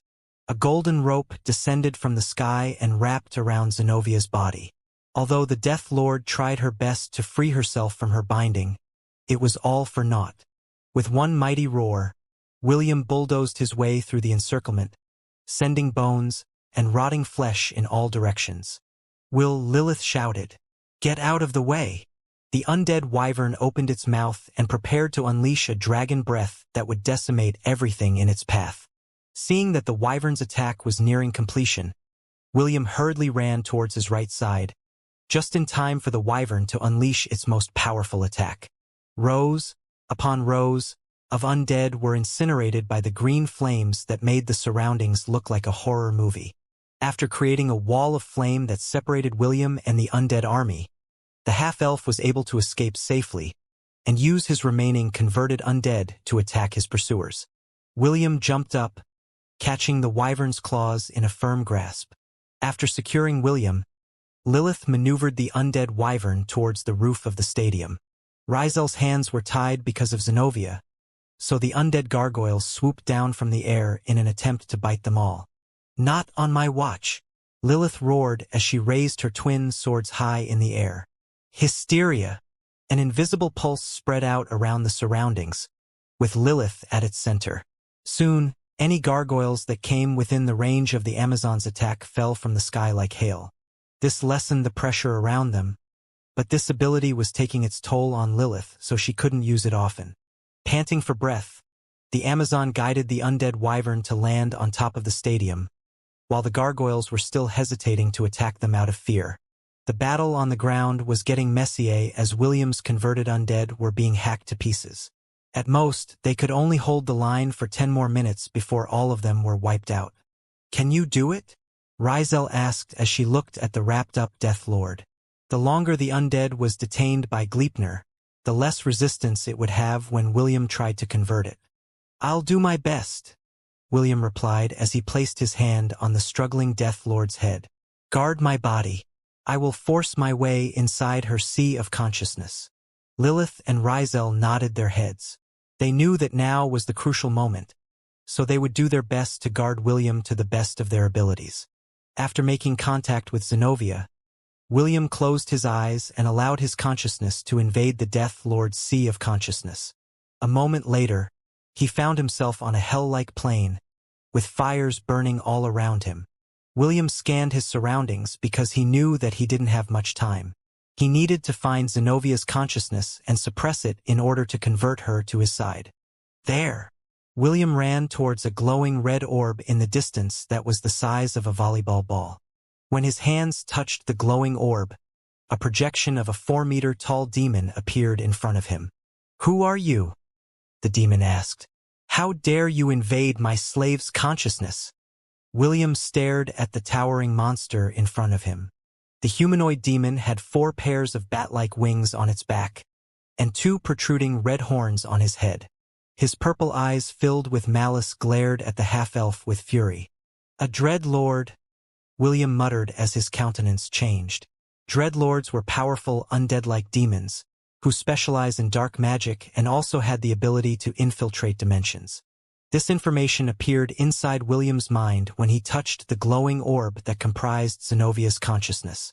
It was as if the ex-leader of the Glory Shelter had passed this information to him, so he would be aware of what was currently happening inside the Deadlands. "I see, so that's it." William's face paled after discovering the identity of the Dreadlord that was pulling the strings from the shadows. He didn't expect that the Deadlands was hiding such a dark secret, and this information made William realize that the current situation they found themselves in was more sinister than he had initially anticipated. "Are you deaf?" the Dreadlord roared. "Answer me." The Dreadlord's roar broke William out of his daze. He then focused his attention on the glowing orb, and completely ignored the projection that was demanding answers from him. "You! What do you think you are doing?" The Dreadlord's face contorted in anger as he somehow guessed what William was planning to do.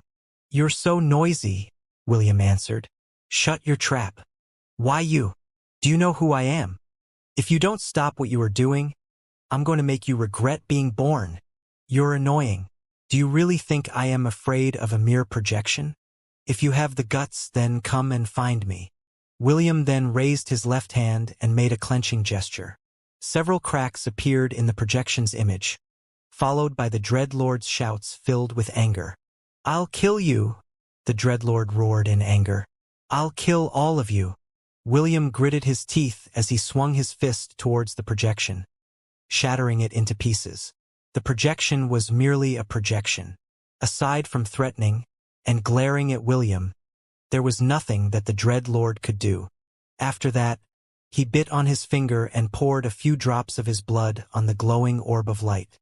The hold on Zenobia's soul was quite strong, so normal means wouldn't allow him to break it. The Dreadlord had placed a small part of his will into the exceptional warriors that he had corrupted and turned into high-tier undead. As long as the Dreadlord's will remained, these greater undead would remain loyal to him for all eternity. Because of this, William had gained a greater understanding about his hidden foe. It also allowed him to think of various countermeasures on how to contend with the Dreadlord over the control of these powerful undead that was working under him. Fortunately, he only left a small fragment of his will in your soul, William muttered as he started to convert Zenobia's soul to his side. "If he placed more importance on you, then the price I would need to pay would be higher." Inside the Black Tower, an angry roar spread across the dark hall that led to the center of the tower. "You filthy half-blood!" The Dreadlord smashed his fist on the arm support of his throne made of dragon bones. Several pipes were embedded in his body, which were connected to a giant crystal ball, where countless souls were wailing and begging for mercy. The Dreadlord roared for the second time before raising his right hand. "Enu!" One of the souls inside the giant crystal ball screamed in fright as it was pulled towards the Dreadlord, whose mood had turned for the worse. After half a minute of futile struggle, the soul landed in the Dreadlord's hand. "You lowly mortals dare to defy me?" The Dreadlord screamed at the cowering soul in his hand. "No one can defy me." With an angry snarl, the Dreadlord ate the soul in his hand, consuming its spiritual essence. "None of you can defy me!" The Dreadlord raised his hand and more souls flew out of the giant crystal ball, which flew straight to his mouth. He then chewed the souls angrily as the power in his body increased. "I'll make you pay for this, you lowly mortal!" The Dreadlord vowed, and the Black Tower gave an ear-piercing screech, which made the bone dragons flying above it roar in fury. One of them broke away from the group and flew in the direction of the glory shelter. It only had one purpose, and that was to raze it to the ground and kill the half-elf that dared to defy its master.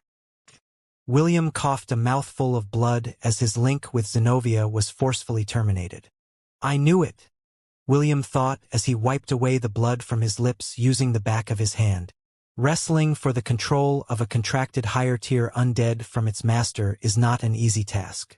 Fortunately, I got lucky this time. The Death Lord had stopped struggling completely. The green orbs of light that glowed in its eyes had diminished and were replaced by a golden fiery blaze. "Will, are you all right?" Lilith asked anxiously. "Are you hurt anywhere?" The Amazon didn't know why William had spat a mouthful of blood. Currently, William was suffering from lack of blood. Every drop that was lost would cause him to be one step closer to losing control of his senses. "I'm fine," William reassured her. William was about to say more when he heard the mighty roar of the bone dragon from the tower. He knew that things were about to get very dangerous, so he forced himself to stand and face the new threat that was headed their way. "Lilith and Rizel, you stay here with Zenobia," William ordered. "She has been converted, so she won't hurt the two of you." William then mounted the undead wyvern's back and glanced at the bone dragon that was only minutes away from the stadium. "Zenobia has a certain amount of control over the undead," William stated. "With her around, the army will hesitate to invade the stadium. I'll deal with the bone dragon. All of you just do your best to protect yourselves."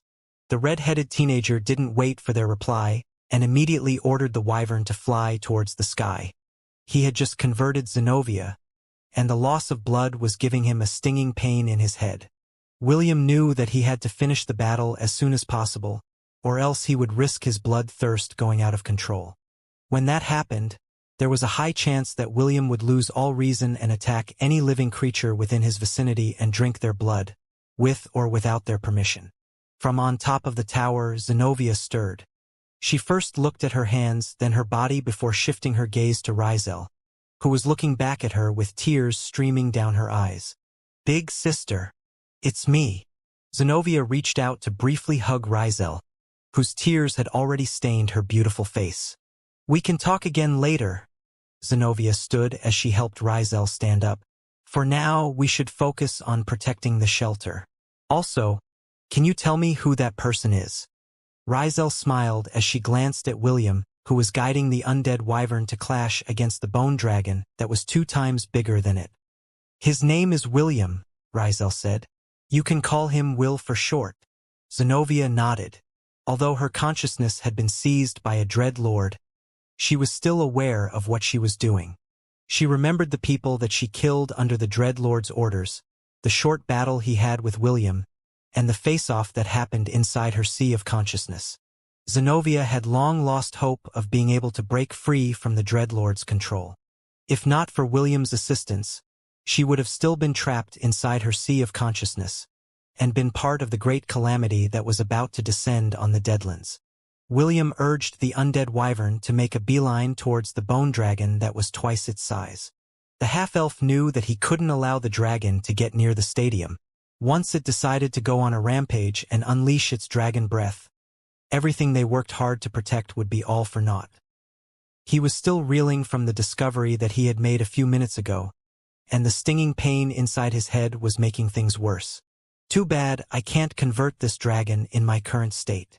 William felt regretful as he neared the bone dragon whose glowing eyes had already locked onto his body.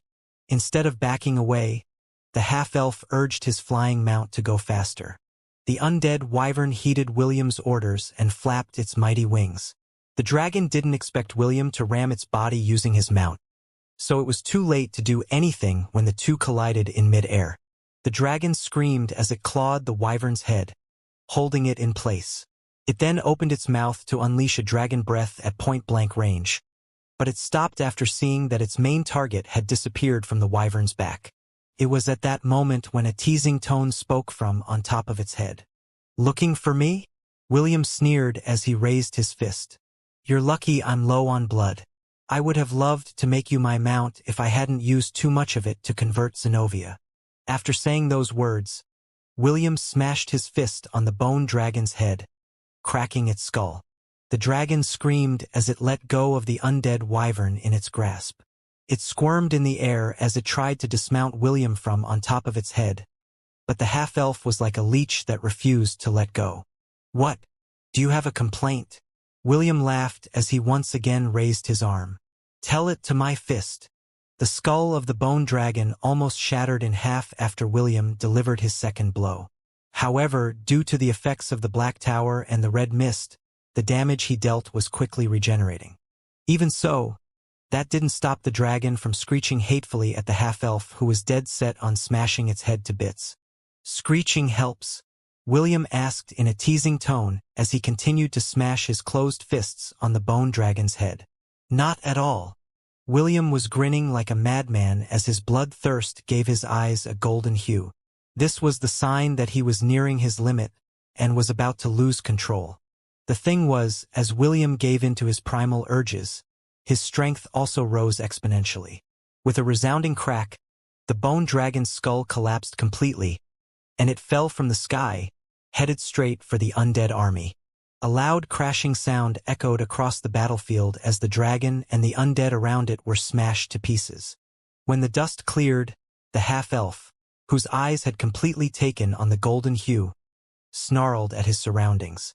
Without warning, he dove into the densely packed undead army and started a rampage. William had finally lost his senses and was only acting on instinct. The undead didn't back down and swarmed him like a colony of ants. Lilith, Rizel, and Zenobia watched from afar as hundreds of scattered bones flew in the air. William duked it out with the enemies in front of him. His nails had grown and all of them were like sharp blades that cut everything in half.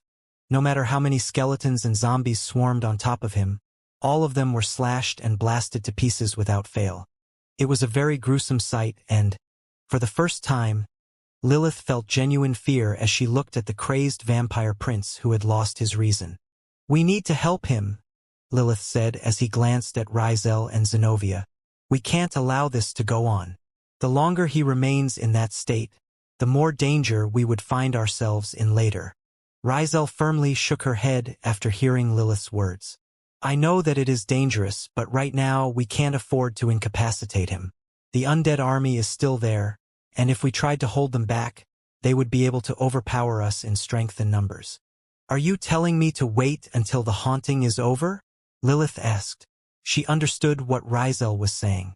However, for some reason, she didn't like to see William in this crazed state. She would rather see the half-elf be arrogant and narcissistic than be a blood-thirsty vampire that could no longer distinguish friend from foe. "We have no choice," Rizel sighed. "We just have to wait until the haunting ends.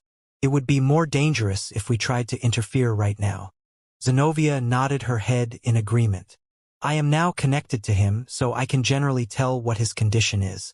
It seems that he has allowed his bloodthirst to get the better of him, while saving up his remaining willpower to resist it at a later time. We will do more harm than good if we try to stop him by force." Lilith could only reluctantly nod her head after hearing Rizel's and Zenovia's explanations. The only thing she could do was to pray for the haunting to end. That way, they could go to the half-elf's rescue and let him drink their blood until he returned to normal. After 2 agonizing hours of waiting, the undead army started to recede and return to the Black Tower. Zenobia hurriedly called the undead wyvern that had just finished its regeneration after its collision with the bone dragon. Lilith and Rizel accompanied Zenobia as they followed the half-elf who was still dead set on attacking the retreating undead. When they were directly above the half-elf, Rizel used her golden lasso to bind William. However, the vampire prince had sensed the danger that Gleipnir possessed and grabbed it with his hand. Suddenly, he gave it a pull, which caught Rizel completely by surprise. The young beauty was pulled off the wyvern's back, and fell towards the ground, much to Lilith's and Zenovia's horror. Before the two could even save her, a swarm of bats enveloped Rizel's body before flying towards the ground.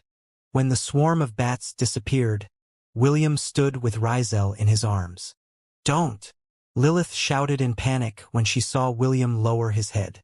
The vampiric prince ignored Lilith's shout and sank his fangs into Rizel's neck, drawing blood. William was about to feast on his prey when a pair of delicate arms wrapped around his head. "It's fine," Rizel whispered. "Drink as much as you want. I'm not going anywhere." William's eyes trembled as his fangs stopped penetrating deeper into her neck in order to draw out more blood. "It's okay." Rizel's words once again reached his ears. "I'm not that fragile. Losing some blood isn't a big deal." William pulled his fangs back and licked away the blood that was flowing out of Rizel's neck. He licked the wound clean as well as the bloodstains that had traveled down her neck. Soon, the wound on the young beauty's neck disappeared completely. The red-headed teenager sighed as he closed his eyes. He managed to regain control of his sanity before it was too late, and was able to prevent doing something that he would regret for the rest of his life. He knew that if he had continued to sink his fangs deeper into Rizel's neck, he might have sucked her dry, or worse, turned her into a full-fledged vampire whose humanity would have been lost forever. Inside the glory shelter, "Go on." "No. It's better that we don't do this." "There you go again, Will," Rizel berated. "Because you kept refusing to drink blood, you went completely berserk. If not for the fact that you stopped at the last minute, I might have become a dried husk." "She's right, you know," Zenovia, who had her arms crossed over her chest and was leaning on the wall, commented. "Also, now that the haunting is over, we might find some guests arriving in a few hours who will check the shelter's condition. I bet they will be surprised to see it still standing." Lilith, who was seated at the couch across William, nodded her head. "After you drink Rizel's blood, you can have a bit of mine." Zenovia had already talked to Kathy in secret, and she also agreed to give some of her blood to you.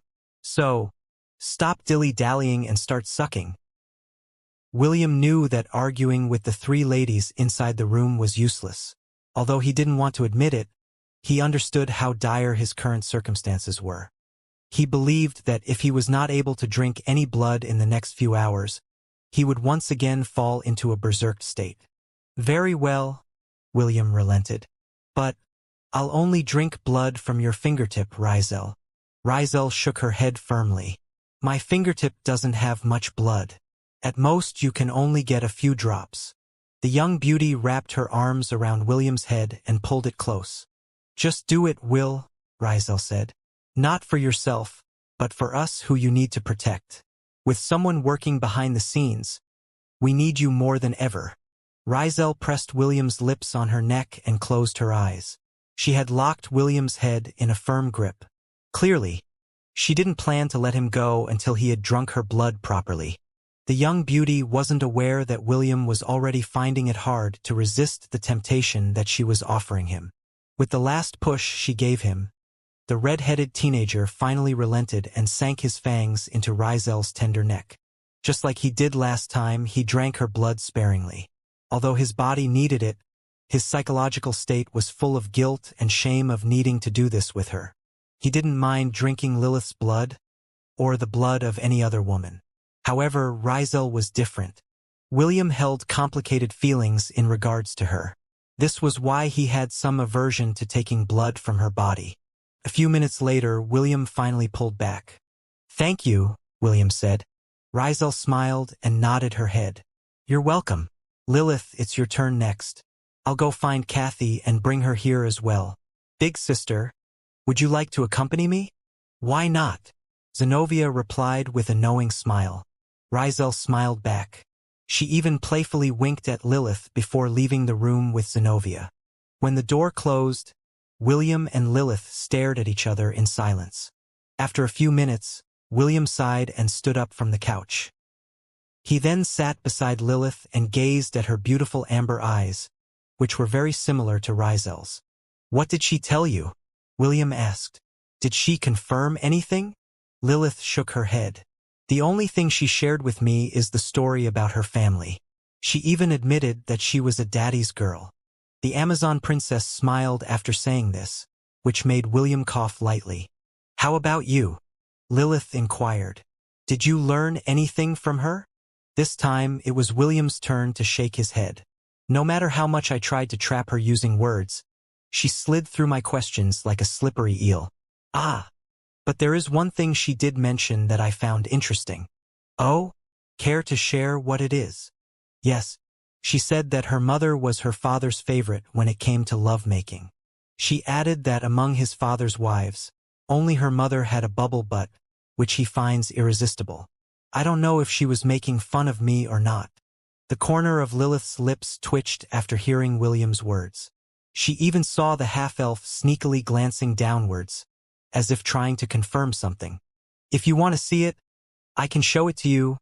Lilith smiled sweetly. The question is, do you dare? William lightly cleared his throat as he shifted his attention back to her face. Lilith was surprised because there was a mild flush that appeared on William's cheeks. This was the first time that she saw the half-elf blush after knowing him for a long time.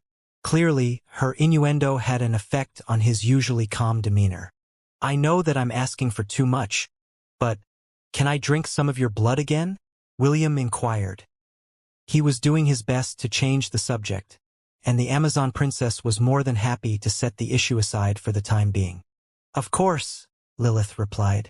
Just like Rizel told you earlier, we need you now more than ever. You're not allowed to go out of control again. Do I make myself clear? William nodded. I can't make any promises, but I will do my best to prevent it from reaching that point. I will no longer be stubborn when it comes to drinking yours, Rizel's, and Kathy's blood. Good. It is troublesome when you don't cooperate. Right, you've been drinking Charmaine's blood and the blood of the elven beauties in your Thousand Beast domain, right? Why don't you take some of Avril's blood as well? Let's cross that bridge when we get there. Also, I doubt that the leaders of the different shelters will find my blood-sucking tendencies to their liking. They don't have to like it. I'm sure that if they had to choose between turning into an undead or losing some of their blood, they would no doubt choose the latter hands down. William could only smile bitterly at Lilith's words. Although her tone carried a trace of ridicule, the possibility of it happening existed. While the half-elf pondered over the Amazon's words, Lilith took this opportunity to take off her upper clothes, which made William almost choke on his saliva. Why are you removing your clothes? William inquired as he moved backwards. I don't want to get it stained with blood, Lilith answered in a casual manner. Do you know how hard it is to remove the bloodstain from clothes? Washing it doesn't really work, and we can't use our powers in this place. Don't worry, I won't bite. The only one that will be doing the biting is you. William did his best to keep a straight face as he looked at Lilith's smiling face. The Amazon didn't know, but he had heard the line, I don't want my clothes to be stained by blood, countless times already. Charmaine and the elves had said the same things before. Even his lovers, Wendy, Ash, and Est, had done the same when he was still in the southern continent. Although he didn't do anything untowards to Charmaine and the other elves, it won't change the fact that it was impossible not to feel any kind of appreciation in seeing the naked upper body of a lady, especially if that lady was someone as beautiful as Lilith. William tried to ignore the soft peaks that were pressing against his chest as he drank Lilith's blood. He was no longer an inexperienced man, and had already had his share of holding beautiful women in his embrace. All of William's wives and lovers could easily make any man go crazy, so his resistance to seduction and carnal temptations was very high. If this scene had happened before William had entered the Deadlands, he wouldn't be too affected even if Lilith had gone full commando. However, because of Rizel's mysterious identity, the red-headed teenager was finding it hard to not be conscious of Lilith's womanly charms. Since a certain possibility existed, William wasn't too adverse to having skin-to-skin contact with the Amazon princess, whose soft moans were starting to make him feel hot and bothered. It came to the point where William momentarily stopped sucking her blood and asked her if she could cover her mouth to prevent her sensual voice from escaping her lips. Lilith agreed to William's request and did her best to prevent her voice from distracting the half-elf. However, a new problem emerged. In an attempt to prevent herself from sighing in pleasure, the Amazon princess lightly nibbled on William's ears, which made the half-elf's body uncontrollably shudder. It was like a current of electricity had passed through his spine, making his entire body tingly and sensitive. "Stop nibbling my ears," William said. "Okay," Lilith agreed.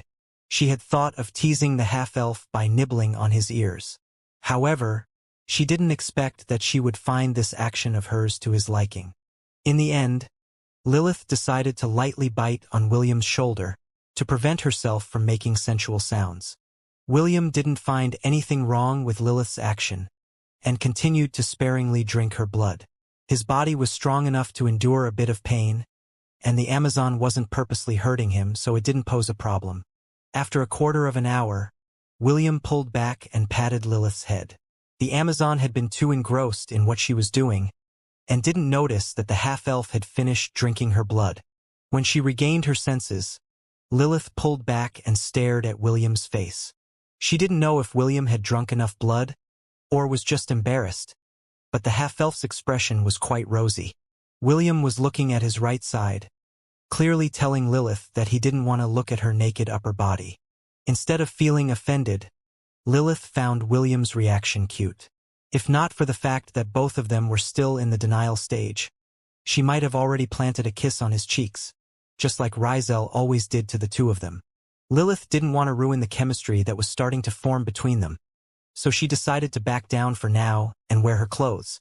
William sighed internally with relief when he felt that Lilith had no immediate desire to cross that line that they had set for each other. As if waiting for them to finish, a knock was heard on the door. William and Lilith exchanged a glance before nodding at each other at the same time. "Come in," Lilith said after opening the door. Kathy, who served as Rizel's second-in-command, walked inside the room with an anxious look on her face. Rizel and Zenobia followed behind her. Both of them knew that Kathy would run away if the two of them weren't present. They were there to offer their support to her and ensure that everything was going to be fine. "Are you really a vampire?" Kathy asked as she stared at William, half in awe and half in fear. "Part vampire," William answered, "but not a full-fledged one." "Will I become a vampire if you suck my blood? Those who were bitten by the undead turn into one in less than an hour. Will the same thing happen to me?" "No. Rest assured you will stay a human." Kathy breathed in a sigh of relief. Although she trusted Rizel and Zenobia with her life, it was still impossible not to be anxious after being stuck in the Deadlands for nearly half a year. For the residents of the Deadlands, anyone that was bitten by the undead was a goner, and no one could save them even if they tried. Now that her greatest fear had disappeared, she didn't have much reluctance in offering her blood to William. Kathy knew that William had fought alongside Rizel and Lilith for their sake. She was not a fighter and had often thought that she was merely baggage. Her only redeeming feature was a pretty face. However, compared to Lilith and Rizel, she was like the stars surrounding the moon. She was just a backdrop that highlighted the beauty of others. Nothing more, nothing less. Now that she had been given an active role in ensuring that their shelter would remain standing, she decided to agree to Rizel's and Zenovia's proposal to offer her blood to William in order to keep his sanity in check. 10 minutes later, Kathy stared at William in a daze after having her blood taken from her. She had prepared herself to endure pain during the process, but the pain she experienced only lasted for a brief moment before she found herself lost in euphoria. If you need blood in the future, don't hesitate to look for me," Kathy said as she held William's hand firmly. "I promise that I will keep this as a secret from everyone. So, please, don't hold back and call for me when you need it." "Okay, I will." William was overwhelmed by Kathy's overenthusiastic words. For a brief moment, the half-elf could have sworn that he saw hearts in the pretty lady's eyes, which only lasted for a few seconds. "Another one has fallen." Rizel shook her head because she had already expected this scenario in her head. Lilith could only nod to the side in agreement. Unlike her and Lilith, Kathy wasn't a fighter. Her willpower wasn't that strong, so it was very easy for her to become charmed and be affected by the otherworldly pleasure that followed the brief pain of having William bite her in order to drink her blood. In fact, Zenobia had to drag the pretty girl out of the room because Kathy refused to let go of William's hand. The Death Lord didn't know if she should laugh or cry at this outcome. The only thing she did know was that if she didn't take Kathy away from William, Lilith would use force and knock the starry-eyed lady unconscious. After Zenobia and Kathy left the room, Lilith and Rizel gave Willem teasing gazes, but the two girls didn't say anything. They knew that if they were to make fun of the red-headed teenager, the latter might return to being stubborn and refuse to drink blood again in the future. "Let's talk about serious matters first," William said in order to change the awkward atmosphere inside the room. Lilith and Rizel nodded their heads and sat properly facing William. "There is a dreadlord that is trying to forcefully gain authority over the Deadlands, and that creature is extremely powerful," William stated. "Fortunately, due to various circumstances, he is stuck inside the Black Tower. The bad news is that the longer he stays there, the more powerful he becomes, and the more influence he has on this world. With every haunting, the casualties in the Deadlands will rise. Their souls are unable to leave this place, and because of that, the tower would forcefully draw them in. The Dreadlord will then have the option to feed on these souls, or turn them into an undead. The stronger the soul, the more powerful the undead warrior will be. A good example of this is Zenobia. The only way to prevent this from happening is by using the flames of purification. If I were to use the flames of purification, the soul will be cleansed from the influence of the Deadlands and will be able to return to the cycle of reincarnation. However, I can't use the flames repeatedly. If I use it, my strength will diminish, which will lead to my bloodthirst getting out of control again. Because of this, I only plan to use the flames of purification as a last resort." Lilith and Rizel nodded their heads in understanding. William was about to say more, but the sound of vehicles approaching the glory shelter reached his ears. "Our guests have arrived," William said. "Rizel, I will leave the decision up to you whether or not we should tell the others about this. However, just like our accusation of Swiper, we have no proof to back our claim. Even if we present Zenobia, they will just think that she is no longer the person that she was before, and merely an undead that is here to help us spread lies and shake their beliefs about the Deadlands." Rizel sighed. "Even if that is the case, we still need to tell them. I don't care what they think. They can choose to believe it or not. None of it is my business. As long as my conscience is clear, that is enough." Lilith looked at the young beauty in admiration.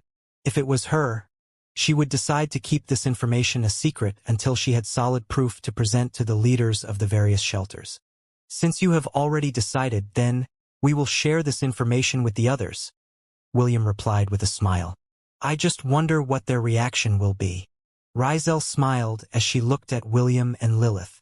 "I guess we'll just have to find that out ourselves. Let's go and meet them. Perhaps our success in defending the shelter will bring credibility to our words." "And if it doesn't?" Lilith inquired. The corner of Rizel's lips curled up as she glanced at the Amazon princess beside her. "If it doesn't work, then we can consider secretly abducting Avril and using William's good looks and charisma to seduce her. If that doesn't work, then we can have him suck her blood. Perhaps the negotiations will go smoother if she becomes addicted to the pleasure." "You're joking, right?" William asked with a dumbfounded look on his face. Although he was confident in his good looks and his overflowing charisma, he didn't want to resort to such an underhanded scheme, just to have the leader of the Mimimiter shelter side with them. Also, he was a married person. Seducing others was not his cup of tea. Rizel didn't answer, but only gave William a mischievous smile. That smile was more than enough to tell the red-headed teenager, as well as the Amazon princess, that the young beauty would really carry out this plan if they were left with no other alternative. "I can't believe it," Wade said in disbelief. "How did they survive?" The leaders of the different shelters had seen the traces of destruction as they made towards the glory shelter. Several buildings were destroyed, and the remains of a bone dragon that laid in a crater shocked them silly. However, this was not the thing that surprised them the most. The most surprising part about all of this was that the glory shelter was still standing, and looking at it from a distance, it received little to no damage from the haunting that had passed several hours ago. Just what is going on? Even Swiper couldn't believe his eyes. During the battle in the Mimimiter shelter, all of them saw the bone dragon fly towards the glory shelter. Swiper was inwardly shocked when this happened, but he also celebrated the unexpected development. With such a powerful creature joining the assault, he already assumed that the glory shelter, as well as the annoying half-elf, would be burned to ashes, leaving nothing behind. When Avril proposed that they visit Rizel's glory shelter to rescue survivors, Swiper and the other leaders all agreed to accompany her. For them, this was just a way to pay their respects to Rizel and the people that had stayed behind. All of them thought that they would just be seeing charred ruins when they arrived at their destination. This was why none of them were able to believe the scene right in front of their eyes. "Let's go," Avril said after taking control of her emotions. "Let's go and see Rizel." The other leaders subconsciously nodded their heads as they restarted the engines of their vehicles. They were curious about how Rizel had done it. They wanted to know how the glory shelter survived the attack of countless undead, as well as the fury of a bone dragon, which they knew was something they didn't dare to face head-on. As they neared the shelter, they saw Rizel standing at the entrance with her arms crossed over her chest. William and Lilith stood behind her like two bodyguards with indifferent expressions on their faces. Neither of them cared about the leaders of the shelters. The only one they cared about in this godforsaken world was Rizel. "Rizel, I'm very glad to see that you're safe," Avril said as soon as she jumped off her truck. Rizel gave Avril a brief nod before replying, "I'm glad to see you too, Avril. How did you do it?" Swiper asked as he walked towards Rizel. "How did you survive?" The young beauty ignored Swiper and treated him like air. She even didn't bother to look at him and only focused on Avril, who was looking at her with complicated emotions. "Lass, do you know what you've done?" Eldon, the dwarven leader, asked while playing with his beard. "You've created a miracle." This time, Rizel shifted her gaze to Eldon. She smiled at the dwarf who had treated her and her shelter like allies in the past. "I wasn't the one who made this happen." Rizel shook her head. "It was none other than William and Lilith. Without their help, the glory shelter would have long been turned into ruins by now." All the leaders shifted their attention to the red-headed teenager and the Amazon behind Rizel. They were well aware of Rizel's fighting prowess. This was why they believed that she alone was not enough to protect the glory shelter from annihilation. "It seems that we need to reevaluate these two newcomers," Wade commented from the side. In the Deadlands, the only thing they respected was strength. Only the strong would be able to survive in this harsh environment where death could claim them at any moment. Indeed, Linder, the leader of the lizard folk, nodded his head. Befriending them isn't a bad option. Avril smiled and approached Rizel and gave her a light hug. She then approached William and extended her hand for a handshake. "I know that we parted on bad terms, but I believe that the bridges haven't been burned yet," Avril said. "Let me introduce myself again. My name is Avril Zaleria." The beautiful elf's long, green hair fluttered in the breeze, and her eyes, that were the color of rubies, looked at William with admiration. William was about to brush her off, but he saw Rizel's stare, which made him remember that he needed to leave a good impression on Avril in order to help smooth out their relationship. "William von Ainsworth," William replied with an award-winning smile that would put his grandpa James to shame. "Just call me Will." "You're a half-elf, right?" Avril asked. "Yes." William nodded. "I am half handsome, half-elf, so half-elf." Avril chuckled as she playfully batted her eyes to William. "You're not only strong, but you also have a sense of humor. Men like you are rare here in the Deadlands." "You praise me too much," William replied. "I'm sure that if Miss Avril went all out, fighting against a bone dragon would be just as easy as taking a stroll in the park." "Surely you jest, Will." "Not at all." Contrary to his playful demeanor, William was inwardly shocked because he didn't expect Avril to be very strong. He had been around strong individuals all his life, so even if people tried to suppress their aura, he would know right away if they were hiding their strength or not. Because of this discovery, William decided to be serious in befriending Avril. He had a feeling that the beautiful elf would play an important role in the inevitable face-off against the Dreadlord in the future. "Enough flirting," Swiper shouted. "I smell something fishy going on. How could a small shelter like yours survive the haunting? What method did you use in order to live another day? Spill it." William glanced at the irritating Borkin that was always trying to find ways to put them in a bad light. "You smell something fishy?" A smile filled with ridicule appeared on William's face. "When was the last time you took a bath? Have you been drinking your own piss this whole time? Well, considering that you're still alive, you must have put your betrayal plan on hold." Swiper was about to retort, but he managed to catch himself in time after seeing that Avril's glare was clearly telling him to shut his trap. Although he was filled with indignation, he chose to take a step back in order to look at the bigger picture. All the leaders wanted to know how Glory Shelter was able to survive, including him, so he had no choice but to swallow his anger and allow Avril to take charge of the situation. Seeing that this was the right moment to hold an important talk, Rizel invited all the leaders inside her shelter to have breakfast with them. William's discovery was something that needed to be known by the public. The young beauty hoped that they could set aside their differences for the time being in order to tackle this problem together. After all, this information was something that she couldn't keep to herself. Everyone needed to work together in order to face the mastermind that was orchestrating everything from the shadows. A mastermind who was making all of them dance on the palms of his hands.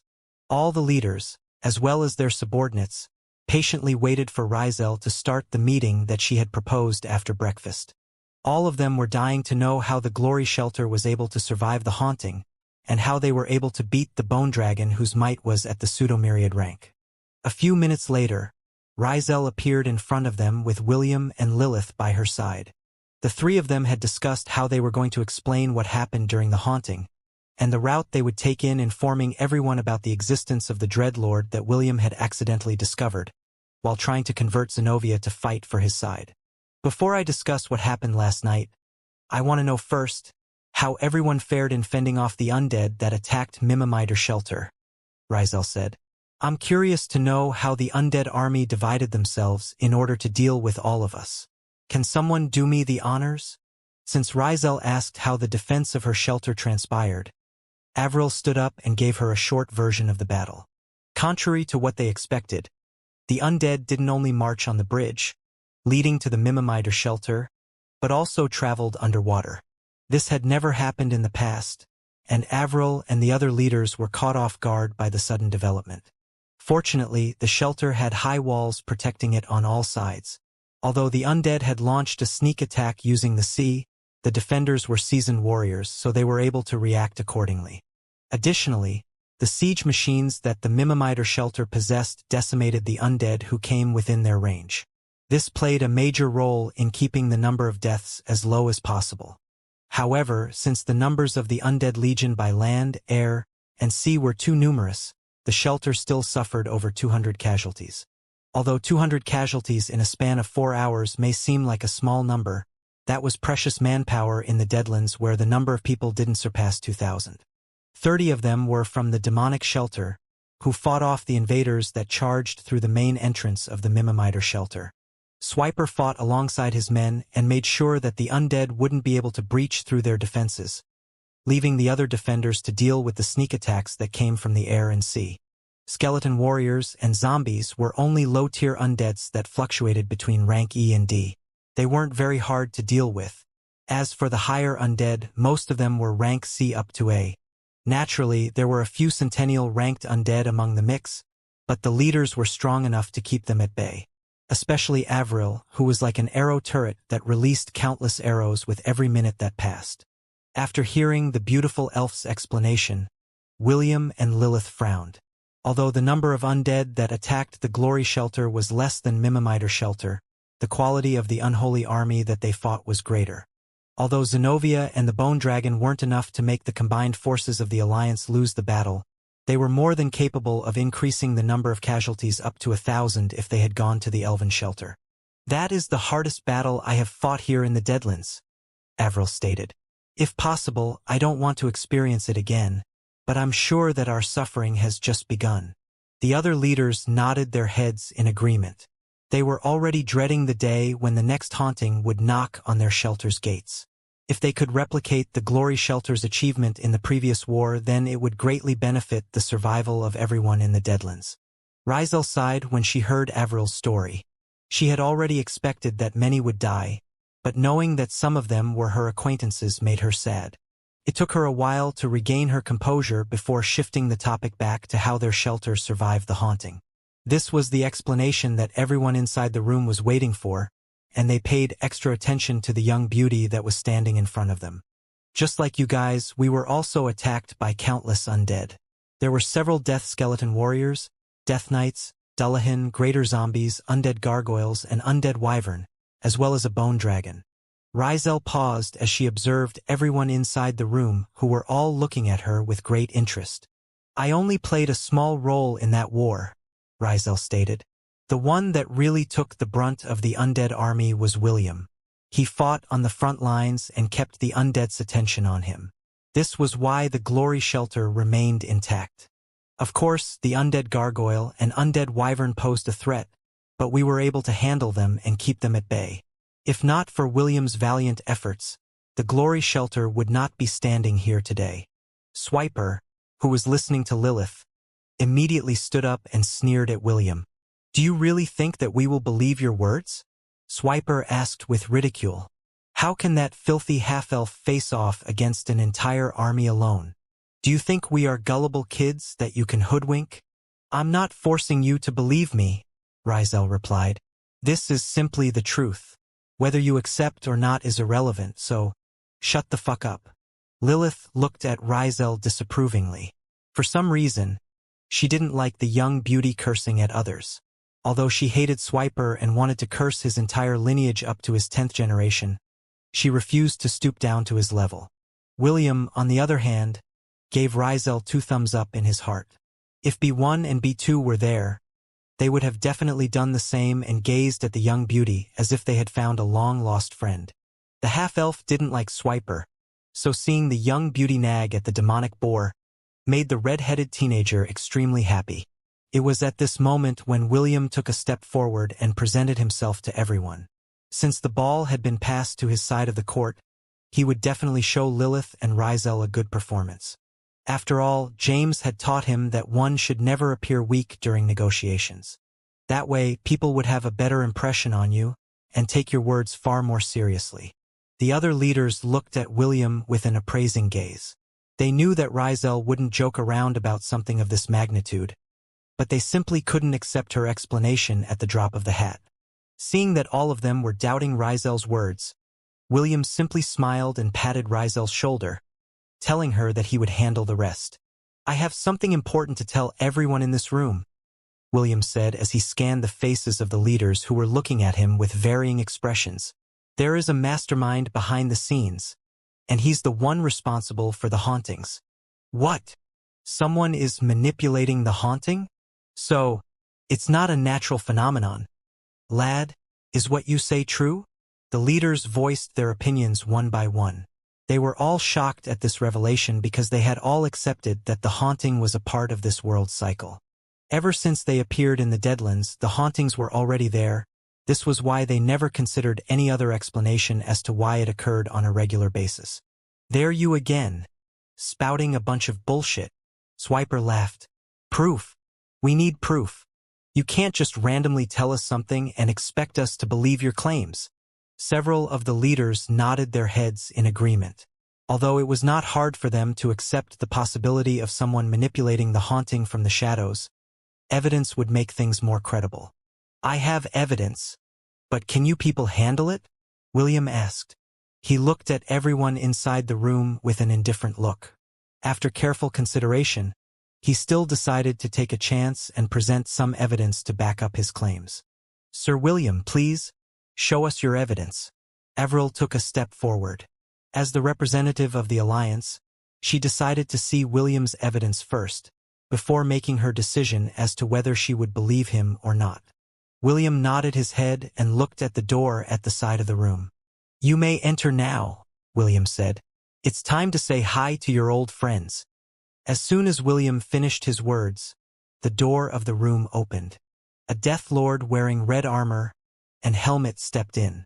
Only its golden glowing eyes could be seen beneath its visor, and it made everyone in the room gasp in shock. "Death Lord!" Swiper roared as he hurriedly raised his weapon. "You foul half-elf! You're in league with the undead!" The other leaders in the room also grabbed their weapons, with the exception of Avril. Although she had the strong urge to take out her bow and attack, she endured it using her willpower. She then shifted her attention to William, who had the "I was expecting this" expression on his face, which made the frown on her face ease up a bit. "Swiper, it's been a long time and you still haven't changed," the Death Lord said in a teasing tone. "I'm surprised that your shelter managed to survive this long with you in the lead." Swiper, who was about to attack, halted his steps. The Death Lord's voice sounded awfully familiar, that it was more than enough to stop him in his tracks. The Death Lord took off its red helmet and showed its face to everyone in the room. Gasps of disbelief, fear, and excitement spread across the room. As Zenobia, the former leader of the Glory Shelter, appeared in front of them once again, everyone looked at her pale face that was deprived of life, and yet they could feel the powerful life force emanating from inside her body. Zenobia gave everyone a sweeping glance before briefly nodding her head in greeting. It was then when everyone realized that the person that was in front of them was indeed the woman who had sacrificed her life to save the members of her shelter from the undead army that had claimed her life. "Ex-Zenobia?" Avril asked in an uncertain tone. "Is that really you?" "Yes, Avril," Zenobia replied. "It's me." Zenobia then stared at the leaders and called out to those familiar to her with a casual greeting. "Eldon, you're just like Swiper." Zenobia grinned. "Nothing has changed since I last saw you. You're still short." "Damn woman," Eldon huffed. "How many times should I tell you not to look down on me because I'm short?" Zenobia chuckled before shifting her attention to another target. "Linder, you and your lizard folk are still alive?" Zenobia eyed the lizard man from head to foot. "It seems that your tail has finally grown back. Can I slice it off again? The last time I had a barbecue with your tail was more than half a year ago. I still remember how delicious it was." "Fuck you," Linder shouted in anger. "You're not handsome enough to ask me such a thing. Die. I'm already dead, you know?" Zenobia roared in laughter after teasing the lizard, who was holding his spear in an attacking stance. "Okay, that's enough, Zenobia." William tapped the Death Lord's shoulder. "We still have important things to talk about." "Tisk. And I was only getting to the good part." Zenobia sighed. William shook his head and faced the leaders and their subordinates with a calm expression on his face. "I fought against Zenobia during the battle and managed to break the connection of the Dread Lord on her soul," William explained. "During the process, the Dread Lord and I fought inside Zenovia's sea of consciousness. It was there that I realized that the haunting was not a natural phenomenon, but an orchestrated attack in order to wipe out every living being in the Deadlands." "Wait," Swiper interjected. "I know a bit of Dreadlords, and I know how powerful they are. If what you say is true, then none of us would be alive here and now. Although the undead army are numerous, they are not that strong. But if that undead army, the Bone Dragons and the Dreadlord, attack all of us at the same time, none of us will survive."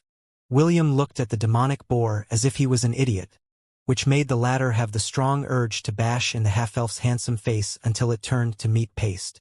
"I was about to get to that part, but you interrupted me," William said with mild contempt.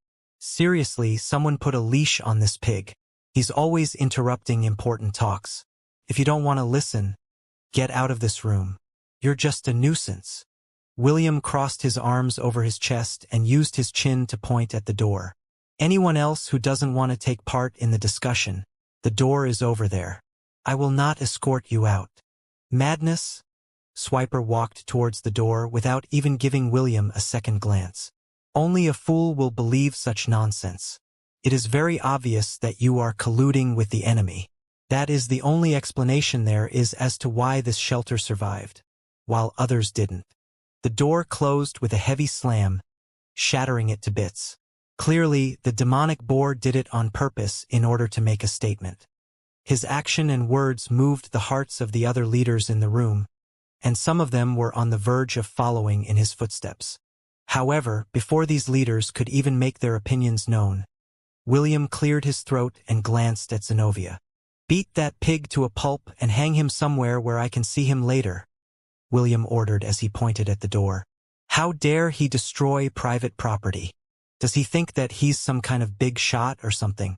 What if we did the same to the other shelters and broke all of their doors because we felt like it? Will that make us cool as well? Go and teach that swine a lesson. Also, make sure to have him compensate us for our damaged door. Do the same to those who will side with him. Make sure to give them all a good beating. Understood?" "Yes, sir," Zenobia replied with a smirk. She had long wanted to beat Swiper up since the day she arrived in the Deadlands. However, as the leader of a shelter, she needed to hold back to ensure that no conflicts would arise. Things were different now. Not only was she stronger than she was in the past, she also had William, who was far stronger than her. With the two of them working together, she believed that the leaders would think twice before messing with them. A minute after Zenobia left the room, Swiper's screams echoed in the hallway. The demonic boar's pained screams made those who planned to leave the room change their minds completely. They had known how strong Zenobia was when she was alive, so they were able to tell that her current form was much stronger. This gave them a sense of invisible pressure that prevented them from leaving the room. Now, where was I? William scratched his head as he gave everyone a teasing smile. "Ah, about the Dreadlord. Are you people now interested in hearing what I have to say?" The leaders exchanged glances with each other and reluctantly nodded their heads. Now that they had seen Zenobia appear in front of them, they were more willing to listen to William's explanation. They knew that if what he said was true, then they were truly facing an uphill battle. A battle where their chances of winning were close to none. "The truth is, I don't know much about the Dreadlord," William said. "I only know he exists.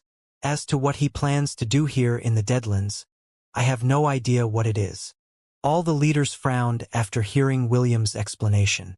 They thought that the half-elf would tell them more about the Dreadlord, but the information he had was limited. "So, aside from his existence, you don't know anything else?" Wade inquired. William nodded. "Then what is the use of this information?" Linder clicked his tongue in irritation. "So what if a Dreadlord is pulling the strings from behind? What can we do about it? Are you telling us that we should raid the Black Tower?" "Actually, that is an excellent idea," William smiled. "Why shouldn't we?" "Huh? Are you nuts?" Wade glared at the half-elf, who had a carefree smile on his face. "You want us to raid the stronghold of the undead army? That's just suicide." William shook his head. "Regardless of whether you want to raid it or not, the fact remains that the hauntings will still continue whether you like it or not. With each cycle, more of your subordinates will die. A time will come when the shelters will no longer have the strength to attack the Black Tower. By then, all of you will just be waiting for your death." William stopped to allow his words to sink into everyone's heads. All of them were smart people, and they also understood that the half-elf's words were right. Unfortunately, after being in the Deadlands for a very long time, they had experienced the might of the undead army. They were afraid that if they attacked the Black Tower, they would just be poking a hornet's nest and it would spell everyone's doom. While everyone was deep in thought, a gruff voice broke the silence. "How about we negotiate with the Dread Lord?" Eldon asked. "Maybe we can come to a compromise." All the leaders stirred after hearing Eldon words. They had never thought of this angle, and some of them thought that this idea might indeed be possible. "How about it, William?" Eldon stared at the half-elf, who had his arms crossed over his chest. "This is not a bad idea, right?" William smiled. "Might as well." "Oh, you think that compromising with the Dreadlord is possible, too?" "At the very least, I want to see the face of the person that wants us all killed." Eldon laughed after hearing William's reply. "Not bad. You sure have guts. I like it. Unfortunately, my daughter is back in my homeworld. If it's you, I don't mind you becoming my son-in-law." The smile on William's face stiffened. He had no idea on how to reply to Eldon's casual statement, so he just gave the dwarf a brief nod before continuing the meeting. "When do we go to the Black Tower?" William inquired. "The haunting just ended, so I think we should do it before the next cycle begins." Avril nodded in agreement. "I don't know about the others, but I plan to go to the Black Tower tomorrow at first light. The battle has just ended, and we need to repair our weapons, equipment, and the defenses that were destroyed during the haunting. It will also give us more time to prepare ourselves for what is to come." Linder, Eldon, Wade, and the other leaders thought that Avril's words were on point, so they decided to accompany her to the Black Tower tomorrow. Naturally, Rizel also voiced her agreement. After finalizing the time and place where they would all meet, the leaders left the Glory Shelter and returned to the Mimimider Shelter, dragging Swiper, who had been beaten black and blue by Zenobia, who had a grudge with him, out with them. Rizel watched them all leave from the entrance of the stadium and sighed in relief. With this, the first step has been completed, Rizel thought. She then stared at William and Lilith, who were discussing something a few meters away from her. A mischievous smile appeared on the young beauty's lips as she formulated a plan in her head. "It will take some effort, but this is the only way." Rizel's eyes became determined as she looked at the two people who held the key to victory. "I just hope that things will turn out well." "I hate that half-elf." Swiper smashed a table after returning to the demonic shelter. His injuries had been partially cured by one of the elves that specialized in life magic. Given his strong body and innate regeneration, it would only take him 2 days to have a full recovery. Even so, he still hated the fact that the other leaders had seen his shameful appearance after the meeting ended. "That bitch Zenobia," Swiper roared. "Even in death she still defies me." Swiper picked up the nearby chair and smashed it on the floor until it broke into pieces. The Boarkin panted for breath as he forcefully controlled his anger. He had been informed of the Alliance's plan to go to the Black Tower the next day in order to negotiate with the Dreadlord that was responsible for the hauntings. "I need to inform Lord Morix about their plan," Swiper thought. Deep down he was feeling anxious as well. More than a year ago, he had been surrounded by several high-tier undead, while scavenging for food along the outskirts of the city. Left with no choice, Swiper went down on his knees and begged for mercy. Surprisingly, the undead had spared him. However, they took him back to the Black Tower. It was there that he met Morix, the Dread Lord that had crossed space and time in order to bring the Deadlands under his control. Although the Dread Lord was powerful, his forceful entry to the Deadlands had repercussions. One of which was that he was bound to the Black Tower. Most of his powers were also sealed, so he had no choice but to slowly, but surely, hijack the tower and bring it under his control. After several years, the Dreadlord managed to take 30% control of the Black Tower's functions. The haunting was indeed one of the roles that the Black Tower had played in the Deadlands. It was a way to take the souls of the living into the Black Tower in order to be purified. This way, they would be able to enter the cycle of reincarnation as a soul without any baggage. The Dreadlord managed to influence this function and take over the scale of each haunting. At first, he merely familiarized himself with how to increase the number and quality of the undead. After getting the hang of everything, Morix then started to consume the souls of the people that were trapped inside the tower.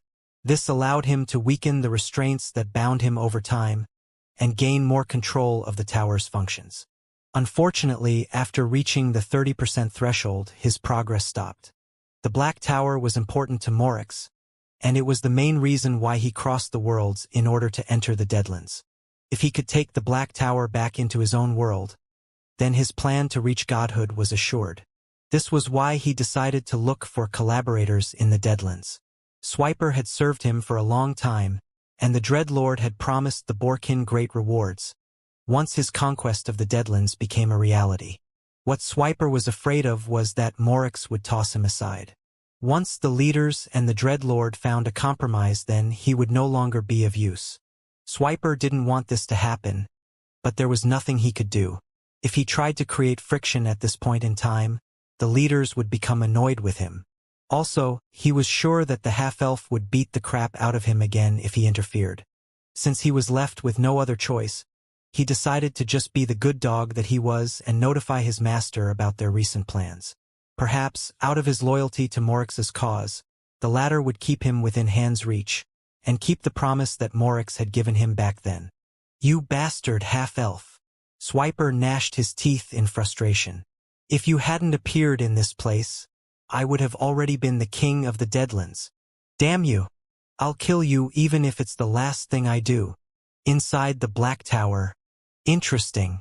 A 2-meter-tall demon with bat-like wings and obsidian eyes smiled in amusement. "Swiper said that they want to compromise with me?" The Death Lord nodded. The Dread Lord tapped the arm support of his throne made of dragon bones. "Well, this development sure came out of the blue. But it might not be a bad idea to compromise with these lowly creatures." The Dreadlord was already planning to increase the number of high-tier undeads in the next haunting, including adding all the bone dragons to ensure that the shelters would finally fall. However, he would have to pay a price to do so. This was not a price that he was willing to pay unless it was a last resort. William's interference had put a dent in his plan, and he wanted him dead at all cost. But now that there was a possibility of reaching a middle ground, he would not be too close-minded and hear them out for the time being. For him, the Black Tower was more important than the lives of those who were struggling to survive in the Deadlands. Once he reached godhood, the fools who belonged to the Ars Goetia would no longer be able to touch him. "Beleth, Person, Asmodeus, Belial, and you, Amen," the Dreadlord said with a sneer. "I can't wait to see the looks on your faces when the very legions that you command turn their blades against you. That would be a very lovely sight to behold." The Dread Lord chuckled after drinking the liquefied soul of one of the powerful warriors that he had captured in the Deadlands like wine. He had been grievously injured during his escape from Hell, and had been recuperating ever since. He knew that none of the gods could set foot inside the Deadlands, so he planned to use this domain as his base of operation until he had gained sufficient strength to return to Hell. Now that a possible compromise was in the works, he could focus all his attention on taking full control of the tower and seize the initiative against the gods that lorded over Hell. "Have all the undead cease hostilities to the mortals in this domain," Morix ordered. "Also, when they visit the tower tomorrow, make sure that your subordinates behave. Do I make myself clear?" The Death Lord bowed his head. "By your will, your excellency." The next day, all the leaders, as well as a handful of their trusted subordinates, gathered in the plaza at the center of the city. Everyone was present, including the grumpy Swiper who didn't hide his hostility towards William. The half-elf didn't mind the demonic boar's hateful gaze. He just treated Swiper like air and observed the expressions of the leaders, who decided to brave the dangers of going to the Black Tower to seek a compromise with the Dreadlord. "Let's go," Avril said. She was now the official spokesperson of the Alliance, and they hoped that her negotiating skills would be enough to solve the immediate dangers that they were facing. The procession of trucks headed in the direction of the Black Tower, without being hindered by the undead. In fact, they didn't see any undead along the way, which greatly surprised Avril and the others. When they were only a few hundred meters away from the tower, the trucks came to a halt. This was the first time that they had been this close to the Black Tower because of the almost innumerous undead army that guarded its premises. William didn't bring Zenobia on this journey because he was afraid that the Dreadlord would break the mark that the half-elf had placed in her sea of consciousness. This mark's purpose was to help Zenobia resist the orders that were coming from the Black Tower and retain her free will. "What's wrong?" Swiper asked in a teasing tone. "All of you got cold feet?" This simple comment earned the Borkin hateful glares. Swiper just ignored all of them and kept the smug expression on his face. He then gave William a sidelong glance to see his reaction, but the half-elf wasn't even paying attention to him. As a vampiric prince, William could sense the overwhelming power that the Black Tower was radiating. It was so strong that he could feel the hairs on his body standing on end, giving him goosebumps. "This is a divine structure," William thought. Although he couldn't use his appraisal skill at the moment, he was confident that the Black Tower was something that belonged to the gods. "Too bad I can't access the system. I would love to drag this thing back to the Thousand Beast domain to study. William sighed internally. Suddenly, a single rider emerged from the Black Tower and headed in their direction. William, Avril, and those with keen eyesight could tell that this was no ordinary undead. Due to its exotic armor, the half-elf assumed that it was a Death Lord similar to Zenobia. When the Death Lord and his mount were only a dozen meters away from the trucks, they stopped and an unearthly voice reached their ears. "The Master is expecting all of you," the Death Lord said. "I came here to escort all of you into the Black Tower." "He is expecting us?" Avril asked with a frown. "How did he know that we were coming?" The Death Lord glanced at the elf and answered her question. "My master knows everything that is happening in the Deadlands. Worry not. None of you will be harmed during your stay. Now follow me. Let's not keep my master waiting." The Death Lord didn't say another word and turned his mount around to face the tower. He then urged his steed to gallop away, not caring whether the mortals followed him or not. After the leaders exchanged anxious glances, the truck's engines roared to life and followed behind the Death Lord. William was deep in thought as he stared at the Black Tower as they moved closer. He felt that something was off when the Death Lord said that his master knew everything that was happening in the Deadlands. Even so, he decided to put this aside for now. He had faced many dangerous scenarios, and met many powerful individuals like the Dracolic and certain gods that made life difficult for him. A part of him was even looking forward to meeting the Dreadlord. William hoped that, by meeting this being, he would gain a better understanding of the Deadlands, and find a way to return back home where his family, lovers, and the people important to him were waiting for his return. "Welcome to the Black Tower. You may call me Lord Morix." A 2-meter-tall demon with bat-like wings and obsidian eyes declared, "It is my understanding that all of you came here to compromise with me, correct?" Avril stepped forward and nodded her head. "My name is Avril Zaleria, and I am the temporary representative of the Alliance. Lord Morix, it is in our sincerest wishes to have a non-aggression pact between our two parties." A non-aggression pact? Certainly, that can be arranged," Morix replied with a smile. "But what can you offer me in return? Since you've come here to ask for a compromise, surely you've prepared something of value, right?" Avril took a deep breath as she stared at the Dreadlord, who now had taken a seat on his dragonbone throne. "We have discussed this matter for several hours, but we have come up with nothing," Avril answered. "Aside from the resources that can be scavenged here in the Deadlands, there is nothing of value that we can offer you, Lord Morix." "Exactly." Morix nodded in admiration. "I'm not interested in the resources you scavenge in these lands in order to survive, and this world isn't the best place to find any treasures. In short, whatever little trinkets you have, I'm not interested in them." The Dread Lord sneered as he eyed the anxious faces of the leaders in front of him. "So, tell me, Avril," Morix said in a teasing tone, "since you have nothing to offer, what makes you think that I will agree to this non-aggression pact you speak of?"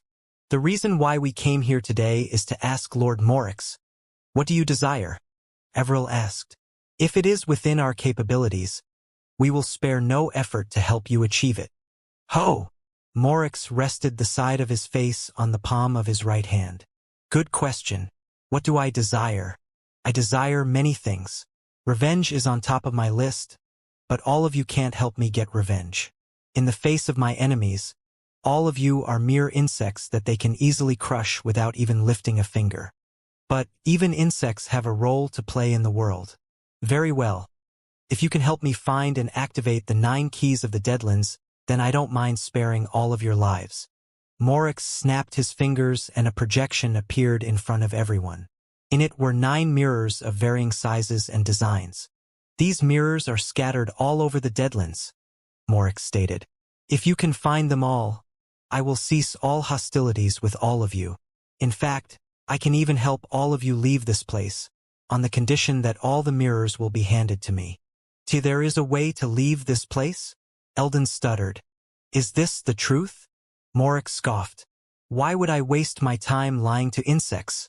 Of course there is a way out of this place, but all the mirrors are needed to open that gateway."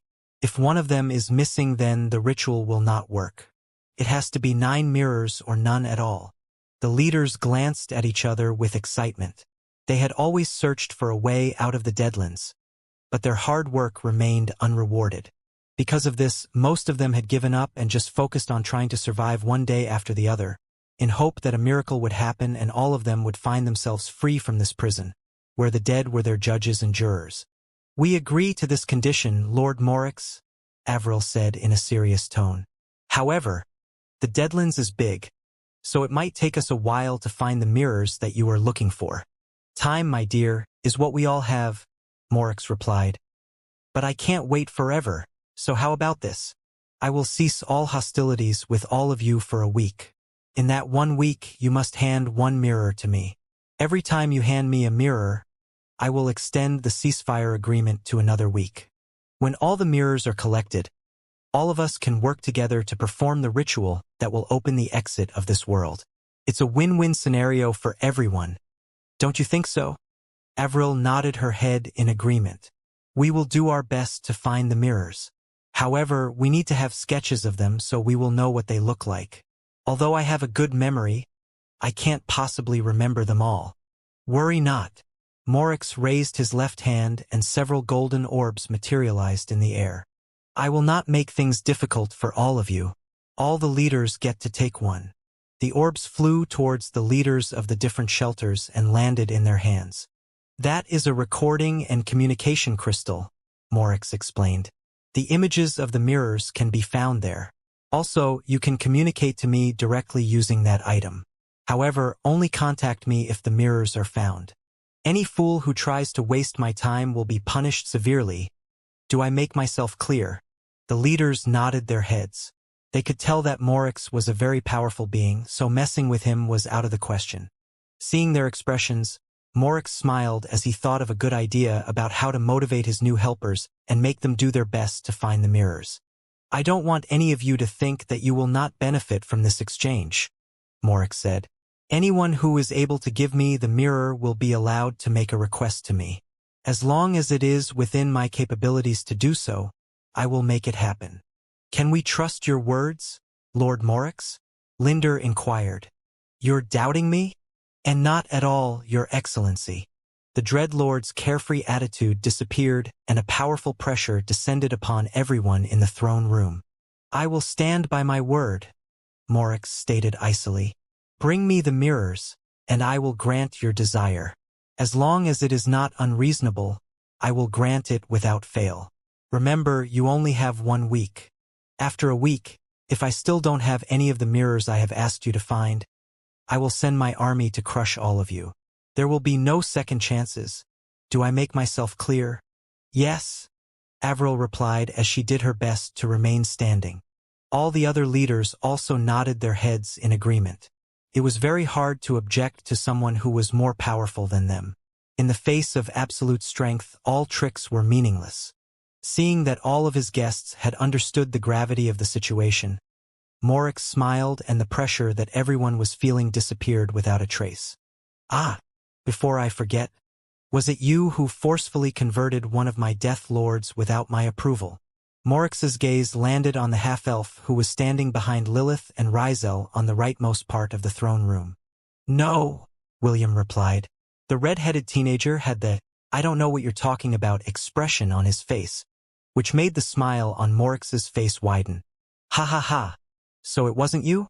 Morix sneered. "So you insist that you were not the person who destroyed my bone dragon?" "What bone dragon?" "Good, you're good. Very good." Morix raised his hand and several Death Lords surrounded William, Lilith, and Rizel. Although he couldn't exert his full divine powers due to his injuries, it was more than enough for him to know when a person was lying.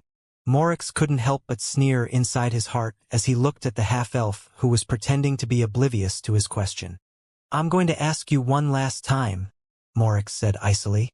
"Are you the one that converted my Death Lord and destroyed my bone dragon?" The Dread Lord eyed the half-elf with contempt. He disdained William for not knowing who he was dealing with. If the red-headed teenager dared to still deny his allegations, he would immediately order his Death Lords to cut him to pieces. in order to serve as an example to the leaders of the shelters who had come to compromise with him. "What's this?" William asked. "Didn't you say earlier that you would not harm those who entered the tower? Our talks have just ended and you're already breaking your word? I guess your words aren't as credible as you made us believe." Avril and the other leaders frowned at this development. They remembered that the Death Lord had said that no harm would come to them during their stay. If Morix were to really attack William, then that was tantamount to going back on his words. Someone who could break their promise easily was someone not worth trusting. The leaders were not stupid people. They couldn't possibly trust someone who could easily take back their words depending on their mood. If they really turned a blind eye to this injustice, then they would never be able to fully trust the Dreadlord ever again. Morix's obsidian eyes locked on William before an amused expression spread across the Dreadlord's face. "Harm you? Perish the thought," Morix said. "I am merely asking you a question. So, what is your answer?" "Like I said, what Death Lord?"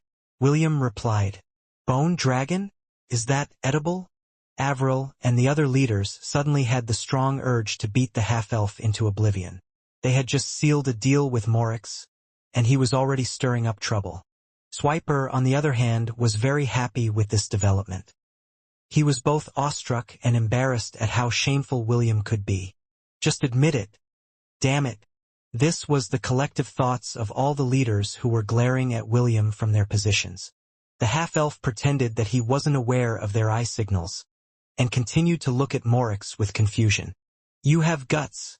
I'll give you that," Morix said with a trace of admiration. "You don't," William replied. "Ah, sorry, you're an undead. Dead people don't have guts." "Goddamit. Bro, are you mad?" If earlier the leaders only wanted to beat William to oblivion, now they wanted to hack him to pieces.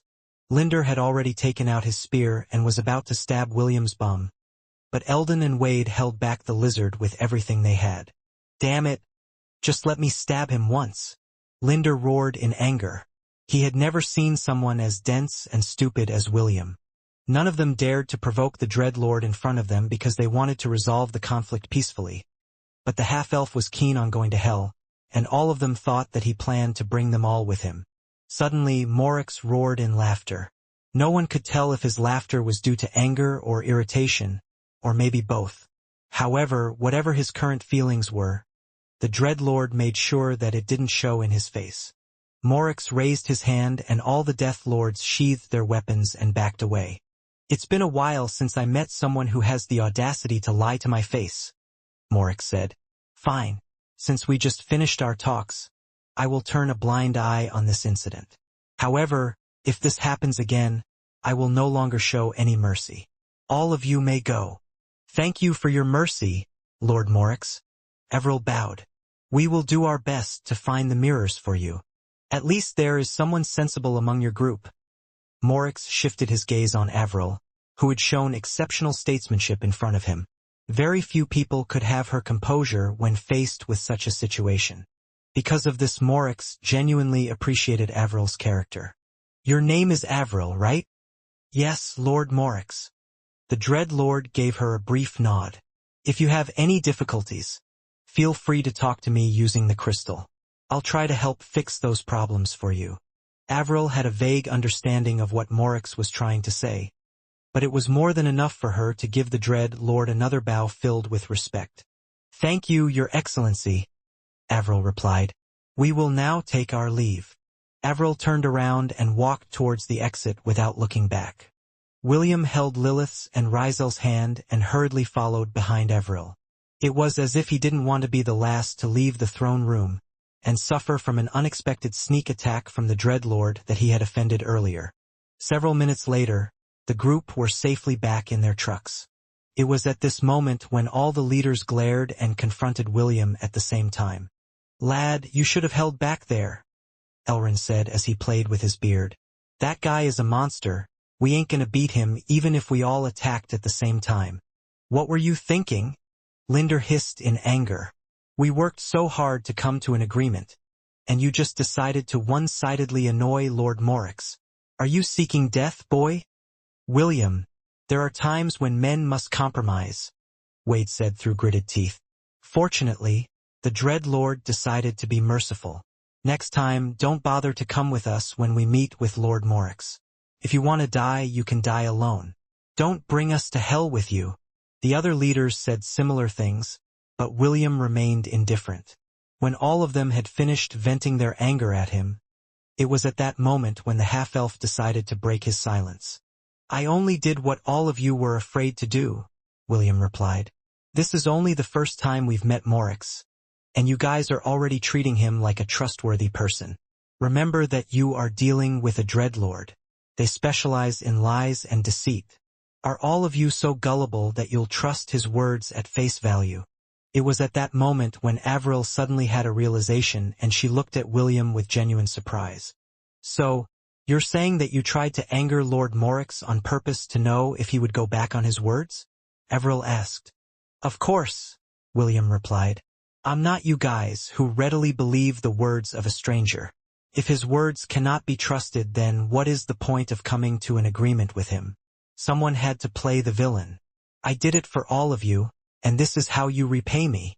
William snorted at the leaders who suddenly had awkward expressions on their faces. They didn't realize that the half-elf was purposely testing the Dreadlord to see if he would attack after saying that no harm would come to them after entering the tower. Seeing the faces of the leaders who berated him, William heaved a long sigh of disappointment, which made those who heard it avert their gazes in shame. It's fine, William said.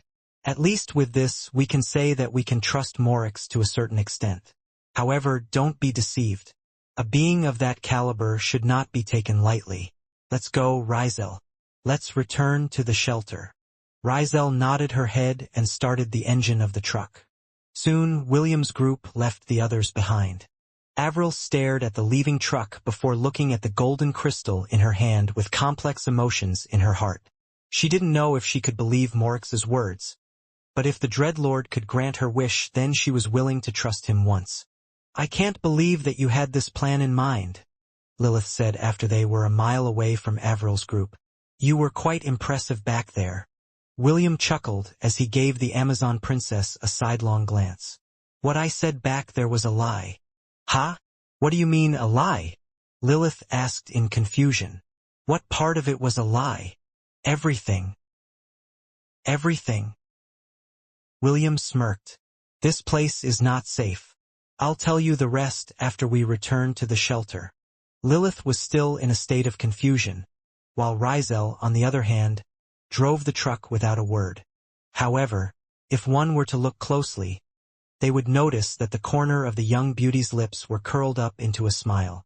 It was as if she already knew that the meeting with Morix would end this way, and she simply went there to be a spectator. Inside the glory shelter. So, you're saying that you didn't do that to test whether the Dreadlord would go back on his word, right? Lilith asked. Yes, William replied. I was testing whether he would really attack me or not. But why? Why do something stupid? It's because I could tell that he was injured. William leaned on the couch as he looked at the ceiling. Morix is undeniably injured, and I have a feeling that he can't leave that Dragonbone throne even if he wanted to. The reason I provoked him was to test whether my hunch was true or not. And if you were wrong? Lilith countered. What if he could leave his throne and attack you? Then I would have smashed his face and sent him flying towards the wall. William replied like it wasn't a big deal. What nonsense are you talking about? Lilith tilted her head in confusion.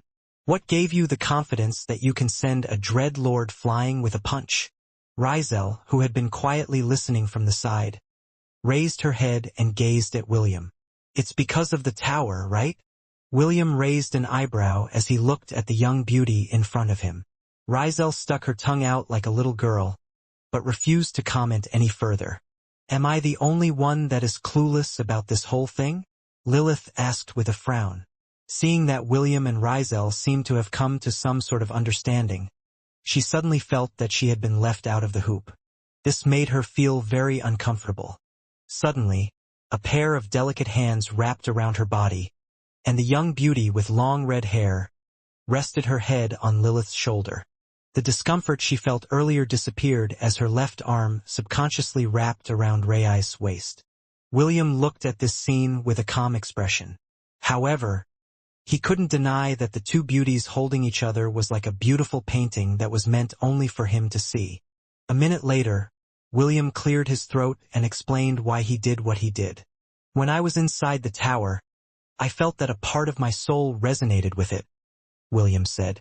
You could even say that I was forcefully fed information without my permission. There, I saw images of events, people, and other important things that were related to the Black Tower. It was also at that time that I gained some understanding of Morix. When William mentioned the Dread Lord's name, his expression suddenly became very serious. If the information I received from the tower is correct, Morix was a god that came from hell. However, gods can't enter this place. The only reason why he was able to cross time and space was because he had been seriously injured, and a large part of his divinity was sealed in his body. If he forcefully activates his divine powers, the Deadlands will eject him in a heartbeat. And I'm sure that this is something that he can't afford to do. This is also why I tried to provoke him earlier. Once he is kicked out of this place, the people here will no longer have to worry about the haunting. Lilith was still half in doubt, but she decided to believe William for the time being. Then what about those Death Lords? Although Morix can't attack you, they certainly can. Oh, I'm not worried about the Death Lords, William smirked. If they attacked me, then I would have converted all of them to my side. Of course, I can't do this alone. You and Rizel would have definitely had to help me, but the chances of us winning were quite high. Lilith eyed William with a serious expression. And the Dread Lord? William shrugged. If he stays seated on his dragon throne, then he is simply untouchable. He can swat me as easily as swatting a fly as long as he is within the confines of the throne. That throne is the heart of the tower. As long as he sits on it, the tower is under his control. He acted all high and mighty earlier to try and intimidate us, but compared to my Gramps, he's just a second-rate con actor. He might be able to fool people, but he will not be able to fool me. Just what kind of grandpa do you have? Lilith snorted.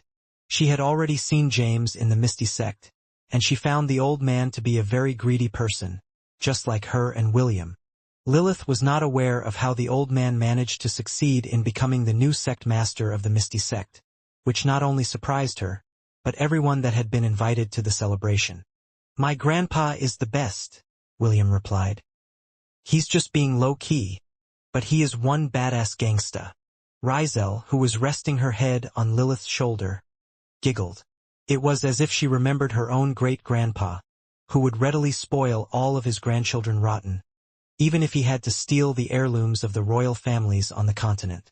Then, about the mirror, is he lying about that as well? Lilith inquired.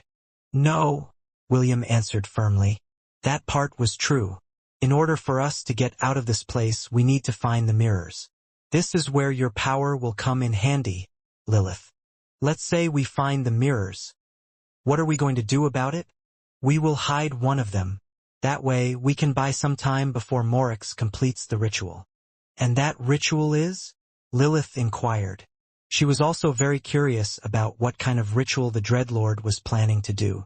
William sighed as he looked at the ceiling of the room. To gain full control of the Black Tower, and gain the power to bind the souls of the departed, preventing them from entering the cycle of reincarnation. This will allow him to raise an army without equal. Just imagine this, an undying army that can easily threaten the cycle of life and death, which will, in turn, bring ruin to any world he visits. The half-elf shook his head in order to clear out his depressing thoughts. The discovery of the Black Tower's ability made him feel truly fearful. If, for some reason, the Black Tower fell into the wrong hands, then all life on any given world would cease to exist. No matter what happens, we must prevent this from happening, William said as he shifted his attention to the two beautiful girls whose eyes were locked onto his face. We need to seize the tower from Morix's control. Rizel, if you have any way to do this, please, lend us your help. The young beauty glanced at Lilith before shifting her gaze back to William. She held the half-elf's tender gaze for a full minute before giving her answer. I have a plan, but for it to happen, both of you need to trust me, Rizel replied. So, are both of you willing to trust me with your lives? William and Lilith nodded at the same time.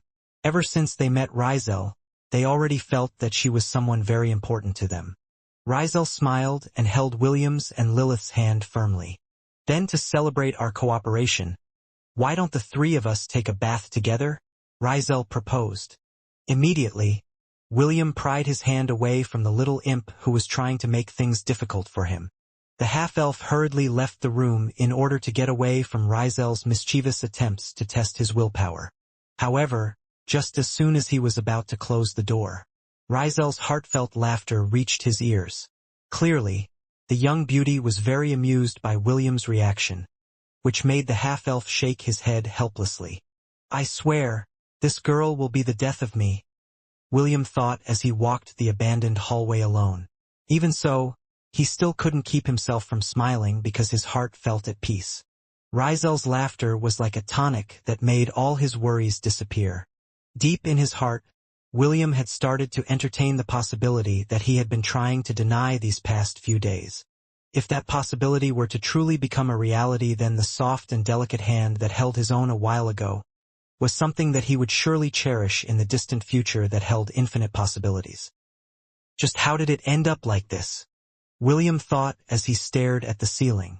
Currently, two beauties were hugging him from his left and right sides.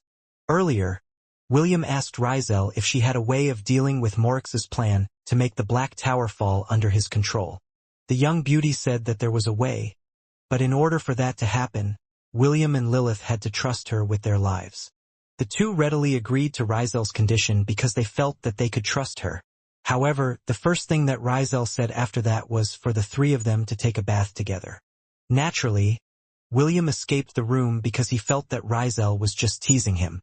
He thought that everything would be over by then, but an hour before he was about to go to sleep, Rizel dragged him to her room in order to strengthen their trust with each other. William didn't expect that the girl would insist that the three of them sleep together every night, with the excuse of raising each other's trust. The red-headed boy was going to reject it initially, but Rizel gave him the "if you leave through that door the deal's off" gaze. Left with no choice, William found himself staring at the ceiling, unable to sleep because two beautiful ladies were using him as a hug pillow. Eventually, William fell into a dreamless sleep. 3 days had passed since their meeting with Morix, and the entire alliance busied themselves in the search for the mirrors that the Dreadlord was looking for. So far, no one had succeeded in finding one, but the search continued day in and day out. The Glory Shelter had been divided into two groups. The first one was the resources gathering group led by Zenobia and Kathy. The second one was the treasure finding group, which was composed of William, Lilith, and Rizel. Although the undead no longer attacked anyone in the Deadlands, Rizel was still worried that conflicts would arise between their shelter and Swiper's demonic shelter. In order to prevent this from happening, she assigned Zenobia to become the group's protector, in order to prevent the demons from doing something stupid. Also, having only 3 people in the treasure-gathering group was more ideal because the things they needed to do were highly confidential. If possible, Rizel didn't want to share it with the others, including Zenobia. William agreed with Rizel's decision. Although he had freed Zenobia from Morix's control, there was a high possibility that the Dreadlord would be able to spy on them through the Deathlord's eyes. The golden crystal that Morix had given them was also left in the shelter. What they were going to do was a sensitive matter, so they didn't dare take any chances with anything that belonged to Morix. "I'm getting a strong presence in that direction," Lilith said after using her divinity. Rizel glanced at the direction where the Amazon princess was looking, and a frown appeared on her face. "That is where the glittering bay is located," Rizel muttered. "Is it possible that the mirror is under the sea? Let's check it out first," William proposed. "We can just look for other locations if it is really under the water." Rizel nodded and drove the truck towards the glittering bay. There were 9 mirrors in total, so they didn't have to force themselves to retrieve the mirror themselves. If push came to shove, Rizel could suggest to the lizard folk to check the sea surrounding the area, in order to look for the mirror. As long as they got one of the mirrors, they would be able to delay the Dreadlord's plan without fail. After arriving at their destination, Lilith once again closed her eyes to concentrate. Several minutes later, She nodded her head, confirming Rizel's conclusion that the mirror was indeed under the sea. Okay, since we have a rough idea where one of them is located, let's try to look in other locations, Rizel stated. Good plan, William replied. Lilith nodded as she closed her eyes once again. Rizel started the engine and drove southwards.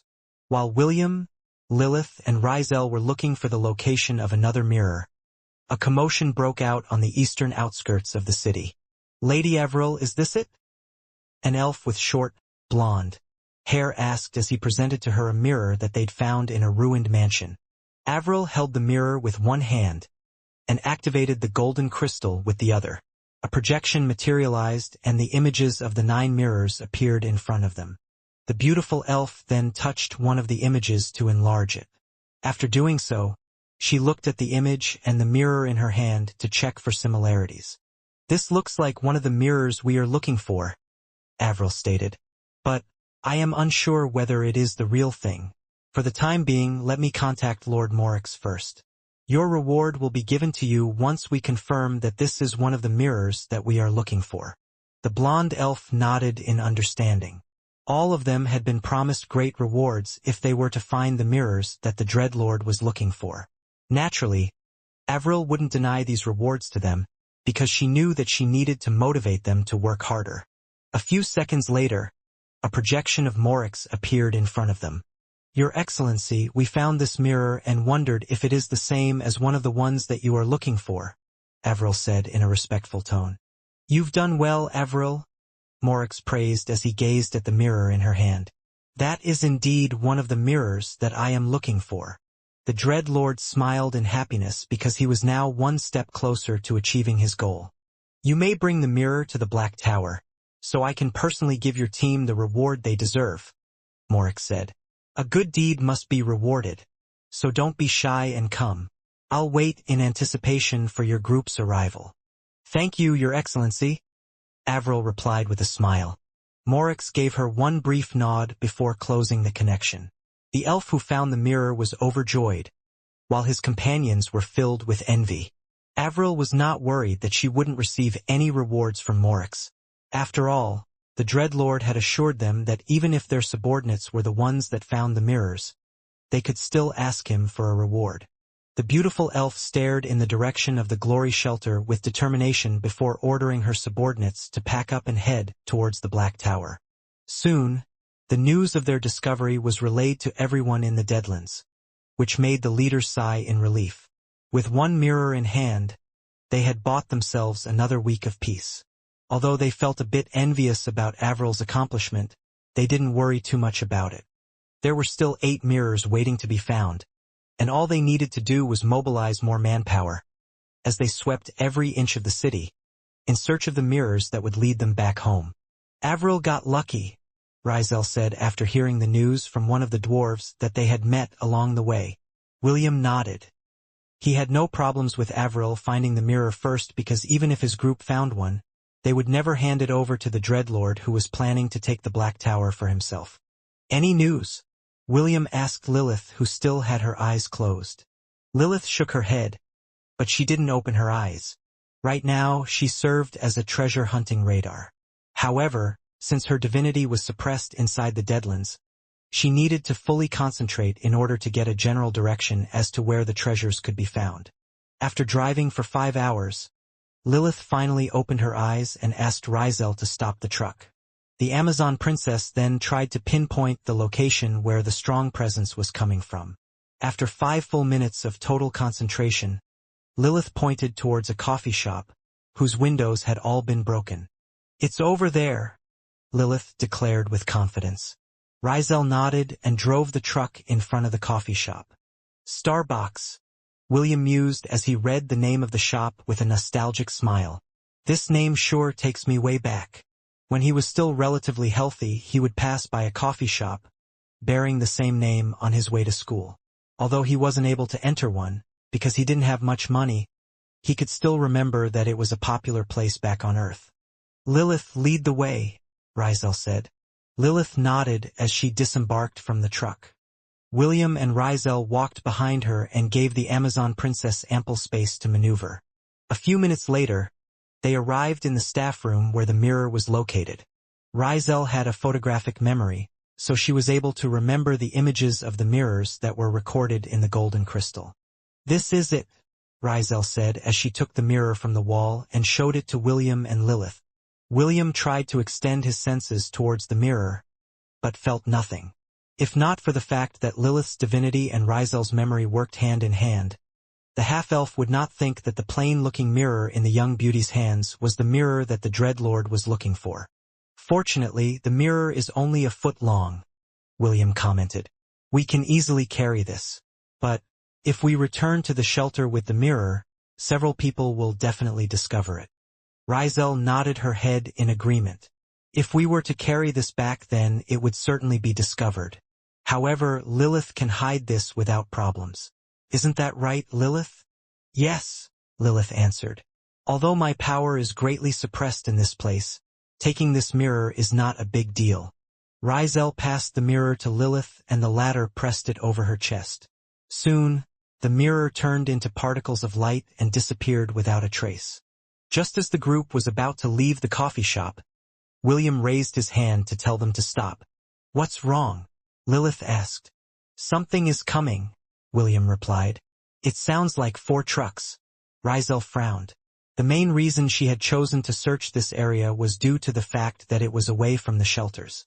They wouldn't be antagonizing anyone if they searched here, so Rizel thought that their group wouldn't be seeing anyone for the next few days. Since their truck was outside the coffee shop, it was bound to be discovered. Fortunately, the conflicts between shelters had more or less been resolved, so she didn't have to worry about their truck being stolen by anyone. Even so, she still decided to play it safe and made a gesture to William and Lilith to follow her outside. As soon as the 3 left the coffee shop, they came face to face with the last person they wanted to see in the Deadlands. "What are you doing here, pig?" William asked as he looked at Swiper, who was sitting on top of their truck. "Also, get off our truck before I give your face a good smacking." "You again," Swiper snorted. "Why are you here? This isn't the territory of the Glory Shelter. And this is not the Demonic Shelter's territory either. What are you doing here?" William asked back. "I asked first." "No one cares about your question. Now answer me, or I'll smack you for real." William and Swiper glared at each other for half a minute before the demonic boar reluctantly jumped off the truck. "Talk about dogshit luck. Of all the bastards I have to meet in the Deadlands, why does it have to be this filthy half-breed?"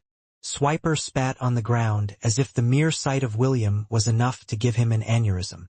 William rolled his eyes at the demonic boar's underhanded taunt to provoke him. "So, what are you guys doing here?"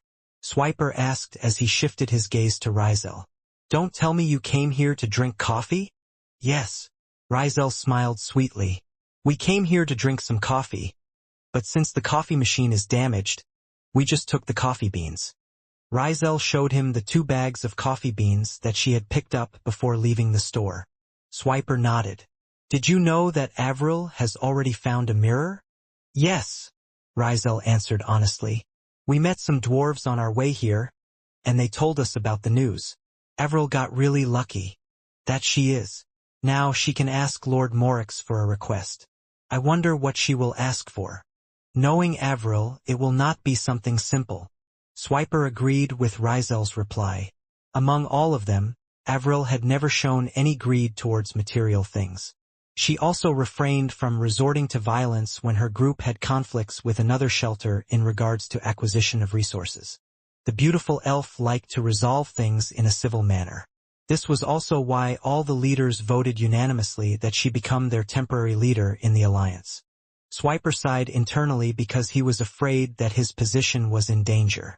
If Avril made it into Morix's good graces, then his advantage of being the Dreadlord's first lackey would no longer hold any value. This was why the demonic boar was desperate to find a mirror for himself. This way, his usefulness would not be questioned ever again. "How about you? What are you doing here?" Rizel asked in a teasing tone. "Don't tell me you also came here to get some coffee?" "Of course not," Swiper replied. "I'm here to look for one of the mirrors like everyone else." Rizel nodded. "Well then, good luck to you. We will also be searching in the vicinity, so how about we come to an agreement? What agreement? You search on the left side of this area while we go to the right. Finders keepers. Swiper smirked. Little girl, my group and I plan to explore this place by ourselves. We don't have any intention of letting anyone get in our way. So why don't you take those coffee bags of yours and go back to your shelter? There's no need for us to have conflicts, right? The demons laughed as they took out their weapons. This time, Swiper had brought 40 of his men to look for the mirror in this area that was far from their shelter. His plan was to explore the outer areas, while the rest of his men back at the demonic Shetler would search their territory for the mirrors. This was Swiper's divide and conquer plan, to get an edge over the others when it came to searching for the mirrors. You really think you can scare us with this small mob? William commented from the side. We fought off hordes of undead, death knights, Dullahans, a death lord, and a bone dragon with only the 3 of us. If you're in a hurry to become a dead pig, feel free to test my patience. Swiper's body stiffened when he heard William's reply to his threat. He had completely forgotten about the haunting and tried to intimidate Rizel, who always did her best to compromise because she was protecting Kathy and the other members of the Glory Shelter from the harassment of the demons. Now that William and Lilith had become the young beauty's helpers, they could no longer use their bullying tactics on her. Still here, William took a step forward. The ground under his foot shattered, sending rocks and debris flying everywhere. Stop! Swiper roared. The Alliance forbade fighting against its members. William sneered at the Borkin whose intimidating aura had long disappeared. Don't worry, I won't hurt any of you, William replied as he took another step forward with a casual smile on his face. I will just destroy your trucks. That way, you can walk back to your demonic shelter while contemplating the meaning of life. Bastard! I'll remember this. Swiper jumped on one of the trucks and made a gesture. Let's go. The trucks sped away, leaving a trail of dust behind. Swiper had a feeling that even if he and his goons worked together, they would not be able to beat William even if they fought with their lives on the line. William waved his hand to blow the dust away, preventing it from touching Lilith and Rizel. Spoken like a real third-rate villain, Rizel said, giggling as she looked at the trucks that were speeding away. Let's go back to the shelter for now. We're done for the day. William and Lilith agreed to Rizel's proposal. They had already secured one of the mirrors, so their objective had been achieved. As for the other mirrors, they would just let the other leaders have them, in order to make the Dreadlord feel complacent that everything was moving according to his will. Inside the Black Tower. Thank you, Lord Morix. Thank you very much. The blonde elf bowed his head respectfully after receiving his rewards from the Dreadlord. It is only natural to reward those who worked hard, Morix said with a benevolent smile. You may go. I have something to talk about with your leader. Yes, Your Excellency. The elf bowed and left the throne room with a big smile on his face. Morix had awarded him with a unique weapon that greatly increased his fighting abilities. Now that he had this weapon in hand, he was certain that he would be able to play a bigger role in helping his leader, Avril, reach her goal. After making sure that the elf would no longer be able to hear their discussion, Morix made a gesture for Avril to come closer. The beautiful elf obediently walked towards the throne without any hint of anxiety on her face. Tell me, my dear Avril, what is it that you desire? Morix asked. As long as it is within my capabilities, I will give it to you without fail. He was very impressed by the beautiful elf's performance and decided to bring her to his inner circle. The Dreadlord needed capable henchmen to take care of some miscellaneous things for him, and Avril fit the bill perfectly. In order to gain her loyalty, he would need to give her some benefits first. This was a very common thing in Hell where everyone had a price. Morix was dying to know what it would take to make the leader of the Alliance become his most loyal supporter in the Deadlands. Your Excellency, what I desire is... Morix listened to Avril's request with great amusement. He didn't expect that the beautiful elf would ask him for something sinister, but it made him feel confident that he would be able to make her his loyal subordinate. What you want can be done, Morix replied with a smile. However, I will need time to create it. Let's see. I will need at least 4 days to make this tool to help you realize your wish. Are you fine with this arrangement? Avril nodded. I'm not in a hurry, Your Excellency. Morix grinned. Very well. Return to me after 4 days. Also, I promise that you, and your subordinates, will no longer have to fear the undead army again. This is my promise to you. Thank you, Your Excellency. Avril bowed respectfully. Deep inside she felt relieved that she and her people would no longer have to worry about the undead army that had been the cause of many sleepless nights. However, what Avril was looking forward to was the tool that she would receive from Morix after 4 days. Ever since she arrived in the Deadlands, she hadn't wanted something so bad in her life. Now that it was within her grasp, she would definitely hold on to it with all her might, preventing it from slipping away from her fingers. You may go, Morix said as he leaned on his throne. I expect more good things from you, Avril. Keep doing a good job, and I will ensure that you will not regret working for me. Yes, Your Excellency. Avril gave Morix one last bow before leaving the throne room with a sweet smile on her face. Meanwhile, inside the Glory Shelter, Lilith and Rizel went to the shower room together, leaving William behind. The young beauty had tried to invite William to accompany them, but the half-elf firmly rejected her offer. He even flicked Rizel's forehead and told her to not attempt to invite him again in the future.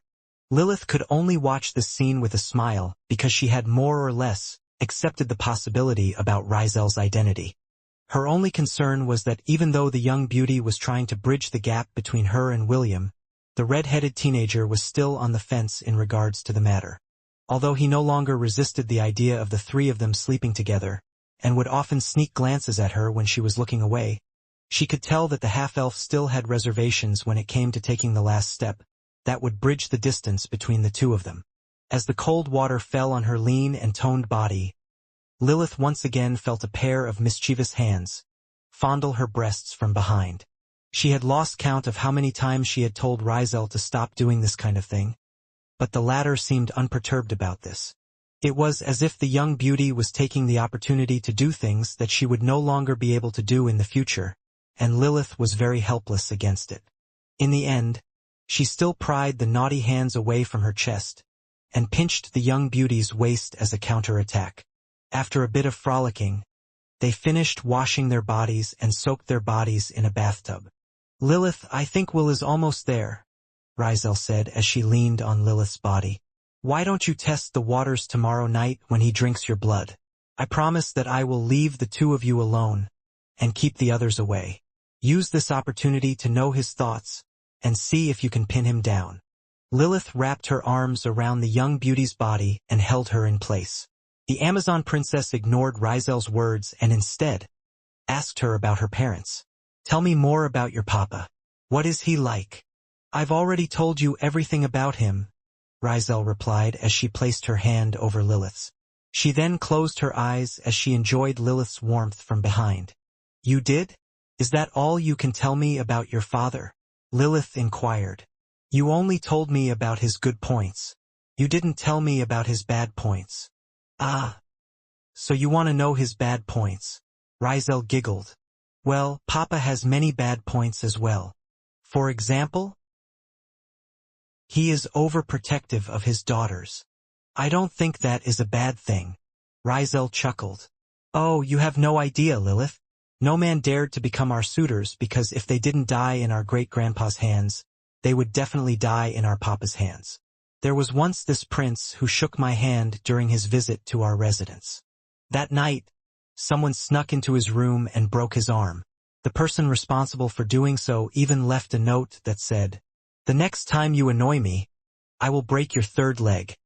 Rizel sighed after recalling the memory of that incident. Too bad, that prince was one of the experts of the young generation. My grandma wanted him to become my partner, but after the incident, the prince returned to his empire and never showed his face in front of me again. The corner of Lilith's lips twitched after hearing Rizel's story. You're an Amazon, right? What are your thoughts about getting a partner? Lilith inquired. We Amazons only look for strong men to become our mate. Do you feel too restricted from having such an overprotective papa? What did your mama say? Rizel didn't answer right away. Instead, she lightly squeezed Lilith's hand that was holding her in place. She said that I should follow my heart instead of following the tradition of the Amazons, Rizel answered. She said that falling in love is a wonderful thing. Mama assured me that if I really found someone I love, she would definitely hold Papa back and let us be together. Lilith felt something warm spread inside her chest, because she understood that feeling. In the past, she hadn't cared about love, and simply thought of finding a strong warrior to become her mate, in order to do her duty as an Amazon. After meeting Rizel, things changed. She no longer wanted a casual relationship. What she wanted was something that would last forever. You should follow your mother's words, Lilith commented after calming the emotions in her heart. Rizel hummed. I want to fall in love like Mama. However, I wanted my partner to be as strong as Papa. I'm a greedy person, so I want to have both. Since Mama was able to do it, why can't I do the same? Lilith lightly kissed Rizel's head. Indeed, we should not settle for anything less. After all, we are greedy people. The corner of Rizel's lips curled up into a smile. The young beauty wished that someday, she too would also have that fairy tale ending like her mother. Everyone wants happiness. Nobody wants pain. But one can't have a rainbow without a little rain. 5 days after Avril surrendered the mirror to Morix, Elander, the leader of the Dwarven shelter, unearthed a mirror in his territory. This discovery made the other shelters double up their efforts to search for the other mirrors that the Dreadlord needed. Meanwhile, back in the Glory shelter, Rizel was inscribing runes on the mirror that they had found using her blood as the medium. William looked at this scene with great interest because he had the job class runemaster.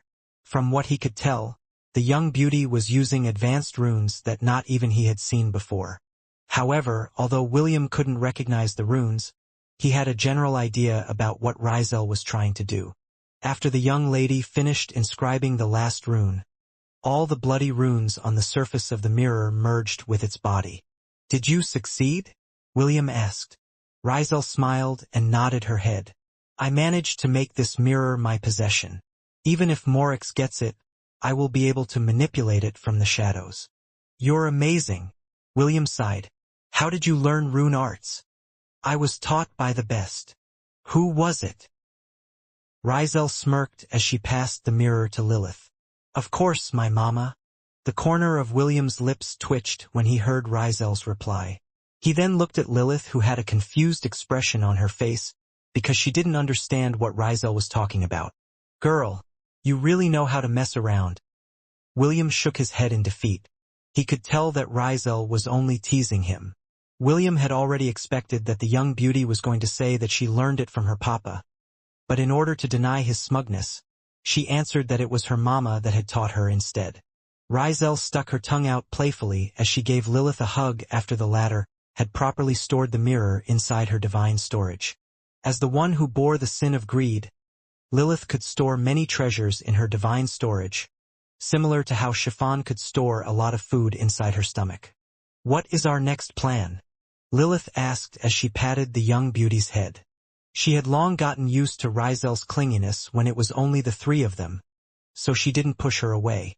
We will wait for tonight to make our move, Rizel answered as she closed her eyes in contentment. We need to bring the mirror to an area that hasn't been searched yet. Since we can't move out in the open as a group, Will must be the one to take the mirror to that location. If he is discovered, he can simply say that he found the mirror during his night exploration. This will be the safest option right now. Rizel reluctantly pulled back and moved towards the table at the center of the room where a map of the city was displayed. Right now, everyone is busy searching in their own territories for the mirrors, Rizel said. The northeastern outskirts are still left out in the open because it is far from the other shelters. It will be best if you hide the mirror in this area. William nodded and understood the gist of Rizel's plan. However, he still had something he had to ask. Why don't we find more mirrors and allow you to take possession of them? William proposed. Wouldn't this be the most ideal move we can make to ensure that we will have an advantage during the ritual? Rizel shook her head. Technically, you are right. However, I can't use my full powers in this place. If I transcribed runes on another mirror, the control that I have over the first would be cut in half. The more mirrors we take, the less control I will have over them. It will be best if we just focus on one, instead of biting off more than we can chew. William eyed the young beauty with admiration because he hadn't thought that Rizel had already considered this possibility. Aside from this, is there anything else that we can do to ensure our side will have a chance to win against Morix? Lilith inquired. Rizel nodded. Do you remember when I said that in order for us to win, both of you need to trust me with your lives? The second half of our operation relates to this. I will be making unreasonable demands, especially to you, Will. The young beauty looked at William with a serious expression on her face. No matter how unreasonable my request will be, you will have to do it without any hesitation, Rizel explained. If you hesitate, all the lives here in the Deadlands, as well as our own souls, will be damned for eternity. A lot is at stake here. Whatever happens, please trust me with your life. Can you do that? Rizel's gaze met William's. The half-elf could see how serious she was, so he decided to nod his head in agreement. Very well, I will trust you, William said with a determined expression. No matter how unreasonable it is, I will do it. Great! Rizel clapped her hands together. Then, time to put your words to the test. It's already late, so why don't you take a bath with Lilith? You can also drink her blood while you're at it. You drank Kathy's blood yesterday, so today it is Lilith's turn. Now go. I will make sure that no one enters the bath area. Rizel left the room with a smile, not even bothering to look at the reactions of the two that were left behind. Is she playing Cupid again? Lilith thought as she stared at William's face. She was trying to discern how the half-elf was faring with the idea of taking a bath with her. The Amazon princess could clearly see the hesitation in William's eyes, which made her heart ache a bit. Unable to continue observing him, she lowered her head and looked down on her feet. It was at that moment when a rough hand firmly held her own. Caught by surprise, Lilith raised her head only to see William's eyes staring at her face. The half-elf's face was flushed, and she could even see that the tips of his ears were red. Don't be mistaken, William said. I am not hesitating because I don't like the idea of bathing with you. It's just that, I don't know if you are fine with this arrangement. Rizel can be mischievous at times and goes at her own pace. I know that you are only after me because of my genes, and this is why I shy away from you. However, many things have happened as of late. Even though I still don't know what will happen in the future, I've decided to believe that by taking that first step, I will be able to understand my true feelings. After saying those words, William averted his gaze because he didn't want the Amazon princess to see his embarrassment. After half a minute, Lilith cleared her throat and gave a teasing reply. Well, that is a unique way of inviting me to take a bath with you. William smiled bitterly as he shifted his attention to the Amazon princess' beautiful face. You don't want to? Instead of answering, Lilith firmly held William's hand and walked towards the door. She was afraid that if she didn't act now, this opportunity would not come again. As the two walked towards the shower area of the stadium, a young beauty peeked around the corner of the hallway with a devilish grin on her face. I thought Will was going to hesitate, so I was a bit worried, Rizel mused. Fortunately, I'm here to push things around. Lilith, it's all on you now. Don't waste this opportunity. This is the first step to happiness. As the young beauty giggled, watching the two disappear down the hallway, the Death Lord by her side scratched her head in confusion. Will this really be all right? Zenobia thought. Kids these days really have it tough. It was very easy for her to see that Rizel was doing her best to get William and Lilith to have a closer relationship. She didn't mind playing along and acting as a bodyguard, to ensure that no one would disturb the possible couple. Her only concern was that their shelter had still not found any mirrors to present to Morix, and she was getting worried that the other leaders would find the other mirrors before them. What she didn't know was that in order to play it safe, William, Lilith, and Rizel didn't tell her that they had already found a mirror. The half-elf wasn't confident that Morix didn't have the ability to spy on them using Zenobia. During the day, she was assigned to accompany Kathy and the others to look for resources, as well as the mirrors. This was Rizel's plan to hoodwink the Dread Lord into thinking that they were being serious when it came to looking for the artifacts that would allow him to take full control of the tower. As the Death Lord was deep in her thoughts, the young beauty had already left the scene and returned to her room. There, she picked up the small wooden mallet that William and Lilith had unearthed when they went treasure hunting. The young beauty playfully smacked the mallet on the palm of her hands, while thinking of the future. "You're right, Papa," Rizel said softly as she reminisced on some of the happy moments she had spent with her family. "There's no need to think of the future. It will come soon enough." The sound of falling water spread across the shower room. William was finding it hard to avert his gaze as he snuck glances at Lilith's backside. Both of them were showering on opposite sides of the room, but since there were no dividers in place, it was just a wide-open area with no place to hide their bodies. "That's one fine tush," William thought. Rizel didn't lie. "It is indeed very attractive." Whenever William and Rizel were alone, especially when the half-elf needed some blood, the young beauty would often praise Lilith's good traits.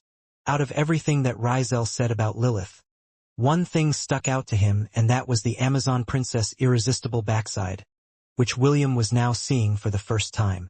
Using all of his willpower, William reluctantly averted his gaze and focused on scrubbing his body.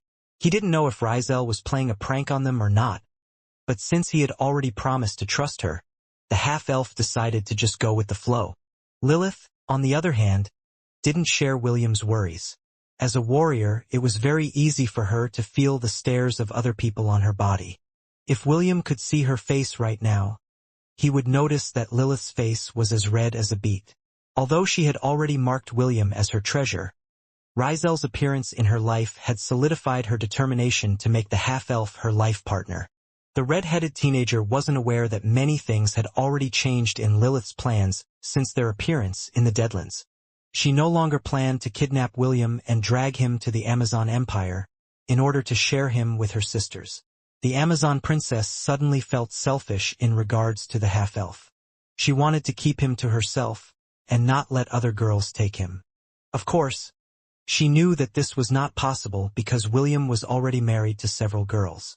However, the feeling of wanting to keep him to herself was becoming stronger. She could also feel that her divinity was slowly, but surely, awakening from its deep slumber. Maybe this is what it means to be greedy, Lilith thought. I thought that by obtaining material treasures, I would be happy. But now I want more. I want. The image of the young beauty with long red hair and amber eyes that matched her own appeared in her vision. I want that future. Lilith slowly raised her hand to reach out towards the falling water droplets above her head. I want her in my life. A new goal blossomed in Lilith's heart, and her determination soared. After finally understanding what she wanted, she turned around to look at the half-elf who was busy scrubbing his body. Lilith took a step forward, then another, towards the person that would make her wish a reality. As William was about to scrub his back, a pair of hands pressed down on his shoulders.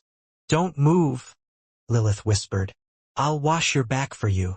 Before William could even reply, a pair of rough hands, similar to his, started to scrub his back.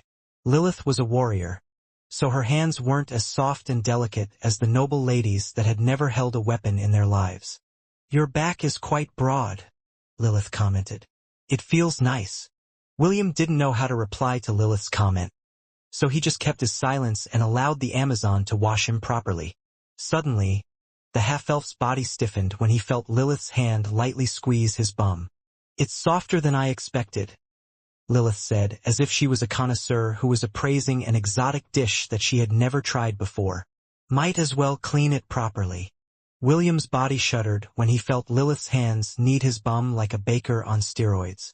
He had a feeling that the Amazon was just playing around out of curiosity and waiting for him to react to her actions.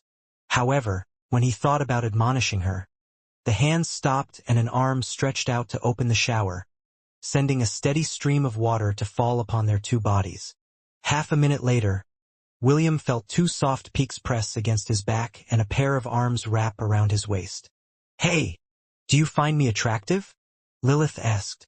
Very, William replied honestly. I want you as my life partner. Your answer? I don't think I'm ready yet. Lilith sighed before lightly biting William's shoulder.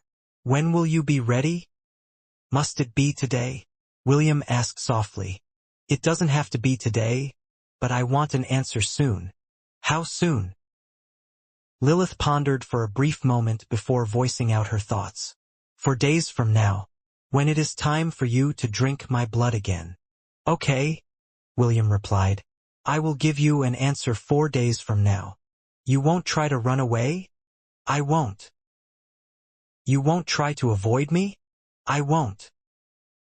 Good, now turn around, Lilith said as she took a step back and let go of William's body. William did as he was told, and both of them stared at each other. A pair of light green eyes, that were like emeralds, stared into Lilith's amber eyes without blinking. Lilith pressed her hands over William's shoulders, as she lightly rose to her tiptoes and brushed her lips over William's. The action was fleeting, but the half-elf felt how serious the Amazon princess was. Because of this, he had also resolved to sort out his feelings seriously, and give her a proper answer on their promised day. Let's go, Lilith said as she held William's hand. We don't want to catch a cold, right?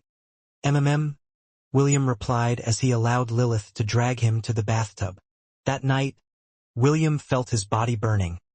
As Lilith's warmth washed over his body from inside and out, Lilith's body pressed against him as he drank her blood sparingly.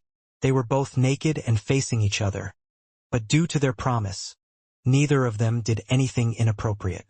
William could hear Lilith's strong heartbeat resonate in his ears, along with the sinful sighs that escaped her seductive lips.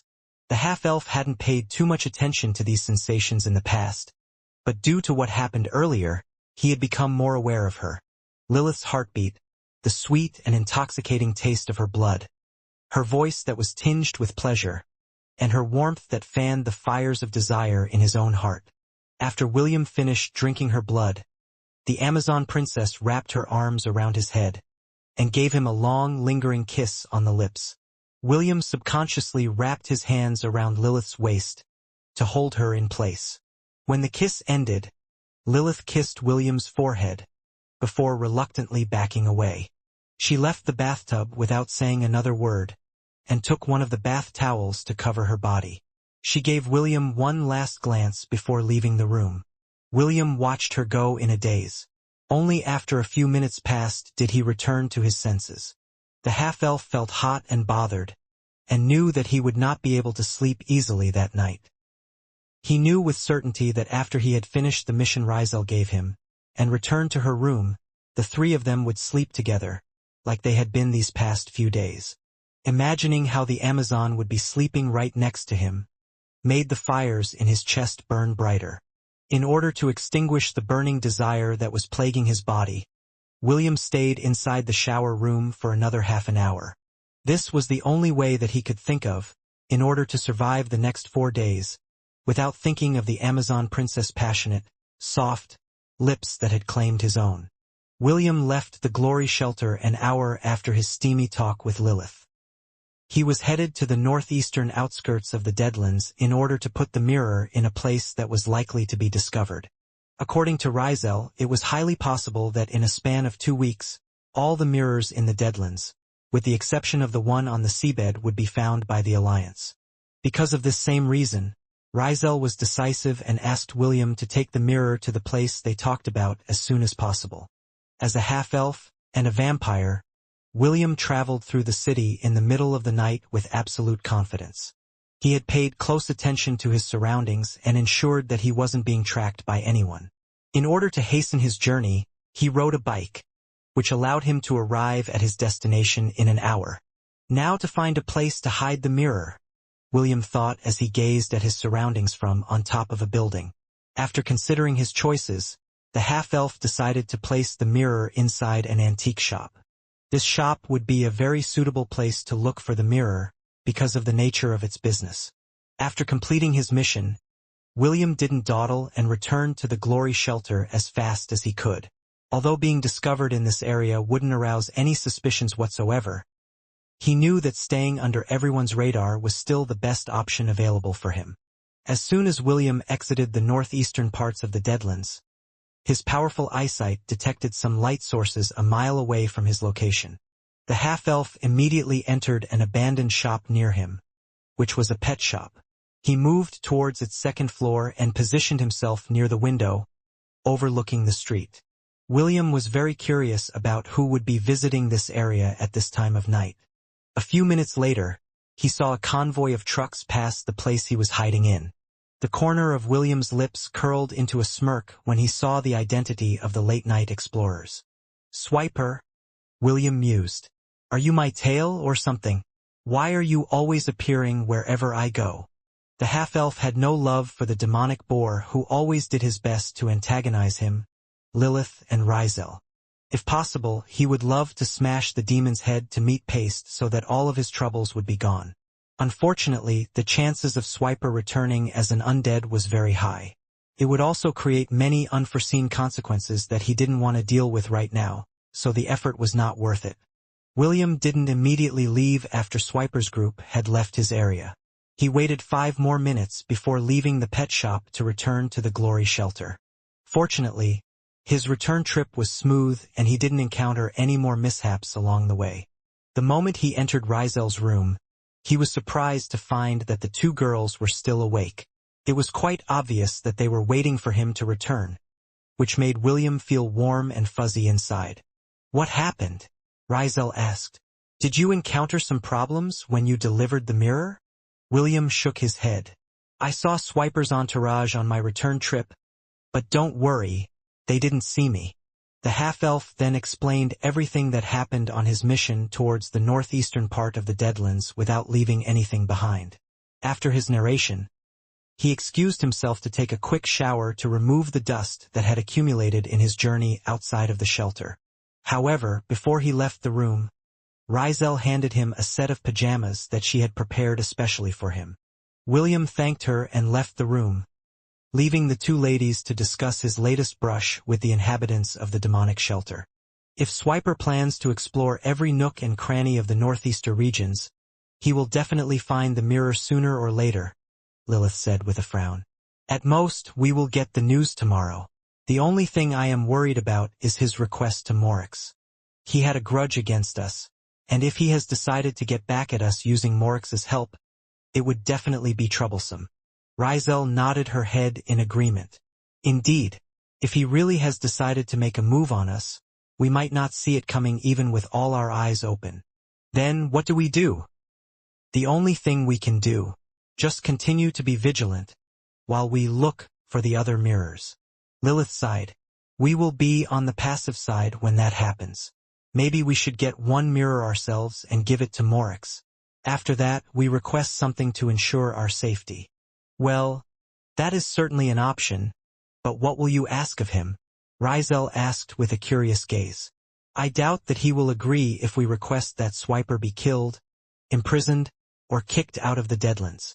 "True," Lilith admitted, "but some kind of deterrence is better than nothing, right?" Rizel covered her lips and giggled. "Frankly, I think having Will around is already a deterrence. You might not know of it, but every day that passes here in the Deadlands will become stronger. I don't know if Morix realized this yet, but Will's body is automatically siphoning the undead energy from the Deadlands. Perhaps Will is not aware of this as well. However, I'm sure that he can feel his body getting stronger with every day that passes, most especially during the night when the tower activates its powers." "Will he be as strong as Morix?"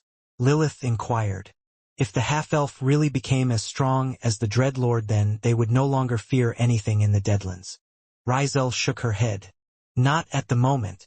But, if everything goes according to plan, he will become the Dreadlord's equal, perhaps even stronger." "Really?" "Yes." Lilith glanced at the young beauty that was looking back at her with a smile. "Why are you smiling?" Lilith inquired. "It's because I am happy," Rizel answered. "Happy about what?" "Happy because you already took the first step, Lilith. Rizel moved closer and gave the Amazon princess a light hug. "Please do your best," Rizel encouraged. "Just one more push, and Will is in the bag." The Amazon princess blushed at Rizel's egging. Lilith was quite helpless when it came to Rizel's advances. However, what she said was also true.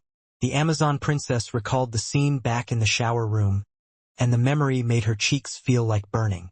Although it only lasted for a brief moment, she felt that William had returned her kiss when she kissed him in the bathtub.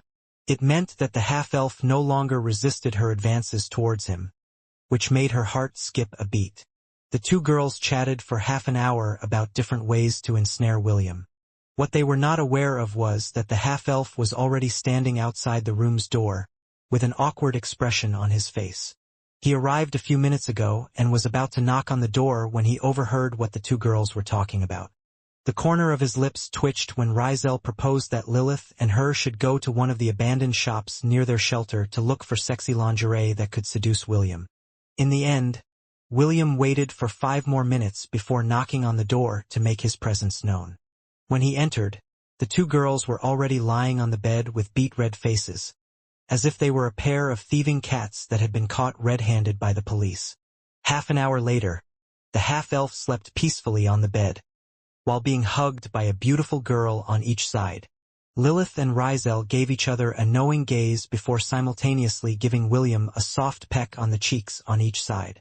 After sneakily taking advantage of the handsome half-elf, both girls closed their eyes to sleep. Both hoped that when morning came, a new day, filled with happiness and love, would grace the three of them in a world where hope was merely a fleeting illusion that dreamers loved to dream. Just as Rizel and Lilith predicted, the news of Swiper finding the mirror spread throughout the Deadlands around noon. The funny thing was that the reason why they knew of this news was because Swiper himself had gone to the Glory Shelter to brag about his latest achievement. He even roared in laughter as he showed the mirror in his hands to William, Lilith, and Rizel, who were doing their best to prevent themselves from spitting on his demonic pig's face. "You see, this is what happens when I become serious," Swiper said as he patted William's shoulder in a friendly manner. "This proves that I'm better than you, right?" William wanted to roll his eyes at the bragging demon who was only a few inches from getting his snout smashed to a pulp. "Well then, since I'm a busy man, I guess I'll be going to the Black Tower now," Swiper declared with a smug expression on his face. "See you later, losers. Ha ha ha ha." Swiper's lackeys all laughed in unison as they looked at William's group with disdain. They had searched all night until the sun had started to rise before they found the mirror that Morix was looking for. As the demonic entourage left in the direction of the Black Tower, William shook his head helplessly. If possible, he hadn't wanted Swiper to be the one to find the mirror he hid. But fate was a fickle lady, who had the hobby of breaking people's expectations. "Will, I think we need to move to the next stage of our plans," Rizel said after careful consideration. "Time is not on our side." William turned around to look at the young beauty that was looking at him with a serious expression on her face. "What are we going to do next?" William asked. "Follow me," Rizel replied as she turned to go back inside the Glory Shelter. Just like usual, she had ordered Kathy and Zenobia to look for resources and a mirror within their territory. This served as a smokescreen to the observers of the Dreadlord, who were regularly patrolling the areas of the shelters. This time, Rizel didn't bring William to her room, but in the room next to hers, where William had stayed the night a few days ago. "Sorry, Lilith, but it will be only William and I who will be talking," Rizel said with an apologetic gaze. "I'm sorry. Silly girl. What are you being sorry about?" Lilith replied as she held her hand. "If it is something that I shouldn't listen to, then that's fine with me. Thank you. I'll just go to your room for the time being and wait for the two of you to finish your business." Lilith didn't say another word and went to Rizel's room, closing the door behind her. Rizel took a deep breath as if she was preparing herself for something before she entered the room. William, who still had no idea what the young beauty had planned, entered the room behind her. "Please lock the door," Rizel said. "This is to ensure that we won't be interrupted during our exercise." The half-elf nodded and locked the door as he was told. He then moved towards Rizel, who was sitting on top of the bed with a determined expression on her face. I told you before that, in order to have a chance of winning, you must trust me with your life, Rizel stated. No matter how unreasonable my request will be, you will have to do it without any hesitation. I ask you now, will you trust me? Yes, William answered. I trust you. Good. Rizel sighed in relief. Then let's begin. Please, take off your shirt. The rustling of clothes echoed within the walls of the room, heralding the start of the second phase of Rizel's plan. While this was happening, Swiper had finally arrived in the vicinity of the Black Tower where Morix's Death Lords were already waiting for his arrival. The Dread Lord received Swiper in his throne room with a big smile on his face that made the demonic boar feel less anxious. I knew that you would not let me down, Swiper, Morix said. Fortunately, I didn't make a mistake when I chose you to become my spy among the shelters. Swiper respectfully bowed his head as he presented the mirror to Morix. Your Excellency, I am but your humble and loyal supporter, Swiper declared. As long as I am able to help, I will not hesitate to go above my capabilities to meet your expectations. Morix nodded his head in appreciation before accepting the mirror in Swiper's hands. You are truly a subordinate that I can be proud of. Now, tell me, what is it that you wish for? The image of William's arrogant face briefly appeared in Swiper's mind, as he raised his head to look at the Dreadlord who was waiting for his reply. For a very long time, Swiper had wished that he could trample on the half-elf's face and regain his pride. Now that an opportunity was right in front of him, wouldn't it be a shame not to use it to his advantage? Your Excellency, I wish to deal with the half-elf who has recently appeared in the Glory Shelter, Swiper stated. He is also the same person that dealt with your Death Lord and Bone Dragon during the haunting. The same person who has shown you disrespect in this very throne room. Ah, that person. Morix nodded. Well, he truly is an eyesore, but he is also actively searching for the mirror on my behalf. Even so, since you want to deal with him, then I can make it happen. The question is, how do you want to deal with him? Swiper gritted his teeth as he voiced out his inner thoughts. Your Excellency, I wish to. Morix listened to Swiper's request with a calm expression on his face. After hearing what the demonic Borkin had to say, the Dread Lord pondered for a bit before giving his reply. Your request is not impossible to realize, Morix replied after careful consideration. But the timing is important. If I were to make a move right now, the other leaders of the shelters will be wary, and there is a chance that they will refuse to cooperate. Although I can use force to quell their resistance, I have more important matters that come before any desire to wipe them off from the face of the Deadlands. Also, you will instantly become a suspect and will be alienated by the rest of the Alliance. Like I said, it is not impossible for your request to be realized, but the timing must be done right. How about this? We will wait until all the mirrors are gathered before we make our move. I promise you that when that time comes, I will let you personally deal with that half-elf after I'm done with him. With this, we can accomplish both of our goals with minimal to zero risk. It's a win-win situation for both of us. What do you think? Swiper pondered for a bit before firmly nodding his head. I will do my best to endure, Your Excellency. I just hope that the wait will be worth it. Trust me, I will make sure that you will be satisfied with the results. Thank you, Your Excellency. I look forward to the day where both of our wishes will be realized. After a bit of chit-chat, Swiper left the Black Tower with his subordinates and returned to the demonic shelter to rest. The Dread Lord watched them leave with an indifferent expression on his face before gazing in the direction of the Glory Shelter. Mortals are truly interesting creatures, Morix muttered. The corner of his lips curled up into a smile as he thought of the wishes of those that had presented mirrors to him. For pride, greed, lust, envy, gluttony, wrath, and sloth, they are willing to step on any number of corpses just to satisfy their desires. And people say that I'm the evil one? How laughable. Morix shook his head before closing his eyes. He could gradually feel that the time he was waiting for was at hand. All he needed to do was wait for all the mirrors to fall into his hands. 2 days had passed since Swiper had given the mirror to Morix, and the demonic shelter's prestige was at an all-time high. With 3 out of the 9 mirrors found, everyone was putting in double the effort in finding the 6 remaining mirrors. Even William, Lilith, and Rizel had no choice but to act like they were desperate to find the remaining mirrors in order to let Morix and the other leaders think that they were doing their best to find it.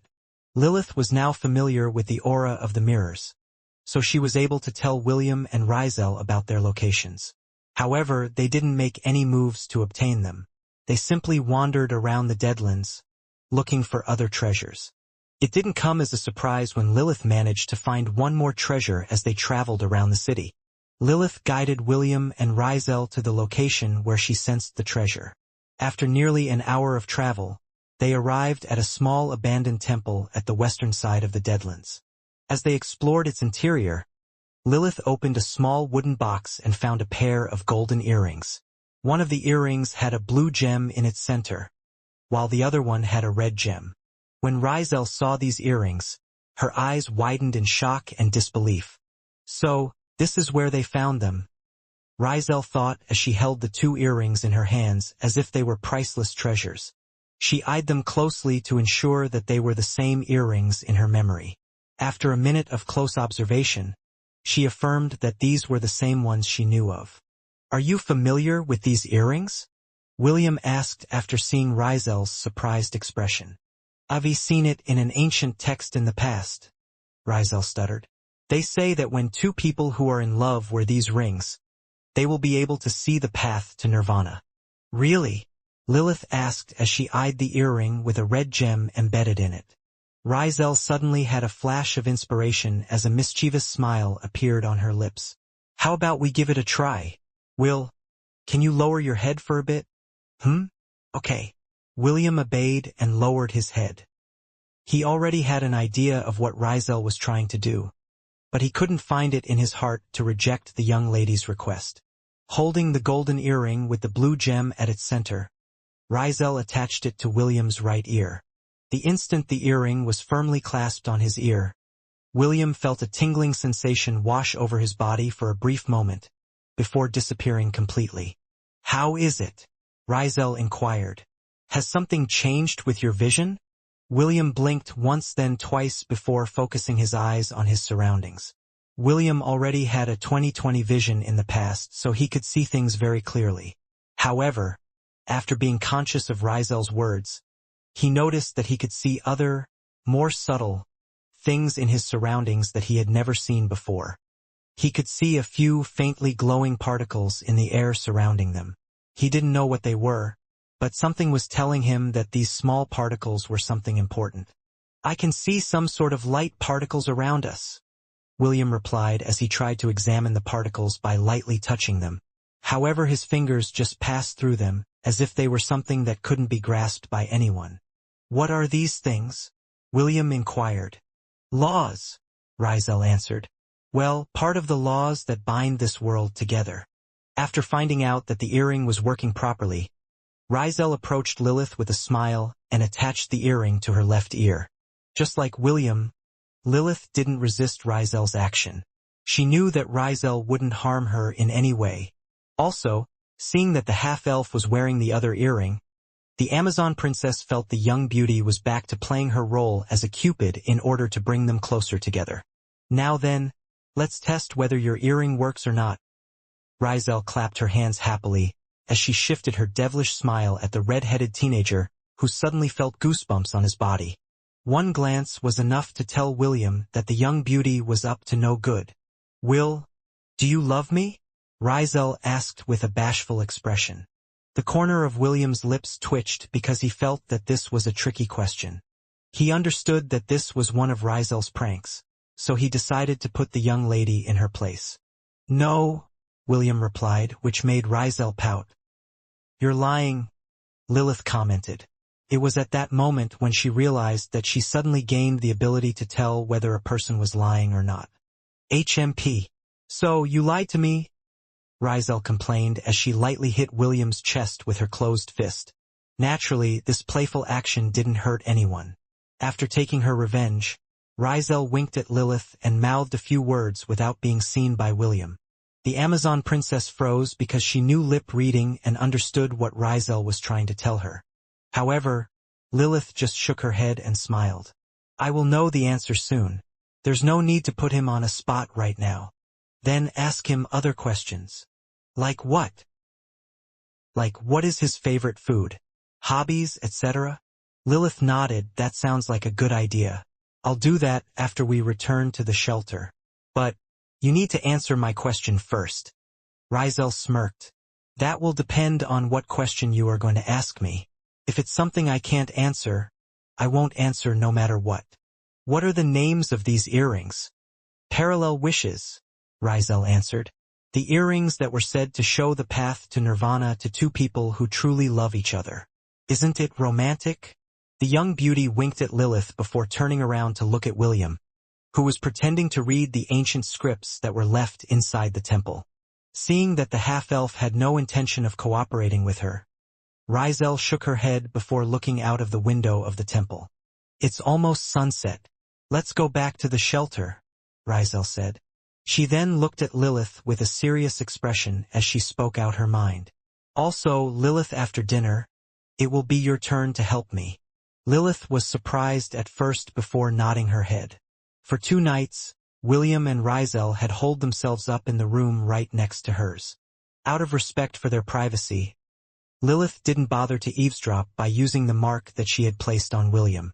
Although she was very curious to know what they were doing inside the room together, she decided to trust Rizel and just waited for her to return. William, who heard Rizel's words, didn't respond. Rizel had already informed him a day ago that it will be Lilith's turn today, so he was already expecting this to happen. He couldn't possibly tell anyone what the young beauty and he was doing during those 2 days that they were together. Even if he did mention it to someone, he was very confident that no one would believe him. Since that was the case, it was better to keep his lips shut tight. Deep inside, he was very curious about what Rizel planned to do with Lilith.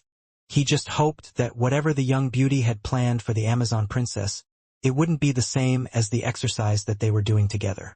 It hurts, Lilith panted as her hands clenched the bed sheets. She had never felt this kind of pain before and it almost drove her crazy. It was as if she was being split in half, and the searing pain made her unconsciously bite her lip. Lilith didn't know how long it lasted, for every second felt like days, and minutes like years. Blood stains dyed the white sheets as Lilith lay on the bed, bereaved of strength. She had already lost consciousness at that point, and tears streamed down at the corner of her eyes. That was more intense than I thought, Rizel said as she, too, panted for breath. It's so hot. A minute later, the young beauty collapsed over Lilith's body, bereft of consciousness. William had been told to go somewhere far away from Rizel's room for the time being, because Rizel knew how sensitive his ears were. Of course, the half-elf didn't have any objections in regards to the young beauty's request. William decided to rest on the rooftop of the stadium, while waiting for the 2 girls to finish whatever they were doing. As the night deepened, William kept his vigil on the rooftop while sorting out his thoughts. He was thinking about his feelings for Lilith and how he wanted to proceed going forward. I wonder how Ash, Sydney, and Chiffon will react when we get out of this place, William thought. He then sighed deeply because he missed them dearly. It was not only them that the half-elf was thinking of. Wendy's, Est's, and Celine's images appeared inside his head as well. They were among the women who held a significant part of William's heart. Wendy, who opened up his heart to love, was someone he treasured greatly. Without her, the half-elf would have not thought of the possibility of loving someone else aside from Belle. Her straightforward innocence had wormed her way inside his heart, and claimed her place as his first wife. I miss you, Wendy, William thought as the feelings of tenderness rose up from his heart. Soon, Wendy's face disappeared and was replaced with a silver-haired beauty with crimson eyes. She was none other than Est's original form, which had been sealed due to the curse of the gods. William could still remember how he tried to teach her things like kissing, which made Est blush until the tip of her ears were red. William's best friend and lover was like a white rose that knew nothing of the world.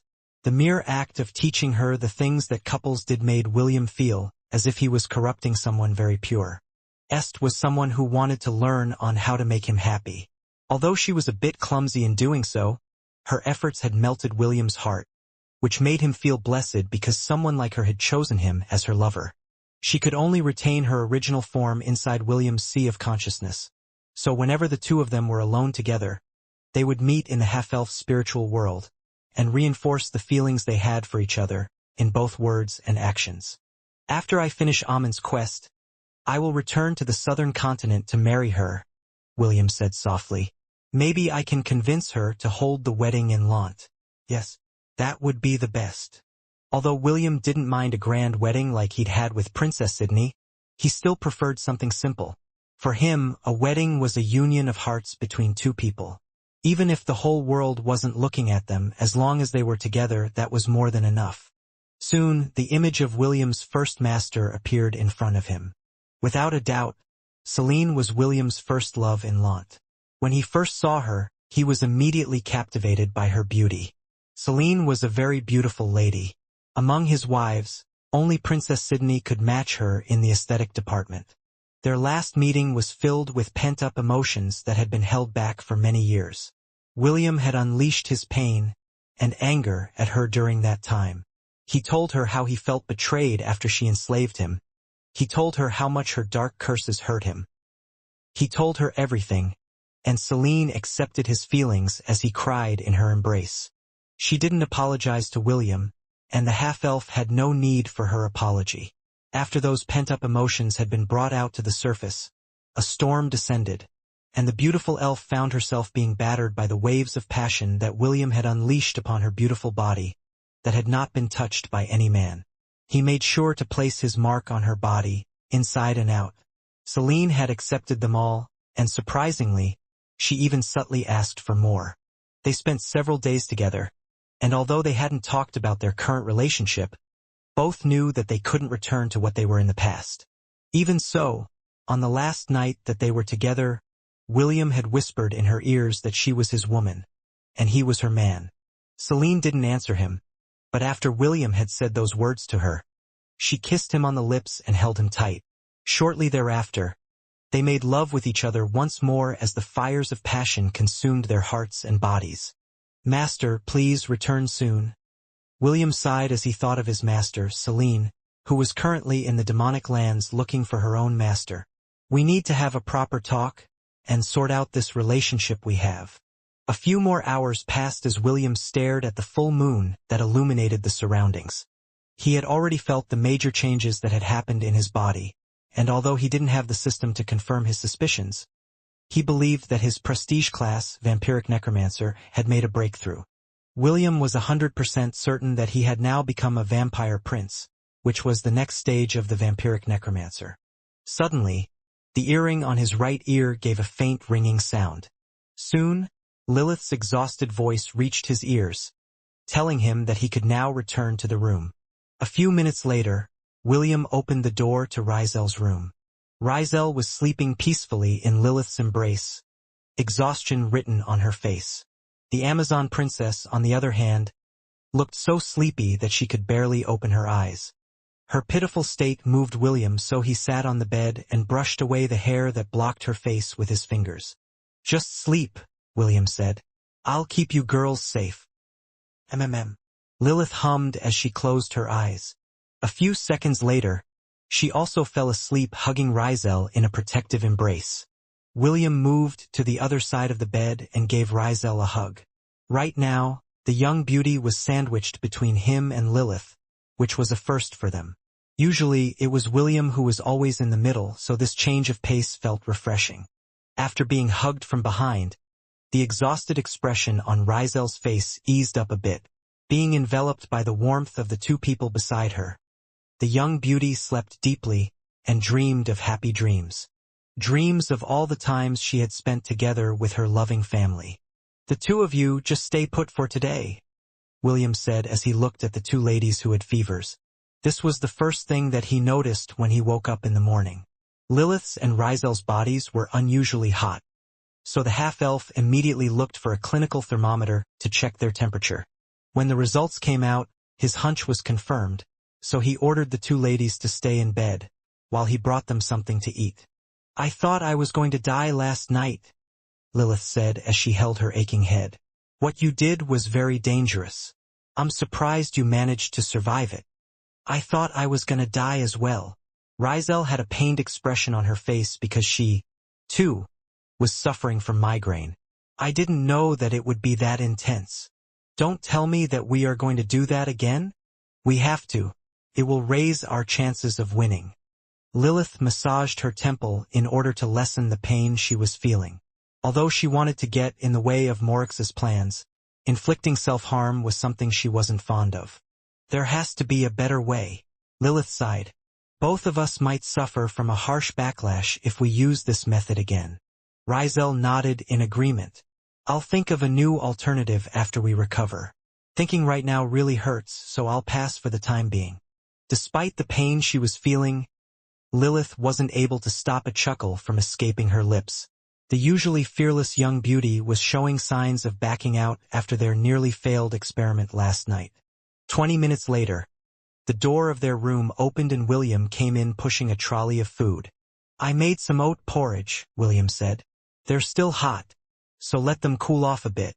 The half-elf took 2 breakfast trays and placed them on the 2 ladies' laps. He then took a chair and sat beside the bed, eyeing the 2 girls who were holding their heads in pain. "I know I shouldn't ask, but what did the 2 of you do last night for both of you to end up like this?" William inquired. "You already know that you shouldn't ask, but you still asked," Lilith replied with a glare. "How about you tell me what you and Rizel were doing for the past few days?" William coughed lightly as he averted his gaze. How could he possibly tell her what he was doing with Rizel? If Lilith got wind of it, she would definitely raise a ruckus.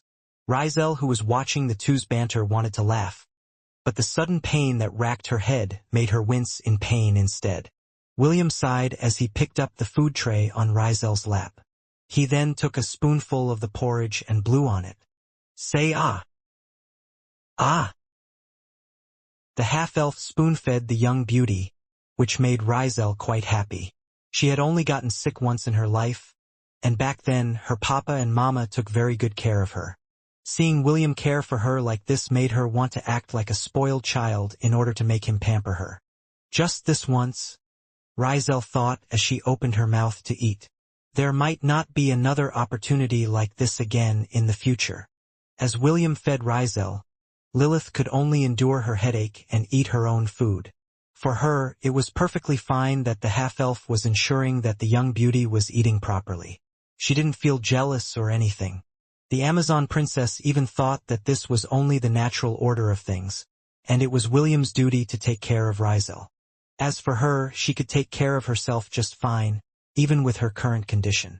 As the 2 girls ate, the other shelters were hard at work scouring the deadlands to find the mirrors, including Kathy's group. Just like always, the remaining members of the Glory Shelter were also hard at work. "Incredible. I didn't think that Rizel and Lilith would get sick here in the Deadlands," Kathy said. "I hope it's not a serious sickness." Zenobia scratched her head as she looked in the direction of the Glory Shelter. Will said that it's just a mild fever. They explored somewhere damp yesterday, so it might have caused them to feel some discomfort after they returned to shelter. "Good," Kathy nodded. "I don't want her to get sick for a long time." Suddenly, one of the men in their team shouted because he found something unusual. "Leader, there is a mirror over here," the man said. "It looks just like the ones that were in the gold crystal." Kathy and Zenobia glanced at each other before scampering towards the location of the man who had said that they found a mirror similar to what the Dreadlord was looking for. This is one of the mirrors, right?" Kathy asked as she looked at Zenobia, who was standing beside her. The Death Lord had already activated the golden crystal and a match had been made. "Without a doubt, this is indeed one of the mirrors that Morix is looking for," Zenobia replied. "Let's take it back to the shelter and have William deal with it." Everyone in the group agreed that this was the best thing to do. Truth be told, they were afraid of dealing with the Dreadlord. Since William had been one of the experts protecting their shelter, They deemed that it was best that he handled this mirror as well. The corner of William's lips twitched as he looked at the mirror that was presented to him by an overeager Kathy. "Will, this is one of those mirrors that you are looking for, right?" Kathy said with an expression that screamed, "Please, praise me for doing a good job." "Why yes," William replied. "Good job, Kathy. You too, Zenobia." Zenobia nodded her head and Kathy looked at William with eyes filled with expectation. "Will, don't you think a reward is in order?" Kathy asked with a smile. William subconsciously took a step back because the pretty girl's gaze was starting to scare him. "Oh, of course," William answered with a stiff smile. "What do you want as a reward? How about tonight we do the usual?" Kathy proposed. "Don't worry, I'm a very healthy person. My blood regenerates quickly as well. You're already aware of this, right?"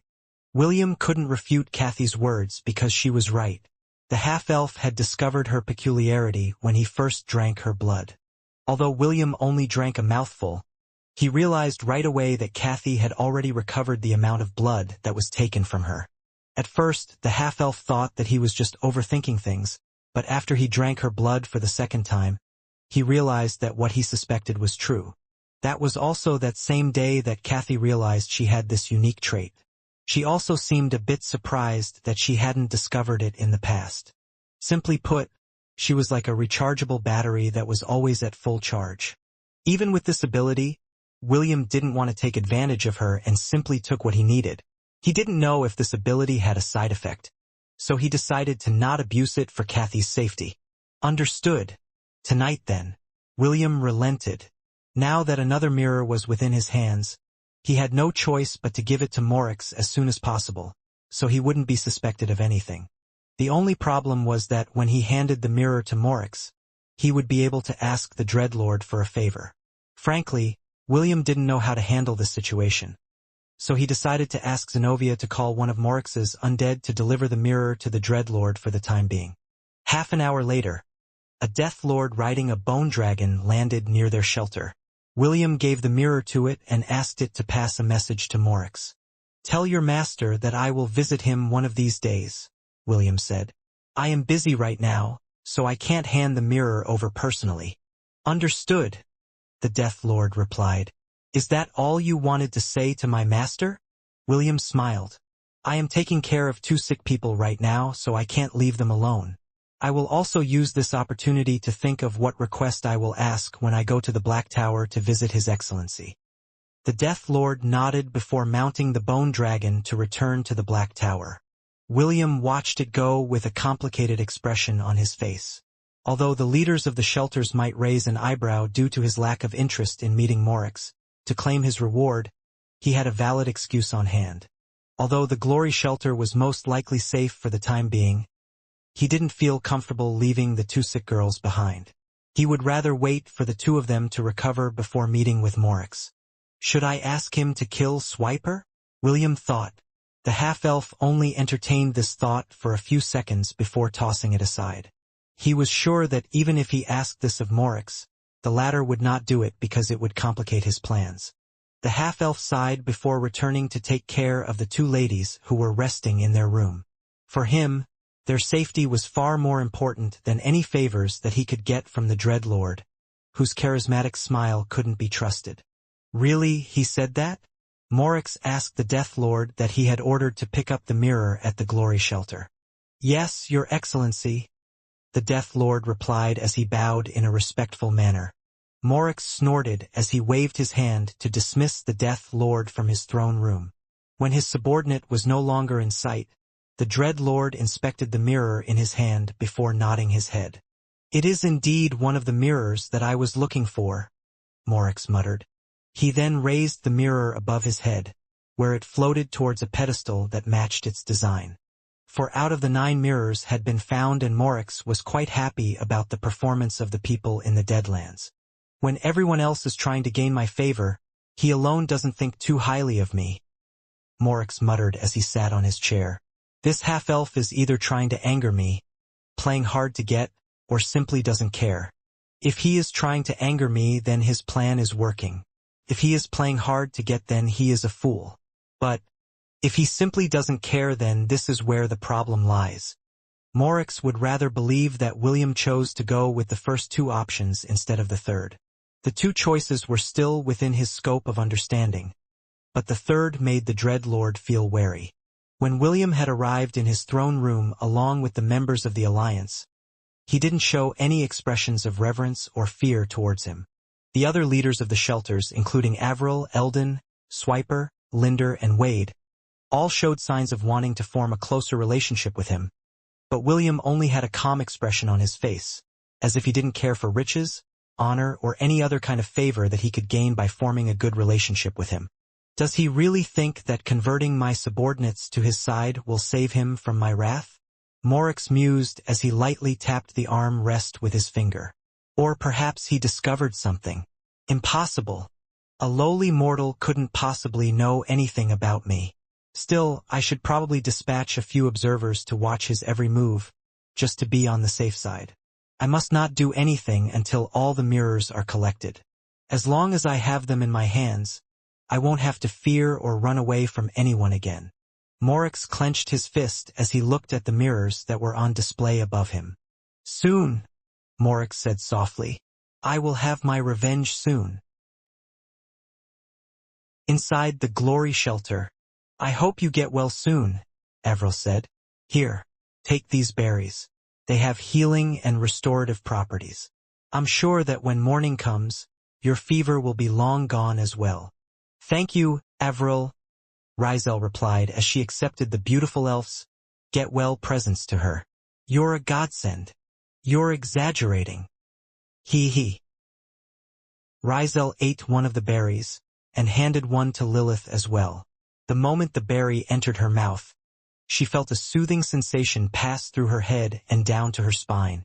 The migraine she had been feeling disappeared, and her expression became rosier. Seeing the great changes that were happening in Rizel, the Amazon princess also ate one of the berries, and immediately felt its wonderful properties wash away the pain she was feeling. Looks like the medicinal effects are working. Avril smiled as she nodded her head in satisfaction.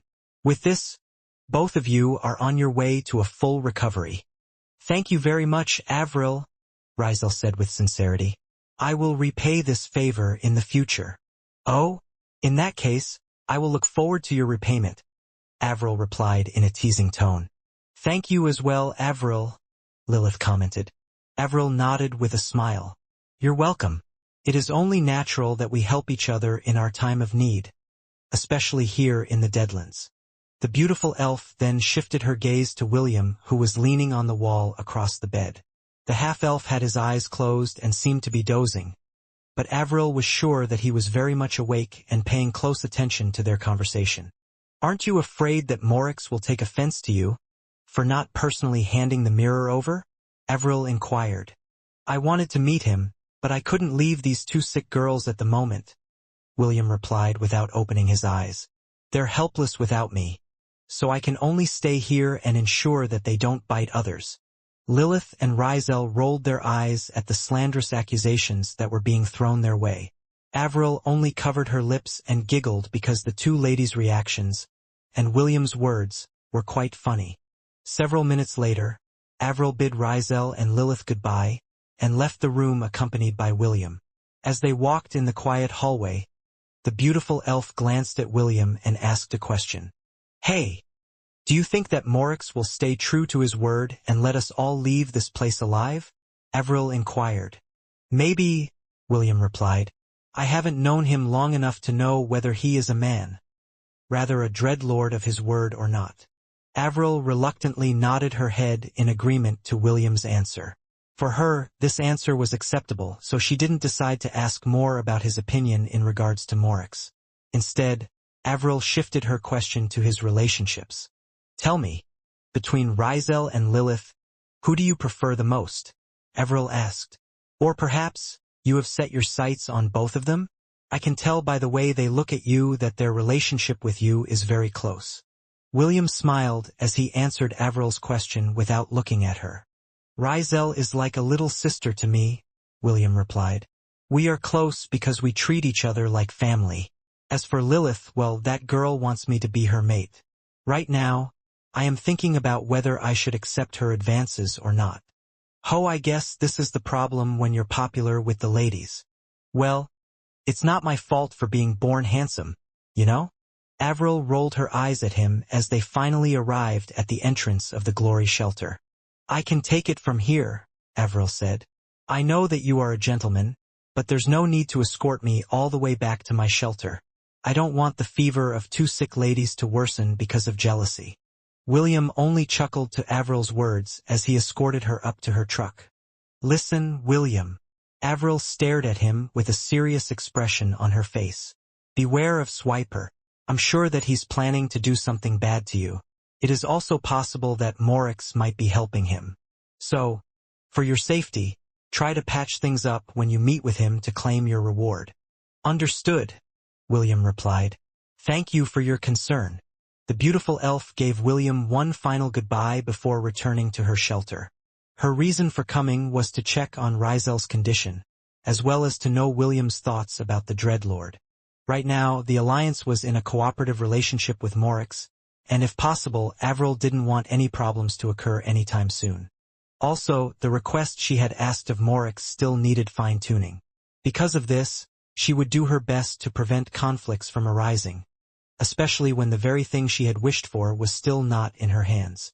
William watched Avril's entourage go with a solemn expression on his face. Right now, he didn't know who among the leaders he could trust, not even the beautiful elf who seemed to be keen on forming a good relationship with the Glory Shelter. Right now, the only people I can trust are Lilith and Rizel, William thought. As for the other leaders, involving them in our plan is too risky. It will be best if we keep the information we have to ourselves. The half-elf sighed before returning back to Rizel's room. He had made a promise to Kathy tonight, and the pretty lady was very eager to share her blood with William. Also, tomorrow was the deadline of the agreement he had with Lilith. He promised her that he would not run away or evade the issue. Truth be told, William had already made his decision.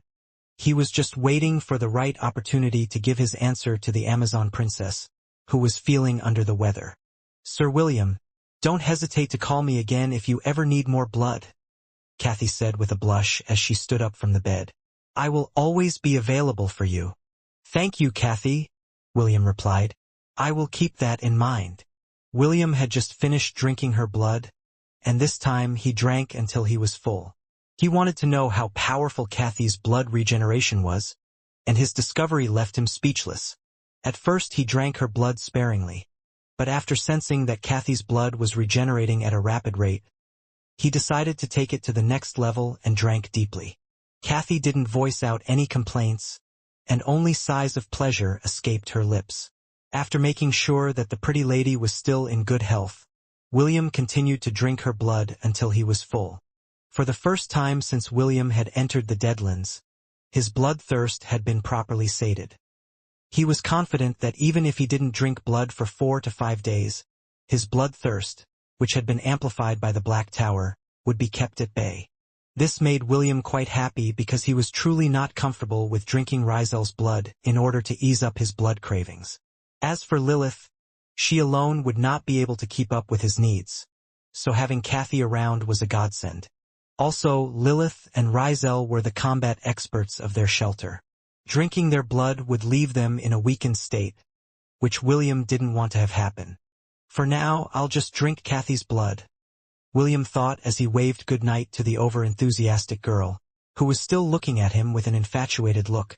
When Kathy finally returned to her room, William went to check on Lilith and Rizel, whose fevers had gone down thanks to the berries that Avril gave them. You look quite satisfied, Lilith said in a teasing tone. Is Kathy's blood that tasty? Right, is her blood tastier than ours? Rizel decided to join Lilith's interrogation and asked William with a mischievous gaze.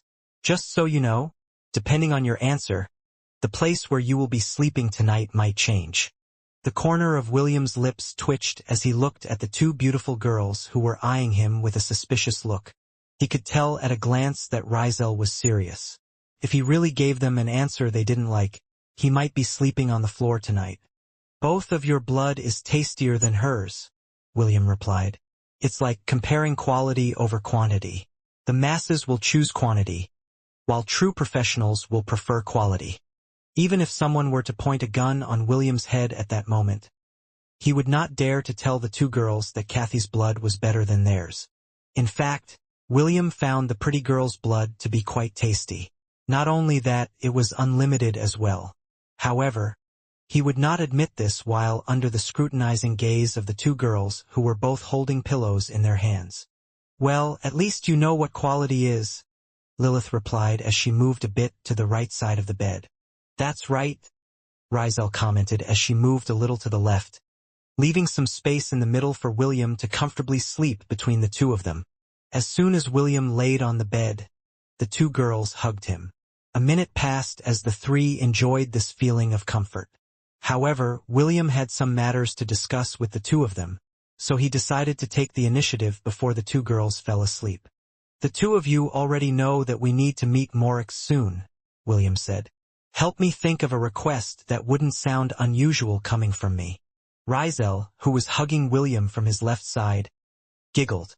The answer to this is simple. Just ask him to kill Swiper. I'm sure that Morix will not find this request suspicious. Lilith nodded. That's right. In fact, this is the safest request you can make.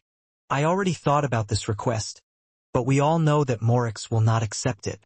What we need to think about is a backup request, William stated. Help me think of a good idea. How about you ask him to preside over your marriage with Lilith? Rizel proposed. My idea is good, right? William shook his head. Be serious, Rizel. You can't possibly. So, you're saying that you don't want to marry me?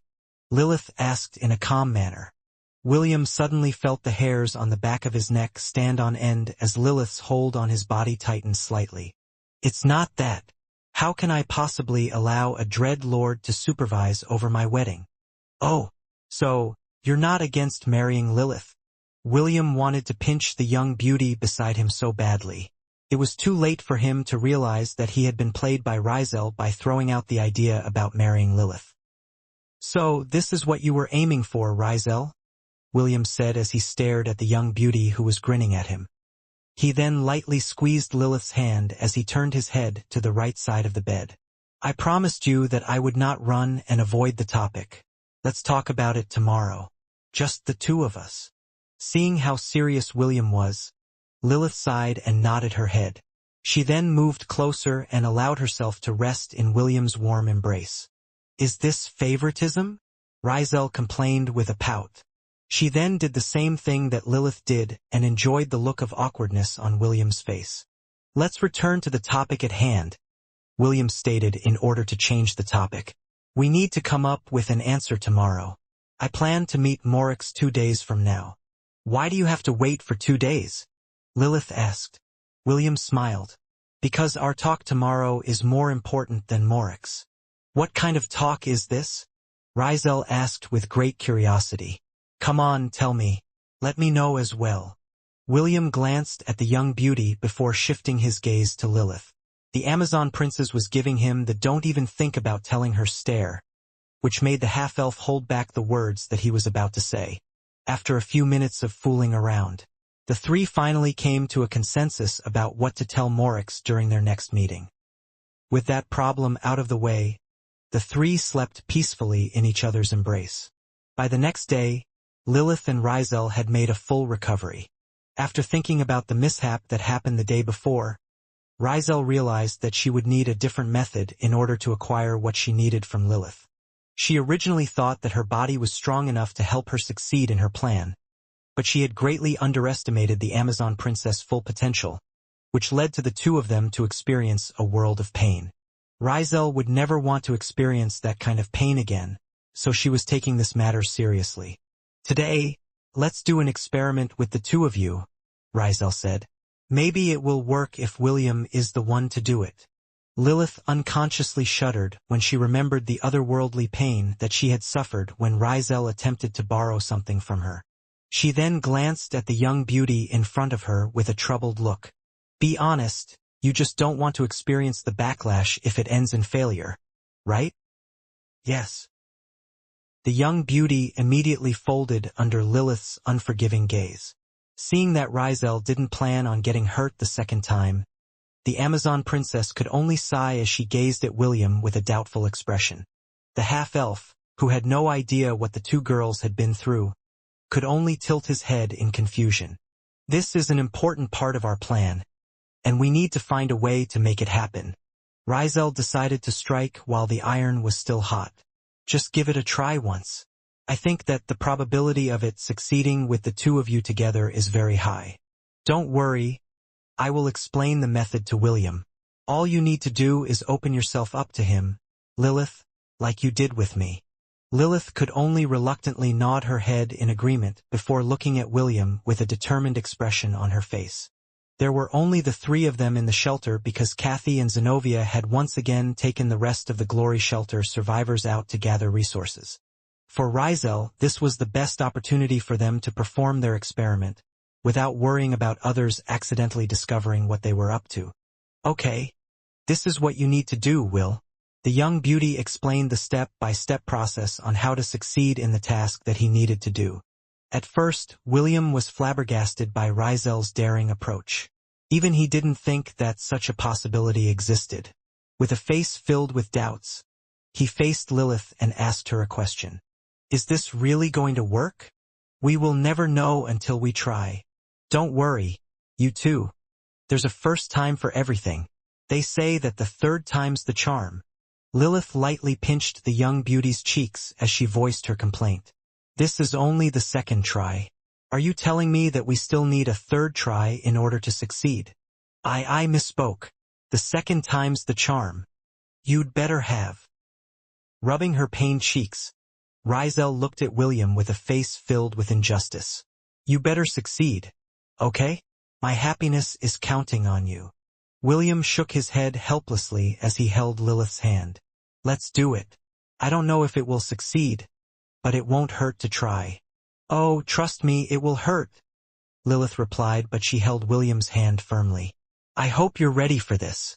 Half a day later, William leaned weakly on the couch, while Lilith was slumped on the bed.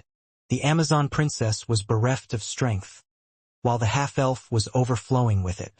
Why, you finally succeeded, Rizel said as she placed her hand on William's chest. She could feel the power radiating from the gem on William's chest and confirmed that the experiment worked. You really did it. After 6 attempts, yes, William replied as he tried to stabilize the power in his body. How long do you think you can hold it in? The shortest is half a day. The longest will be a day, but no more than that. Rizel nodded her head. Half a day is more than enough. At most, we will only need a few hours. The young beauty helped William stand up and supported his body. The two of them walked towards the bed, where the Amazon princess was still panting for breath. I'm giving it back, William stated as he and Rizel helped Lilith into a seating position. This power was not something he could hold onto for a long time, and the sooner he returned it to its owner, the sooner both of them would recover from their abnormal conditions. 2 hours later, Lilith leaned on William's chest as they soaked in the bathtub. After the experiment had ended, the half-elf and the Amazon princess were able to recover quickly. In fact, both of them were able to recover to their peak condition with just an hour's rest. After eating dinner, Rizel decided to stay inside her room to rest, while the two went to the shower room to wash the sweat off their bodies. They had washed their bodies in silence, before tacitly stepping into the bathtub together. The two didn't say anything and simply held each other in an embrace that spoke volumes. A few minutes passed, before Lilith raised her head and looked up at William with an affectionate gaze. The half-elf then lowered his head and kissed her soft lips.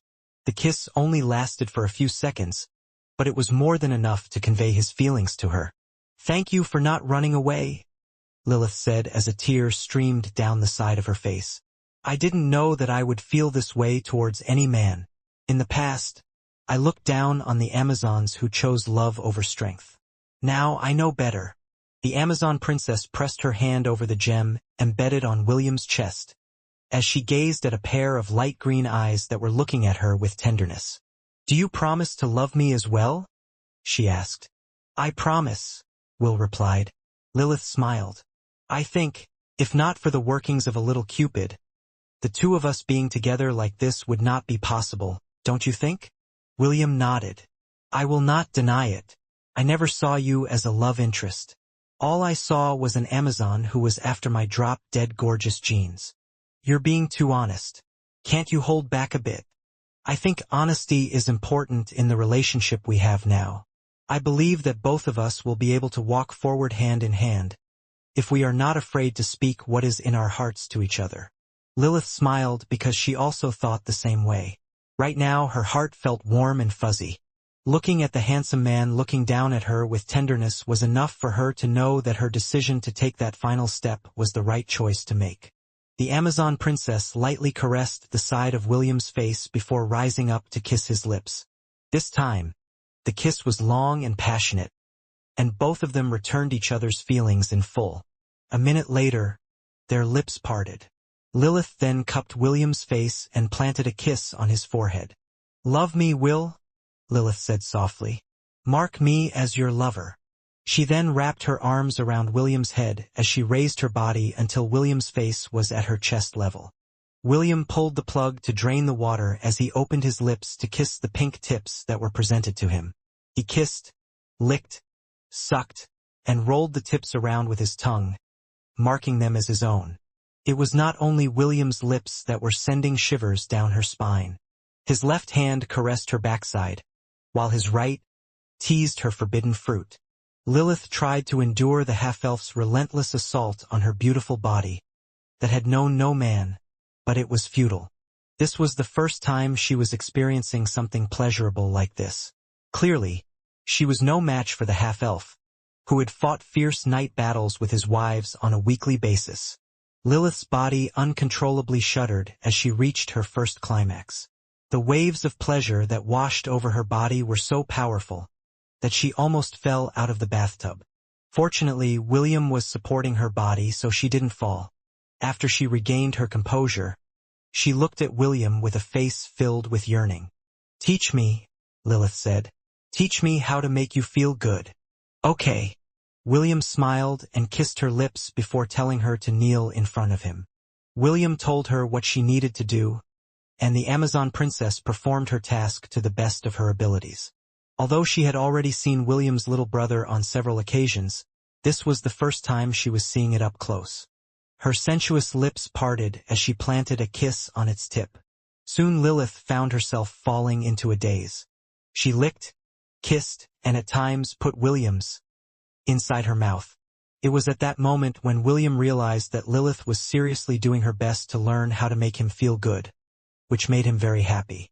Although she was a bit clumsy, and at times accidentally brushed her teeth against his, William knew that the beautiful lady in front of him would surpass even Sydney's sexual expertise the more he trained her.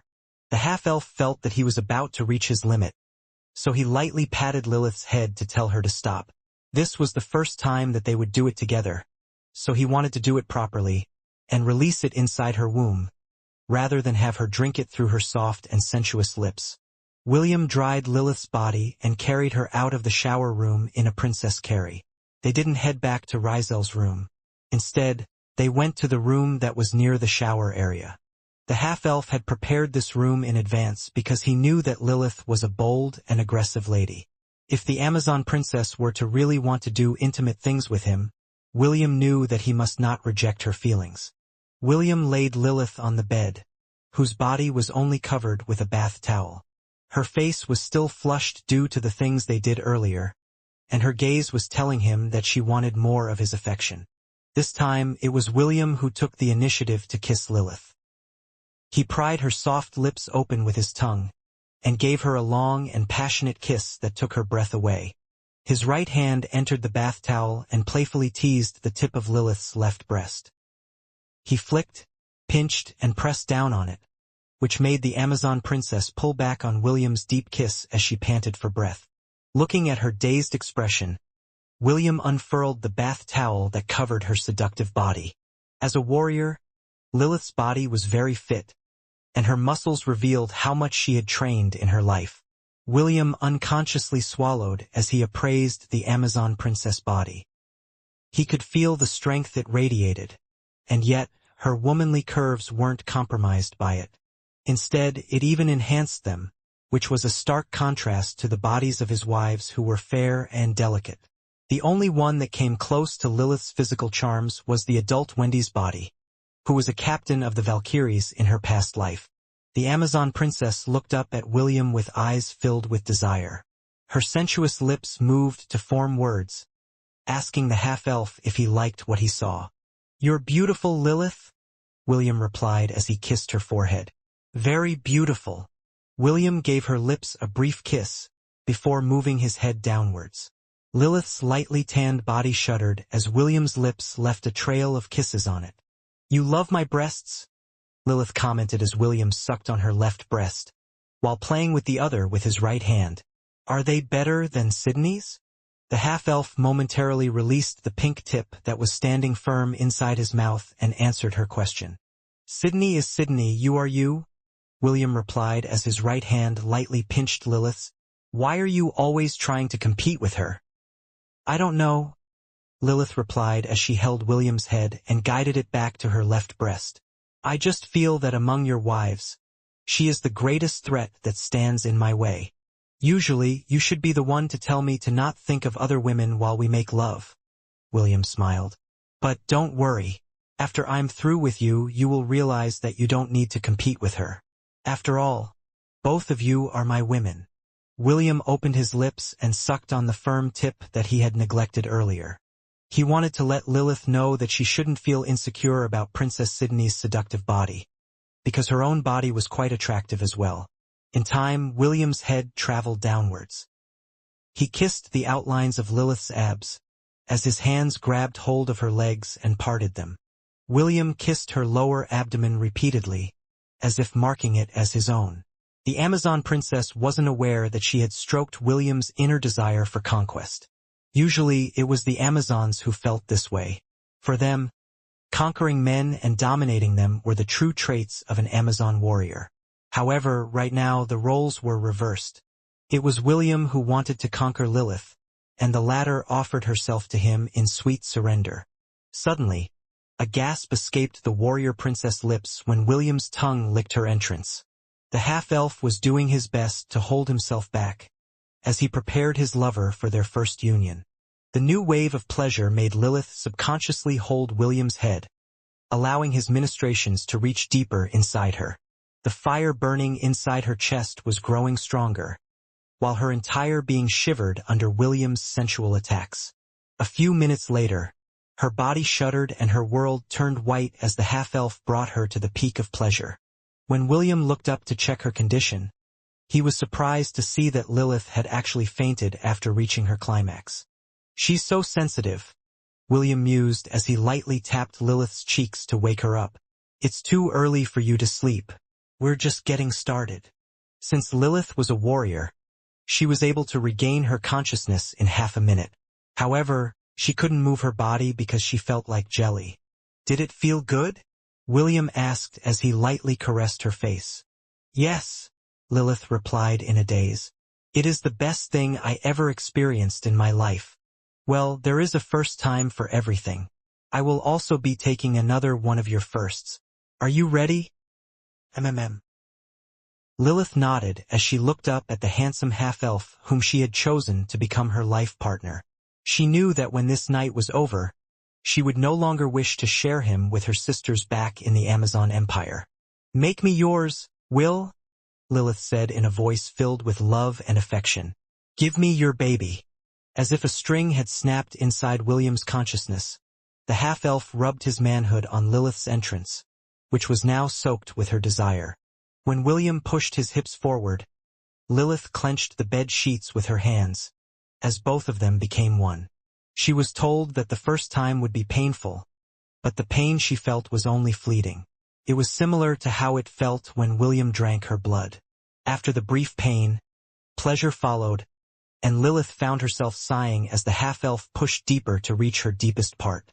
With every thrust, Lilith could feel that her body was slowly learning William's shape and size. The Amazon could feel her insides melting due to how hard and hot the half-elf's manhood was inside her. Soon, William's movement became rougher, and she could instinctively tell that he was nearing his limit. Her breast swayed with every thrust, and her moans echoed inside the room, fueling the half-elf's desire to release everything inside her. Lilith wasn't aware that her legs had subconsciously wrapped themselves around William's waist, and her hands were holding onto his arms. Her lower half wasn't touching the bed, and was raised to meet his every thrust, as if to ensure that it would be able to take all of his essence without spilling a drop. It was at that moment when she heard William's gasp, followed by something hot seeping directly inside her womb. Lilith held William's manhood in a gentle and comfortable tightness that encouraged him to release more of his essence inside her, making the half-elf feel as if his very soul had accompanied his seed into Lilith's womb. After panting for a full minute, William pulled back slowly as he finally regained the ability to speak. This was the first time he had experienced a release this strong, and it scared the heck out of him. Meanwhile, he noticed that the Amazon princess had fainted once again. William could not bear to continue while his lover was unconscious, so he decided to stop here for the time being. He scooped Lilith up in a princess carry and brought her back to the shower room to clean her up. Even with the water falling on her beautiful body, the Amazon remained unconscious. William made sure to clean her up properly before bringing her back to the room. He laid her on the nearby couch while he quickly changed the bed sheets that were stained by their love-making and put them off to the side. Picking Lilith up in his arms once more, he lay on the bed beside the Amazon princess and held her securely in his protective and loving embrace. As he listened to his lover's sleeping breaths, he could not stop his thoughts wandering over to the young beauty whose hair color resembled his, and whose eye color resembled Lilith's. He knew that if they hadn't met her, neither of them would have crossed the final line and taken their relationship to the next level, because the Amazon princess had only been after him for his seed, while he had been solely focused on lifting the curses on Est's, Ian's, and Isaac's bodies. Their priorities were different. And yet, after being trapped inside the Deadlands and meeting Rizel, the two found themselves questioning whether they should take their relationship seriously or not. In the end, both of them made a choice, and this choice led to their current situation. William subconsciously caressed Lilith's lower abdomen, where her womb was located, and wondered if he had gotten her pregnant. It was not like he hadn't thought of the possibility of having kids when he made love to his lovers, but this occasion was different. With the possibility of Rizel being their future daughter, William had been more conscious when it came to making love with Lilith. He didn't know when his lover would conceive, but a part of him was looking forward to holding their precious baby in his arms. The half-elf made a vow then and there that he would be a good father, and make sure to kill any boy who dared to even touch his daughter's hands. With these tender thoughts inside his head, William fell asleep holding Lilith in his arms. Neither of them were aware that somewhere within the glory shelter, a young beauty was praising herself for a job well done. When Lilith opened her eyes, she found herself wrapped up in William's embrace. She was still half asleep, so she was confused when she woke up to such a scene, but a few seconds later, the images of what they did last night flashed inside her head. All the remnants of sleep vanished without a trace as her face turned beet red from the scenes that she remembered. I know that I am bold, but I never thought I was that bold. Lilith wanted to cover her face with her hands out of embarrassment, but her current situation prevented her from doing so. She could still remember when she took the initiative to ask William how she could please him better. She remembered how she kissed and licked his manhood, and even put it inside her mouth to get a better taste of it. Lilith never thought that she would go that far for a man, even offering herself up completely to him without any resistance. I failed as an Amazon, Lilith thought as she buried her head on William's chest. Even so, I don't regret it. The Amazon princess felt safe and warm in William's embrace, and the beating of his heart calmed her senses. After regaining her calm, she tried to remember everything that happened that night. Her memories were quite vague because she had been lost in the waves of pleasure that took control of her senses. The last thing she remembered was the hot and powerful essence that was shot deep inside her, which made her lose consciousness. Lilith's hand touched her abdomen as she closed her eyes. Amazons had a special ability that allowed them to know if they had conceived a child through lovemaking. Usually, they would be able to sense if they had been successful in getting pregnant after 24 hours. Right now, only several hours had passed, so Lilith couldn't tell if she was indeed pregnant or not. While she was deep in her thoughts, she noticed that something hard was poking her belly. Lilith's body immediately stiffened when she realized what it was. Wait, this could work in my favor, Lilith thought as she gently broke away from William's hold on her. She then lightly pushed the half-elf until he was lying on his back. After checking if he was still asleep or not, Lilith decided to put what she had learned into practice. A few minutes later, William opened his eyes. He could feel a familiar sensation and his hand moved subconsciously to lightly pat the head of the girl that was servicing him so early in the morning. Sydney, you're up so ear. William blinked when he realized that it was not the lustful princess who was taking care of his little brother. A pair of amber eyes looked back at him, and the half-elf knew that he had made a terrible mistake. The Amazon princess took out William's from her mouth and stared at the half-elf with a wronged expression. I am sorry, Lilith, William said as he tried to do some damage control. I was still half asleep, so I don't need your excuses. Sydney does this to you every morning. Well, not every morning, but every time we sleep together. Surprisingly, Lilith only nodded her head in understanding as she pinned William back to the bed. Don't worry. You don't have to say anything, Lilith said as she sat on top of William. I am now one of your women, correct? Yes. You will marry me, right? Absolutely. Then it's fine. Lilith smiled as she guided William's eager little brother to her entrance. Soon, William felt the tightness that he had experienced last night as the Amazon princess took his entirety inside her. I'm sorry about last night, Lilith said. I fainted after doing it once. I will make it up to you today. Why, you don't have to force yourself, William answered. It is only natural because it was your first time. Lilith shook her head firmly as she lowered her head to kiss him. I am an Amazon. I need to recover some of my dignity, Lilith replied. Just lie there and tell me how to make you feel good. Soon, the sound of spring echoed inside the room. It would be another 2 hours before William and Lilith met up with Rizel to have their late breakfast together. The young beauty didn't say anything as they ate together, but the sweet smile that was plastered on her face made William and Lilith unable to taste the food they were eating. After who knows how long, the breakfast finally ended, and Lilith found herself being dragged by Rizel towards the shower room, leaving William behind. The half-elf knew that the two girls would be having some girl talk by themselves, and decided to go and see Zenobia for the time being. There were things that he needed to ask the Death Lord in regards to the current situation in the Deadlands. Fortunately, he didn't need to look for long and saw the Death Lord alongside Kathy, as the two of them checked the inventory of their food supply in the warehouse they made inside the stadium. Well, only 5 mirrors remained out of the 9. So you can understand that the leaders who still haven't found any of the mirrors are starting to feel restless, Zenobia said. Because of this, we decided to take a break today and not go out to gather resources. Although there is a non-aggression treaty between the shelters, human nature is a very difficult thing to overcome. It is better to lie low for the time being and allow the other leaders to cool down. William nodded his head in agreement to Zenovia's words. According to Morix's promise, they would get 1 week of reprieve with every mirror they obtained. Since they had gathered 4 mirrors, they had earned themselves a month of peace.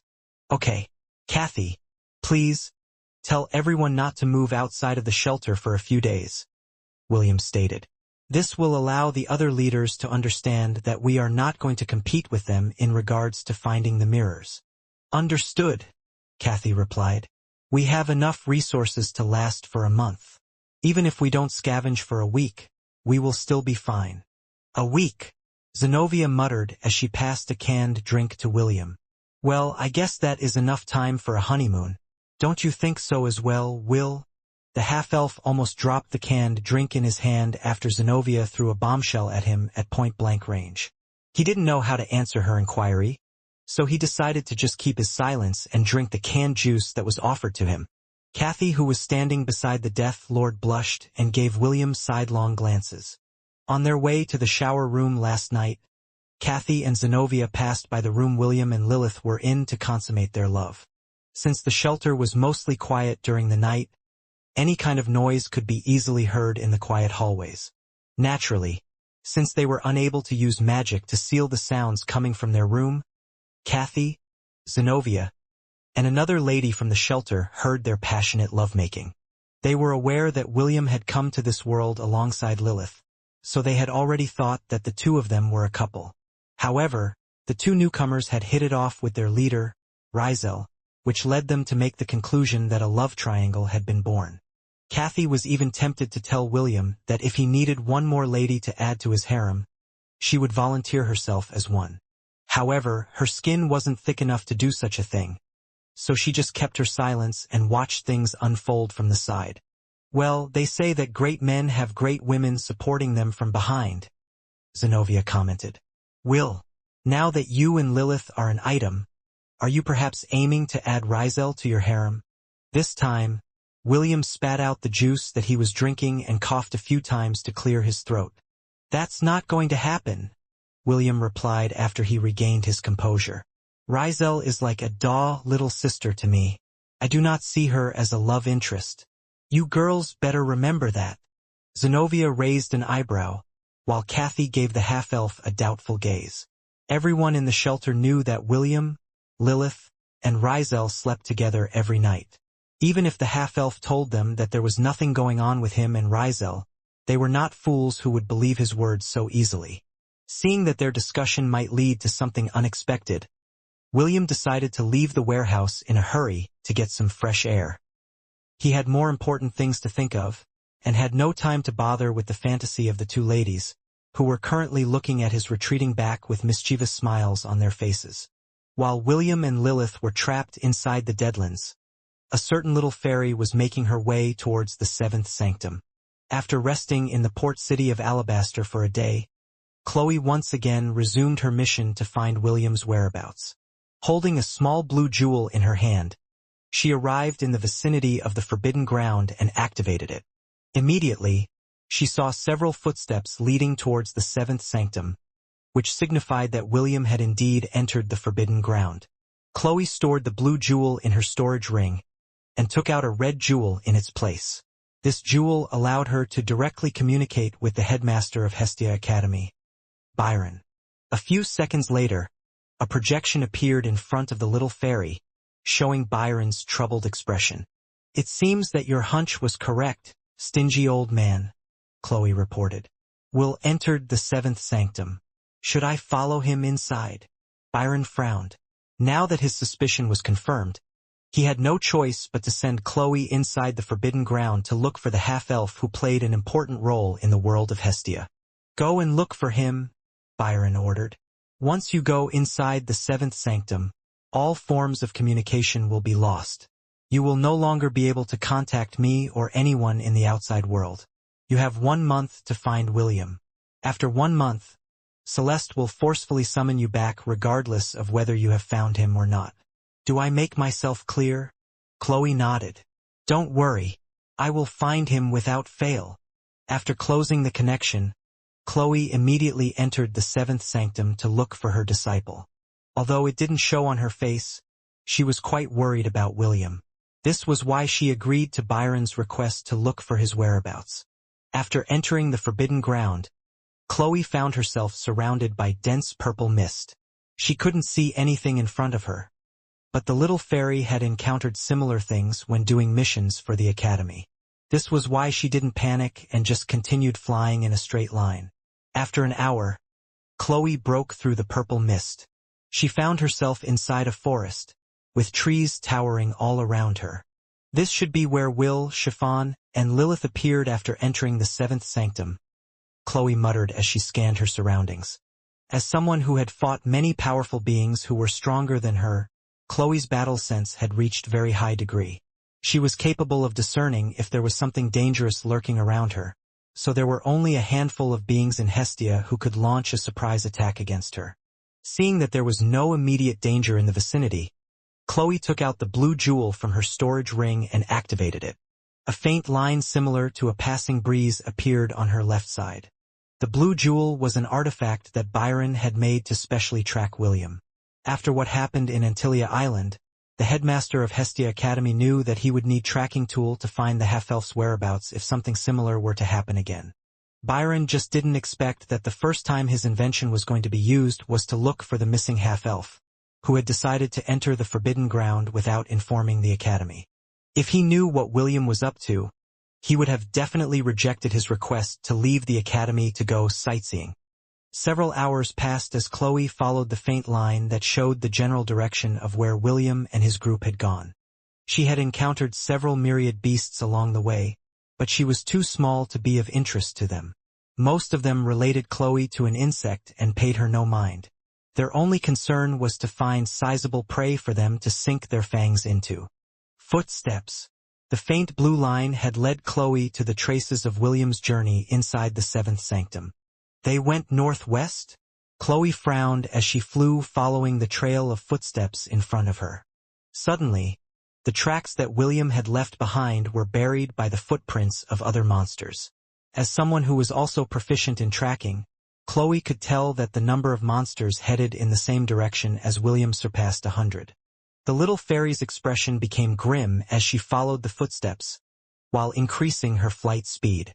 The traces left behind were several days old, so she knew that whatever was following William's group had definitely met up with them by now. "Don't die, Will," Chloe said as she sped up towards the northwest regions of the Forbidden Ground. "I am coming to save you." Shrine inside Hestia Academy. "I can't see anything." Shannon tilted her head in confusion as she looked at the blank canvas in front of her. Usually, she would see events unfolding anywhere in Hestia and she would paint them as they happened. She was like a historian that could record the important events of history in real time. However, right now her canvas remained blank, which confused her greatly. "Is there nothing interesting happening in the world today?" Shannon frowned before shaking her head. "Impossible. The world is so big, so it is impossible not to see anything. Maybe I'm just tired." The young lady closed her eyes and pressed her brush over the canvas. She remained in that position for several minutes, as if waiting for something to happen. Finally, after waiting for almost half an hour, her brush started to move. Shannon's eyes remained close as she waited for her brush strokes to stop moving. Only when her hands stopped moving completely did she open her eyes to look at the message that was written on her canvas. "When the past, present, and future intersect, the lives of mortals and gods will start to connect," Shannon said softly. "When heroes are stranded in a world between life and death, the fate of several worlds will hang by a thread." 839 Swiper's Fears. William casually rode a bicycle as he headed towards the Black Tower alone. Now that Lilith and Rizel were feeling better, he decided that it was time for him to meet with Morix. According to Rizel, Morix's true goal was to take full control of the Black Tower and use it to manipulate the souls of the dead in any world that the Black Tower would appear in. This meant that if someone were to die in that world, their soul would head to the Black Tower instead of the cycle of reincarnation.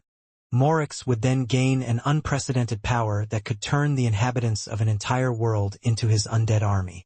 Only William, Lilith, and Rizel were aware of this truth. They didn't dare trust anyone aside from the three of them, so they could only make plans on their own.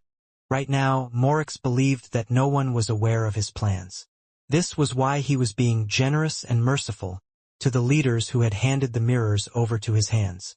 As the half-elf traveled through the ruined city, he wondered whether or not they could actually beat Morix in a head-on confrontation. William believed that if Morix left the Black Tower, he would be able to fight him on equal terms. However, as long as the Dreadlord remained inside the throne room, the chances of winning were close to zero. Suddenly, an entourage of trucks appeared on the left side of the road. William glanced to the side and immediately frowned after spotting the demonic boar. "Oh, what's this? Are you taking a stroll by yourself?" Swiper asked. "By myself? No. I was waiting for your group to appear," William replied with a smile. This time it was Swiper's turn to frown. "Waiting for us?" Swiper inquired. "What do you mean waiting for us to appear?" William chuckled as he continued to pedal the bike. maintaining his current speed. "Because you are my tail," William replied. "Wherever I go, you're always there. Tell me, are you perhaps one of my fans? Do you want my autograph? How many would you like?" "Bullshit." Swiper spat on William, who easily dodged his petty attack with a smug expression on his face. "What? You're not convinced? Then tell me, why do you always appear wherever I go? Obviously, it is you who was following me and not the other way around. HMP, don't think too highly of yourself. It just so happens that this is the only path that leads to the other side of the city. This is just a coincidence." William rolled his eyes at the demonic boar that had just happened to meet with him by coincidence. "Well, what do you want?" William asked. "As you can see, I'm headed to the Black Tower. If you have something to say, just say it now." "Something to say to you?" Swiper snorted. "Well, since I'm in a good mood today, then I will give you a little advice." The demonic boarkin sneered at the half-elf, who was not even looking in his direction. "Be careful of the leaders of the Alliance," Swiper stated. "They are planning something behind your back in order to dispose of you." "That's it?" William inquired. "That's all you have to say?" "Yes, that's all I have to say. So you'd better watch your back. You filthy half-blood. Thanks for the reminder. In return, I will also give you a piece of advice." "And that is?" Swiper raised an eyebrow. William smiled mysteriously before telling Swiper what he thought deep inside. "Usually, the head of an evil organization always chooses beautiful ladies to be his right-hand men. I mean women, instead of an ugly demonic boarkin like you," William answered. "Right now, you might think that you are important to him, but if you were to take Morix's place, would you rather have a demon by your side, or a beautiful elf to act as your secretary? You know, there is a saying in our world, when the boss has many things to do, it is the secretary who does it. When the boss has nothing to do, he does the secretary. Do you catch my drift?"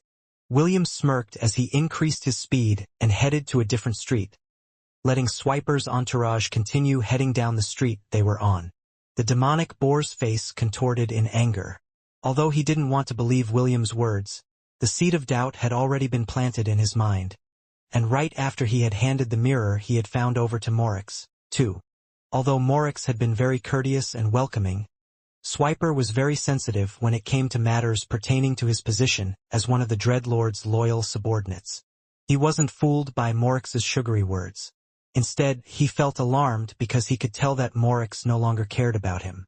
Now that he had the other leaders of the Alliance at his beck and call, Swiper's usefulness to him had long reached its expiry date. "Bastard!" Swiper angrily slammed his fist on the interior of the truck, denting its surface. The demonic boar seethed in anger as his bloodshot eyes stared at the Black Tower in the distance. He had been doing his best to suppress the dreadful thought that had haunted him, even in his dreams. "If I am going down, I will bring you down with me," Swiper vowed. "Just you wait. I will make you regret crossing me." William wasn't aware that his load of crap had triggered the fears that the demon had been denying were at the back of his mind. His purpose for telling the demonic boar those words was to make Swiper feel threatened in his position. He didn't know that the demon had already been on edge as of late, and his words were the last nail that held the coffin in place. William's only thought at the moment was his meeting with Morix and how to get back early, so he could continue his training sessions with Rizel and Lilith. After getting past his embarrassment, William was able to quickly realize how ingenious Rizel's plan was. Of course, neither of them expected things would go smoothly, but since the basic foundations were already laid out, all William needed to do was to adapt to it and increase his compatibility with Lilith. A few minutes later, he finally arrived at this destination. He stopped in front of the two Death Lords that were guarding the entrance with a smile. "I'm here to speak to His Excellency, Lord Morix," William said. "Can the two of you tell him of my arrival?" 840, a question worthy of debate. While William went to see the Dreadlord in the Black Tower, Lilith and Rizel were currently inside the young beauty's room, waiting for his arrival. "How do you think their talks will go?" Lilith inquired. Although she tried to hide it, the faint trace of anxiousness in her voice didn't escape Rizel's ears. "Don't worry, he will be fine," Rizel replied. I'm more interested in that juicy story that you're not telling me. Will you give it a break already? You've been asking me that all morning. Rizel pouted as she clung to Lilith like a spoiled child. But I'm interested. I want to know. Silly girl. Sooner or later you will experience it as well, Lilith stated. Clearly, she had no intention of telling the young beauty the details of her first night with William. Knowing my great-grandpa and papa, me and my sisters are probably going to be single until our hairs become white. Well, with the exception of my other sisters whose hair was naturally white when they were born. Rizel protested. No one dares to bring up the notion of marriage in front of them. It's like a death sentence. Anyone who dares to approach us gets beaten half to death the next day. Lilith couldn't help but giggle at Rizel's non-stop complaints about her unreasonable great-grandpa and papa. Ask a different question, Lilith insisted. I can't possibly tell you what you want. Stingy. Say whatever you want. I'm sure even William will nag at you if he learns about this. Rizel pouted as she lay her head on Lilith's lap. HMP. Fine. I will no longer tell you stories about my family, Rizel said firmly. Lilith nodded. Then tell me about your mama. My mama is stingy and has a big butt, Rizel giggled. Papa even said once that if Mama tried, she could probably train herself to walk using just her butt for the rest of her life. Lilith lightly pinched the young beauty's waist, which made the latter choke on her laughter. Meanwhile, in Mimimider shelter, Avril glanced at the beautiful blue blade in her hand. It was a sword, made purely out of a special crystal that could only be found in hell. Beautiful, simply beautiful. Avril sighed as her hand lightly touched the blade's surface, making it glow brightly. Morix really knows how to please people. I guess it is not a bad idea to accept his invitation. Avril's ruby-colored eyes glowed faintly as she looked at the blade's surface that almost looked transparent. Still, the wait is a bit long, Avril said softly. 5 more mirrors to go before I get to claim my prize. Soon, I will be rid of this ugly world. The beautiful elf walked towards the window of her room, which was located in the highest place in the Mimimider shelter. She gazed at the ruined city in the distance with a mocking smile on her face. 3 years, Avril muttered. I've been in this place for 3 years, and I'm already sick and tired of it. Elves had a very long lifespan. For them, a year passes so swiftly that they could take a nap and let it pass them by. Unfortunately, Avril didn't have that liberty. Ever since she had arrived in the Deadlands, she had risked her lifetime and time again to attain her current position and to live another day. For her, Morix's offer was very tempting, but she was sure that she would be delusional to think that she was the only one that the Dreadlord was trying to bring into his inner circle. Eldon and Wade are ambitious, perhaps too ambitious even, Avril sneered. Linder is too straightforward and stubborn. He just won't do. As for Swiper, I hate ugly things. Demons are the most disgusting creature in the world, second only to that person. Several images appeared in Avril's head and a frown appeared on her face. No matter. Once the mirrors are gathered, I don't have to worry about him again. I will be able to stand above tens of thousands and be subservient to only one. At the end of the day, it's not a bad deal. At least on the surface. Avril knew that she was just trying to convince herself in order to make a decision. I guess I'll just wait until all the mirrors are gathered, Avril mused. Let's see if His Excellency is not all talk and actually has substance. Avril once again gazed at the blue crystal blade in her hand. She could see her beautiful reflection on it, and yet her face wasn't smiling. Only a cold and indifferent expression that treated everyone around her like stepping stones was reflected on the blade's surface. Only you make my stay in this world worthwhile, Avril said softly. I will be taking you with me wherever I go. Avril looked at the blade as if she was looking at her beloved. My love, I will make you spend eternity with me, whether you like it or not. It was at that moment when a sweet smile filled with love appeared on Avril's beautiful face. This was a genuine smile that came from her heart, which she no longer showed to anyone in the Deadlands. In this land that was governed by the undead, and the law of the jungle was the only rule, Avril had learned to close her heart to everyone. This is especially true even for her trusted subordinates. A flash of lightning snaked around the black tower, blocking the light coming from the sun. Avril's ruby-like eyes crossed the distance, and yet, she couldn't penetrate the tower walls and see what was happening inside. The beautiful elf sighed because she could tell that the end of this endless cycle was now at hand. Only one question remained unanswered. Which side has the highest chance of tempting fate? Avril mused. Now, that is a question that is worthy of debate.